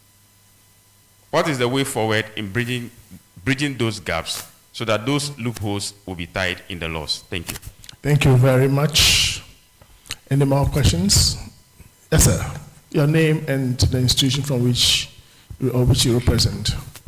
Yeah, I am George from King's University College. All right. And I'd first of all want to commend us all for this insightful program because few people talk about anything regarding the sea and steps to regulate things regarding it. So yeah, it's a commendable program as such.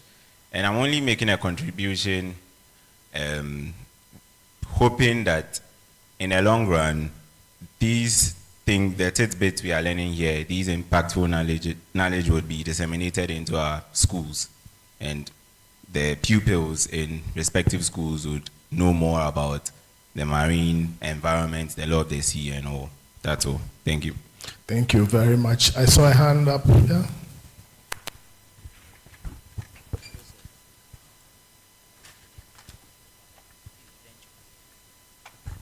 Hello, I'm Gabriel from Semlos, Africa. So, I think it's about time we start to incorporate traditional local knowledge into any of our activities we do. In that,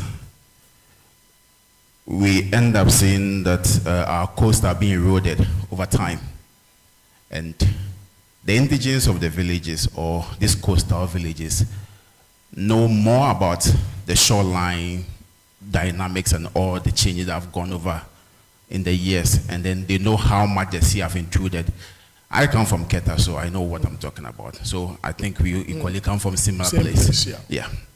Keta is no more. If you mention Keta, you will not see anything apart from that lone standing rundown fort and the church that is Keta. But it used to be a big place. But over time, it's off. And one thing about the coast is when you block a path, or if you win sand, or if you construct something along that path, whatever that's happening in that area that you've constructed, you've blocked off, goes to another path. Yes. And that is why all along the shores of the Volta, we keep having the coast being eroded. Because at some point you put in a sea defense, maybe there was erosion here, so it has to take it somewhere else. That whole sand budget thing, longshore drift thing keeps happening. And I keep telling people that with time, you have sea defense walls all the way from Jita all the way to Aplao. What happens to the fishermen? How do they moor their canoes?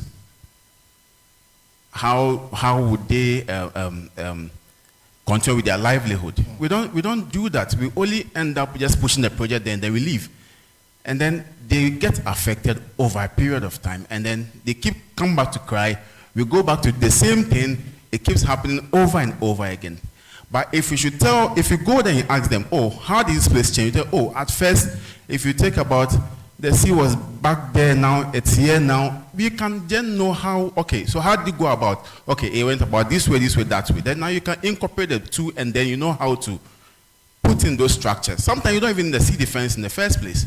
You maybe need a groin or something else, but we just put the project on them and then we leave. And it's becoming more of the thing lately.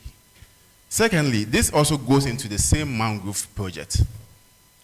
We have one of the biggest mangrove markets in Ghana.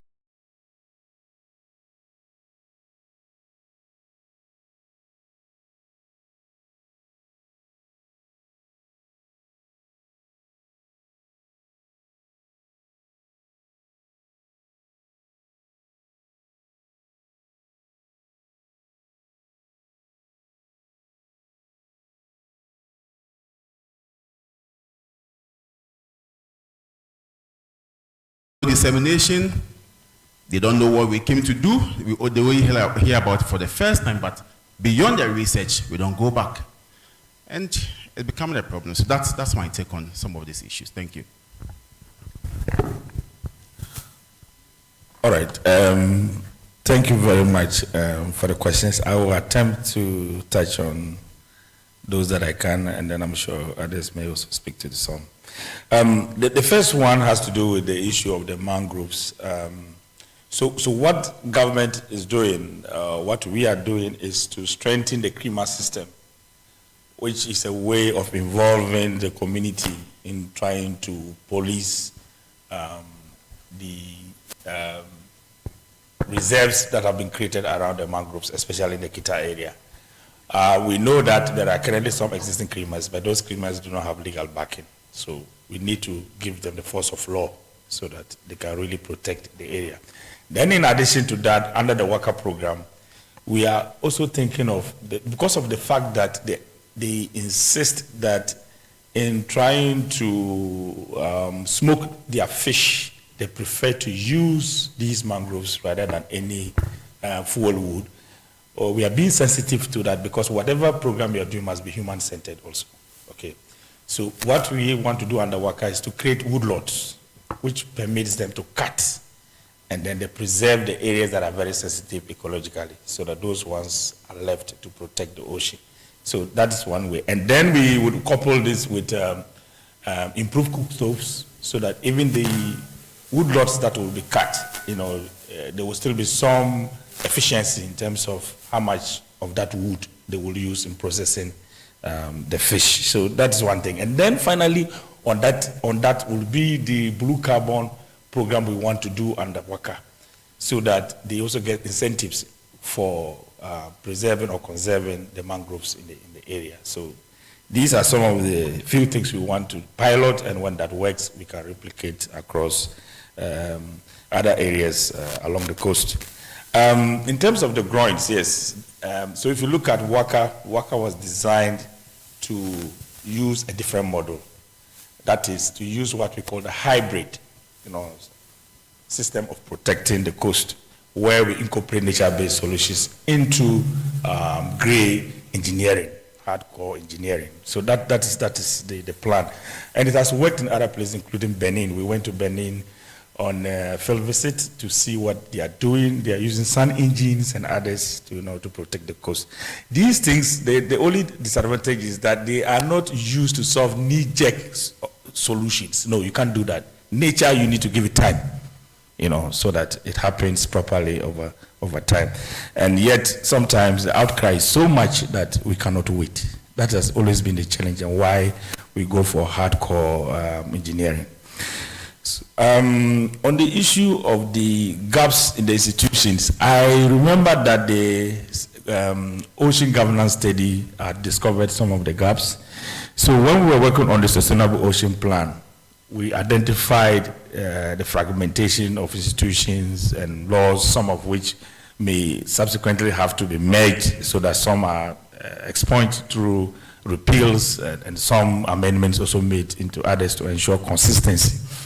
Currently, the Blue Economy strategy that is being developed has created a chapter on that, which is to basically address this issue of inconsistency and trying to use the law to harmonize the system.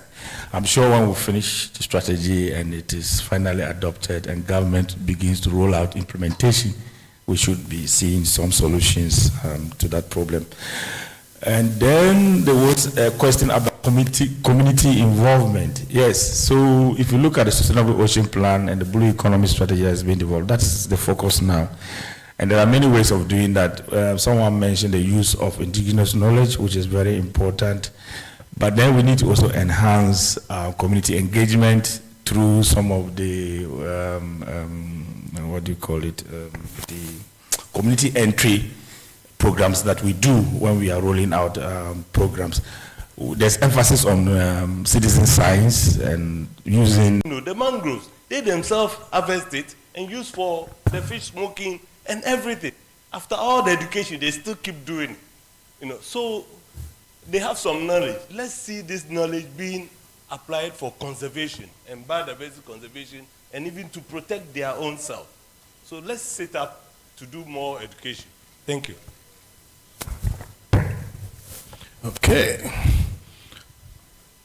So we are our own enemies. We will do better next time. Okay. Yes, any more questions? Please, your name and the institution you represent. Yeah, thank you very much. I'm Emmanuel from Marine and Fisheries Sciences. Dr. Derry mentioned the MAPO Convention. No, Ghana, we are very quick of ratifying conventions, but if it comes to implementation, we have found one thing. I'm saying this because recently I went up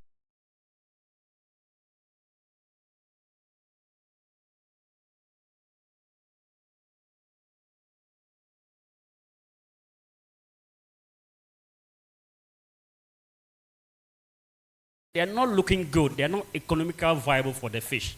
And therefore, what are we doing about this? What are we doing about this particular law? That's it. We have to regulate the ballast water in the ship tanks. Thank you. Thank you very much. Maple has been domesticated in Ghana. We have the Maritime Pollution Act. You know, that is a major step. The fact that we have a domestic legislation that has domesticated the contents or elements from the convention. What you are saying is about issues of compliance and implementation of the law. What I know is that the Ghana Maritime Authority is implementing the law, because you cannot have a law that exists in vacuum. No, they are doing it. There may be some gaps, just as in many other implementation situations. But to say that we are not implementing it, I would say that we do, and we are implementing it. There are other areas that we may be doing very well. There are other areas, of course, we could be running, falling short of implementation, but it is happening. This is an observation you brought to all of us, and we would also let the authorities that are concerned to look at it and see what can be done. Thank you. Yes. Your name?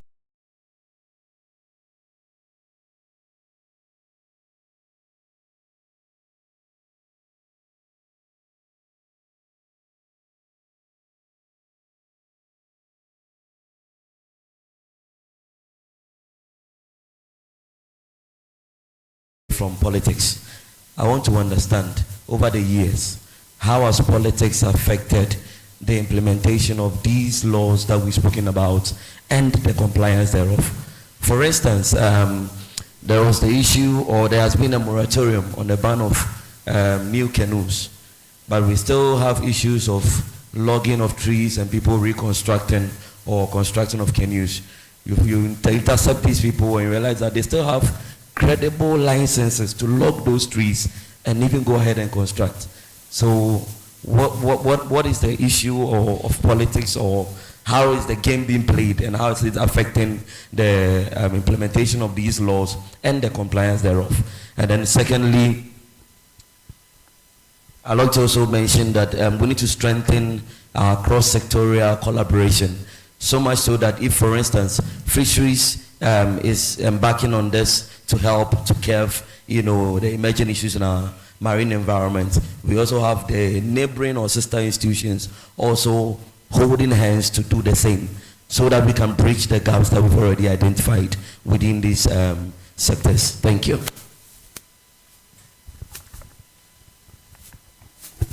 So about the implementation, it is said that implementation is evolutionary. No implementation is static. As you go along, you keep improving until you get the best out of it. There are institutions that have mandated to play different roles. The institutions are currently doing that. But there is always an opportunity to enhance what they do.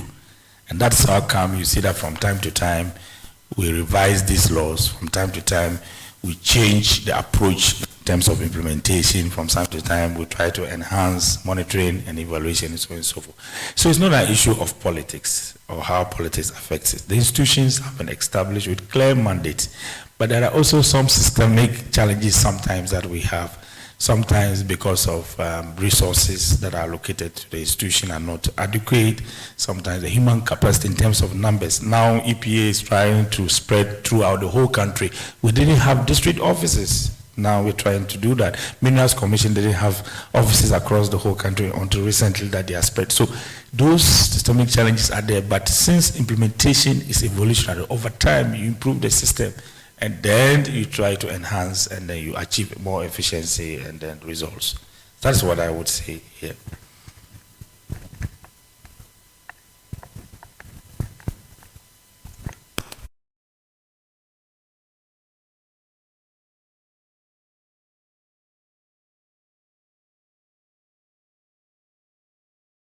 Sure, your point is, are we taking stock of how we are making progress?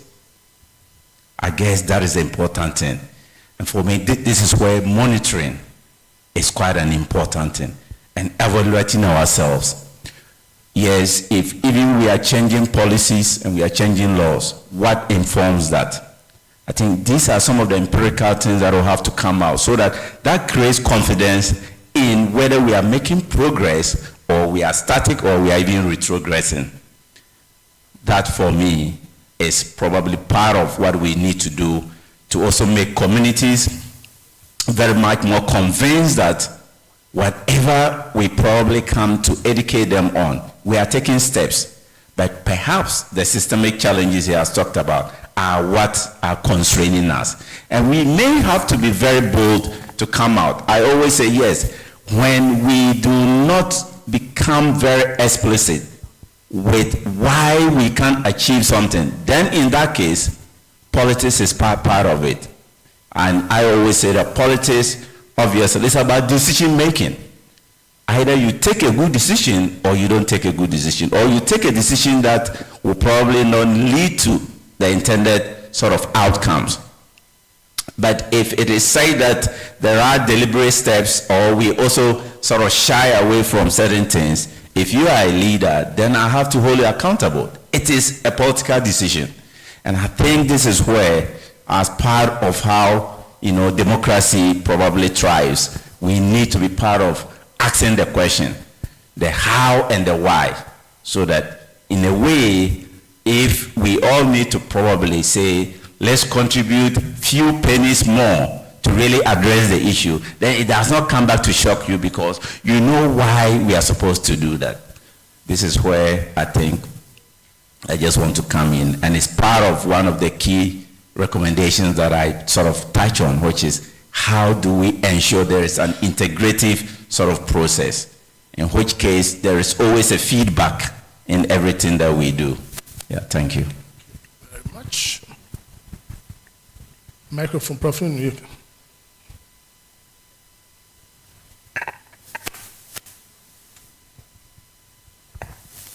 I think that I want to help him. I want to help him put his question very well. Yeah. So you need to answer it for him. No, okay, so that all of us will answer it. Former Chief Executive of Fisheries Commission.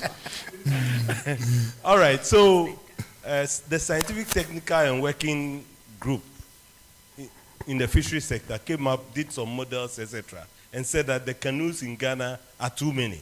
We have over 14,000 at the time. So maximum sustainable yield is 9,000. 9,000 something. So we should take every step to reduce the numbers of canoe. And we have a situation where anybody can just go and construct a canoe and start fishing.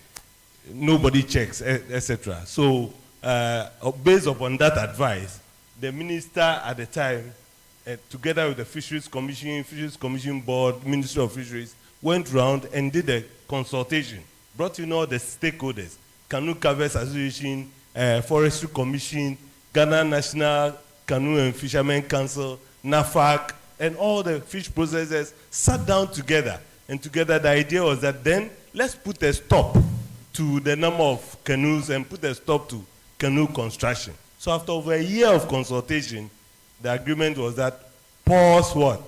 Canoe construction. So a moratorium was announced by the then minister that no more, at least for 3 years, so that we will see what happens. We'll monitor the trends.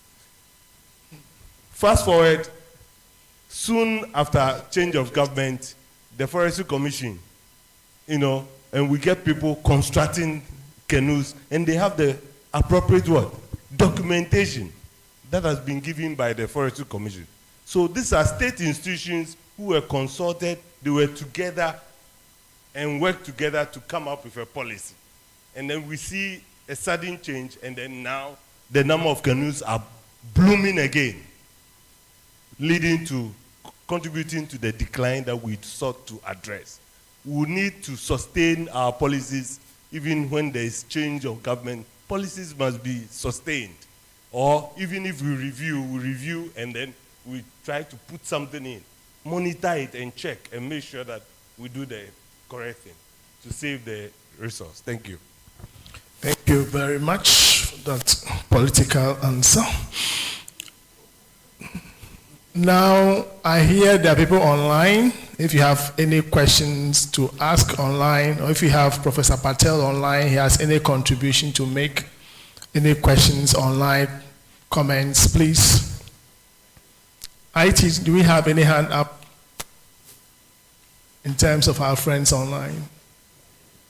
Okay, it appears we are done. Okay. Mr. Brown. Oh, that's kindly pass the microphone to her. Oh, we would like to hear. That's fine. Yes, okay, I can ask a question. Thank you so much for a very interesting debate afterwards, and also very, very interesting presentations. Listening in, I made myself several reflections. Did I say where I was from?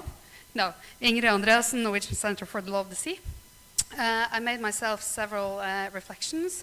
One is the referencing to the ITLO's advisory opinion on climate change, which was made by many of the panelists, and also reference to the ICJ advisory opinion, which came out recently. I tend to think about these advisory opinions as having legal effects, as guiding tools, but I know that there is a debate ongoing about the legal implications of these advisory opinions. So it would be interesting to also hear your thoughts on that. The other thing I was thinking about is in relation to Mr. Samuel's presentation about due diligence and due diligence obligations, because as ITLOS has also stated, it's highly demanding to actually implement these obligations. And I do agree with you that states need to do the utmost to actually fulfill their obligations, but I see that it may be very tricky to set a threshold on where they are actually fulfilled, so it would be very interesting to hear some more remarks about that. Thank you so much. Thank you very much. Sam, you want to work?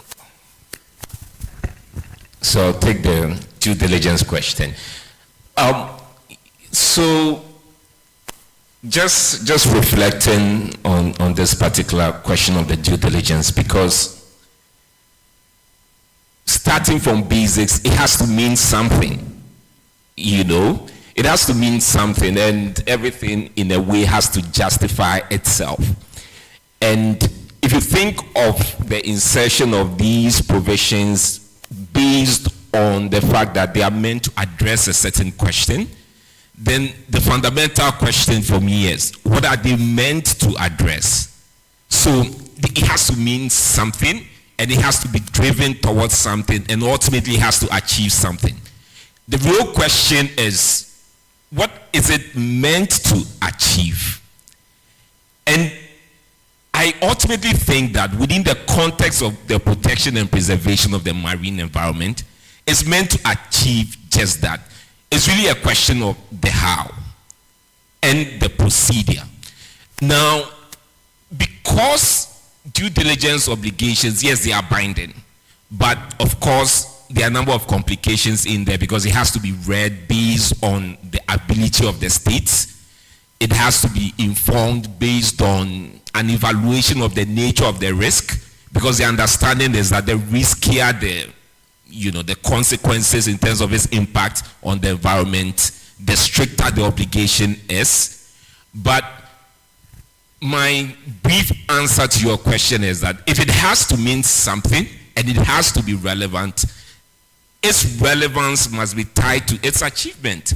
So eventually, I'm looking forward to a situation where the lines between the obligations of conduct and obligation of result is actually blurred, and at best, because there are also the obligations different states have different technologies, capacities, capabilities in terms of financial resources and all. So you need to bear that in mind in ascribing the obligation. But I would like to simply think of the due diligence obligation as a stair So yes, some people may use the elevator, but for those who cannot afford the elevator, yes, you can use the stairs, a graduated approach, but ultimately, it shouldn't be a walk in the park where you are whistling and kicking the can, if I may use that expression. It has to mean something, and if it has to mean something, then it needs to be geared towards something. And if it needs to be geared towards something, its existence within the literature and even the law itself needs to be justified. So, for me, I think it's binding.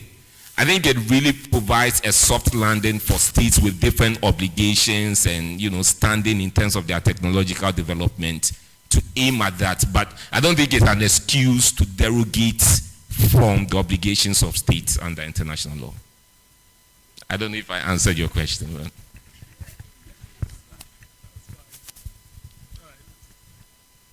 Thank you very much. Okay. Okay. Let me say a word or two on the impact.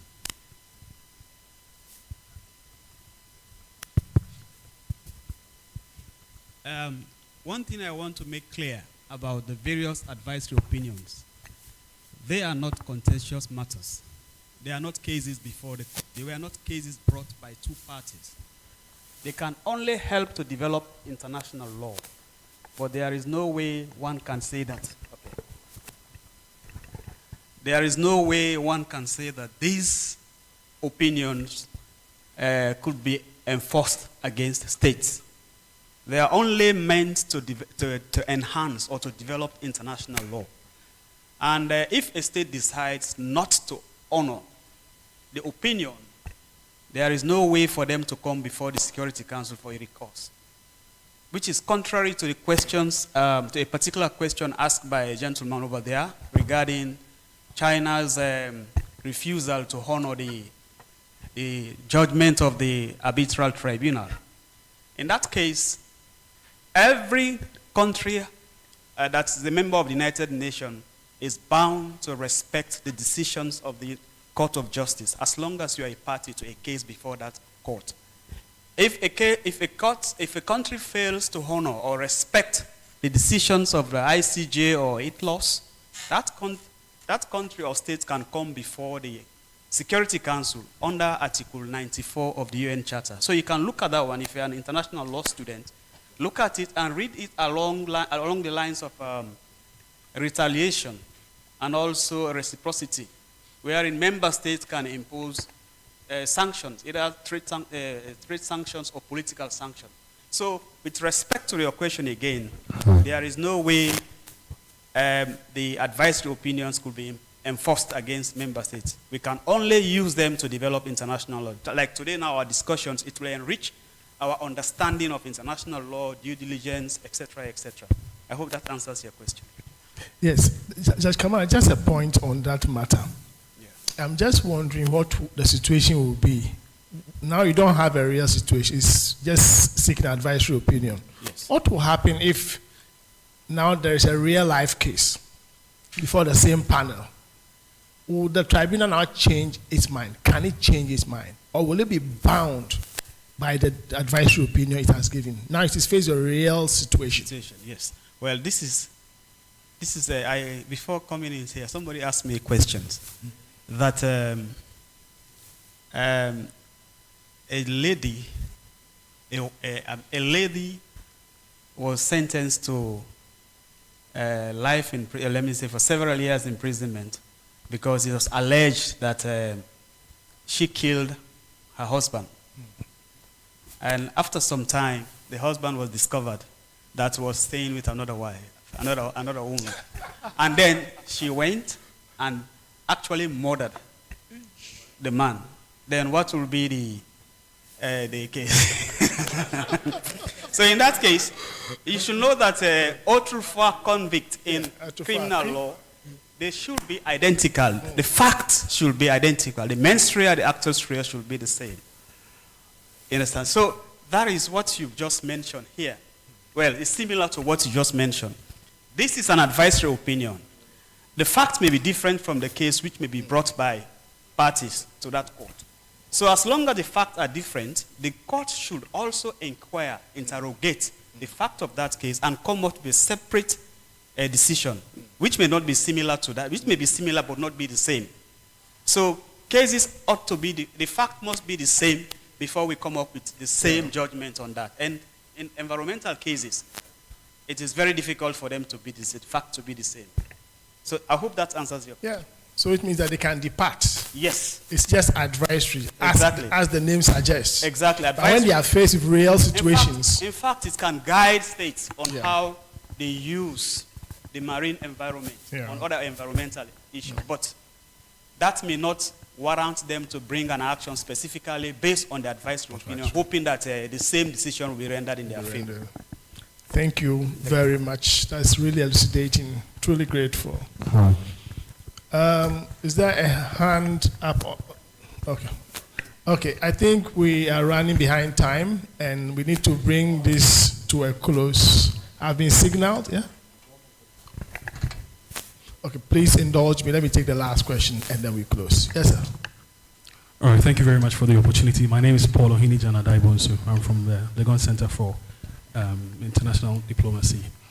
My question, please indulge me a little bit. I want to make it a bit simplistic for clarity. It isn't that I do not appreciate modernity or global trends, but for the presentation on Galamsey, for example, and we look at the cost of Galamsey, I don't know how much revenue Ghana makes from that sector currently, but I can swear by my life that it will never be enough to pay for the price of lives, of the environment, of the human cost, the human security, the food insecurity, and the things that are going to be experienced decades, perhaps even centuries to come. So from the governance level, what is being done to make sure that we have responsible governance? Because these things are going to kill us in the near future. On the issue of fishing, I wanted to have clarity to this. The number of canoes, how much really does it contribute to the effects we are experiencing currently? Is it the method of fishing, or just the number of canoes? Because we're also aware of international companies who have trolleys and boats on the sea doing illegal activities. Does that not contribute to anything? And then lastly, are we looking at a case where we are going back to old ways of doing things? Because like we had, most of the things that pollute the sea comes from land. But when I was growing up, there were a lot of things that we had domestically that were biodegradable. Now it isn't the case. Are we doing anything to make sure that we go back to the future to resolve some of these problems? Thank you. Thank you very much. Prof. Nunu, would you mind taking the canoe question? Okay, so I'll take the fishing question. The number of canoes has an effect. Okay, so what we found out is that over the years, the sizes of the canoes, initially the canoes were just 1 man, 2 man, and they just go for a day's trip and come back. Now they've grown huge, gone up such that if I stand in one canoe, you will not see my head. They are deep and big, and even they have the bigger the canoe is, the bigger the fishing gear. A canoe can have a fishing gear twice the size of a football pitch. Very huge, and they do sailing. They surround and take everything in its path. So the bigger the canoe, the bigger the fleet, that the size of gear that it will take. So it increases what we call the fishing effort. So instead of going for 1 day, now they go for 3 days, 4 days, sometimes even 1 week a canoe, and go with ice. And even the ice, they put, they to get the formalin, to get the ice to last, they put formalin in the ice. So that, and you know formalin, so that it will last longer. So they are effectively destroying the fish stock. So this idea about international trawlers and everything, the same UNCLOS under Article 62 allows states to give the excess surplus stocks to foreigners or access demanders to come and assess it. But they must do it properly. So we take them through the law and the processes for them to be properly registered. So let's not blame foreigners. We ourselves are destroying the resource. Thank you. Any more contributions otherwise? Thank you very much. Your description of the canoe just reminds me of Noah's Ark. Thank you very much.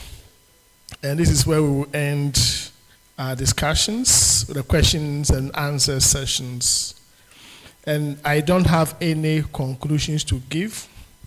I'm sure the word out there is very clear that we need to take very bold and decisive actions. Enough of the talk. And that there is no plan B, there is only plan A. And we must make sure that it works. How do we go about it? Our distinguished panelists have told us in many words that we should integrate the marine climate mandate. We should clarify the carbon ownership. We should harmonize the various sectorial mandates, and we should enhance the coastal restoration. We've also been told that we need to build resilience in order to protect our socio-economic life. We've been prompted on the various capitals we have, and also we've been told that we need to invest in technology in order to get the best out of it. We need to focus on technology to solve our problems. We've been reminded that as a nation, we are defaulting on international obligations, at least when it comes to Galamsey. Ladies and gentlemen, these are nuggets we picked from today's presentations, and many more will linger with us as we proceed. Tomorrow, the conference continues. It will be in 2 sessions. The first session will start at 9 a.m., and it's on the theme Marine Resource Management in West Africa, Legal Frameworks and Policy Challenges. I've seen our good friend, Dr. Sylvia Dusu, be speaking on the role of advisory opinions on climate change. So the issues we've dealt with today will come back, hopefully tomorrow. In the afternoon, we have another session themed Sustainable Fisheries Management in West Africa, Balancing Economic Development and Environmental Protection. These two really promise to be an excellent set of presentations. So ladies and gentlemen, this will be the end of our panel discussion for today. And I can't thank you enough for your attention and for your presence. To my able panelists, we had Professor Nana Ama Brankluche. Madam, we are truly grateful for coming. We thank Dr. Peter Derry, as usual, for his insightful presentations. And you are not off the hook. You are back on Thursday to deliver the rest. My good friend, Professor Simon Bachileno, I'm so grateful. This is your first time.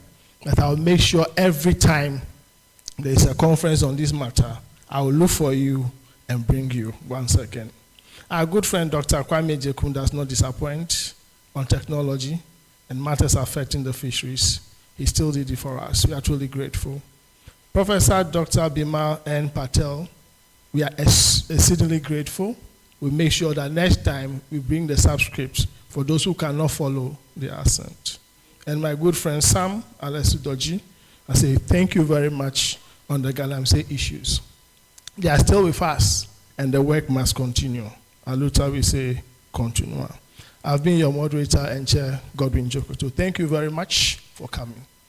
We will pause here today and take a group picture with the panel and our distinguished guests, and then we'll take a group picture outside with the participants before we close. Thank you very much.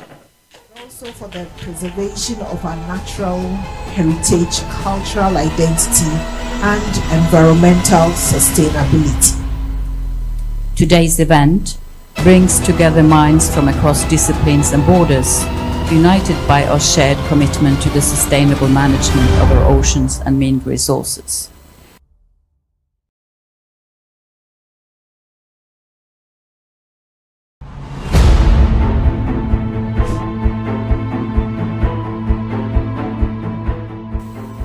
It is with great pleasure that I welcome you to this international conference organized by the Ocean Governance Research and Development Project of the University of Ghana School of Law.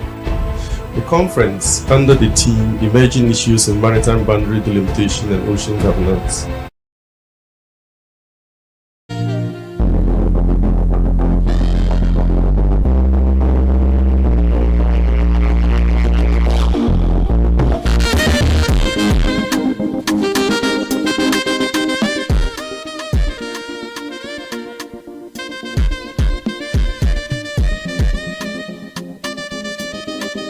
So I hear we should just remain seated. We have food packs for each of us. Thank you very much. So we will go outside and take a group photograph, and then we are done for the day. Thank you.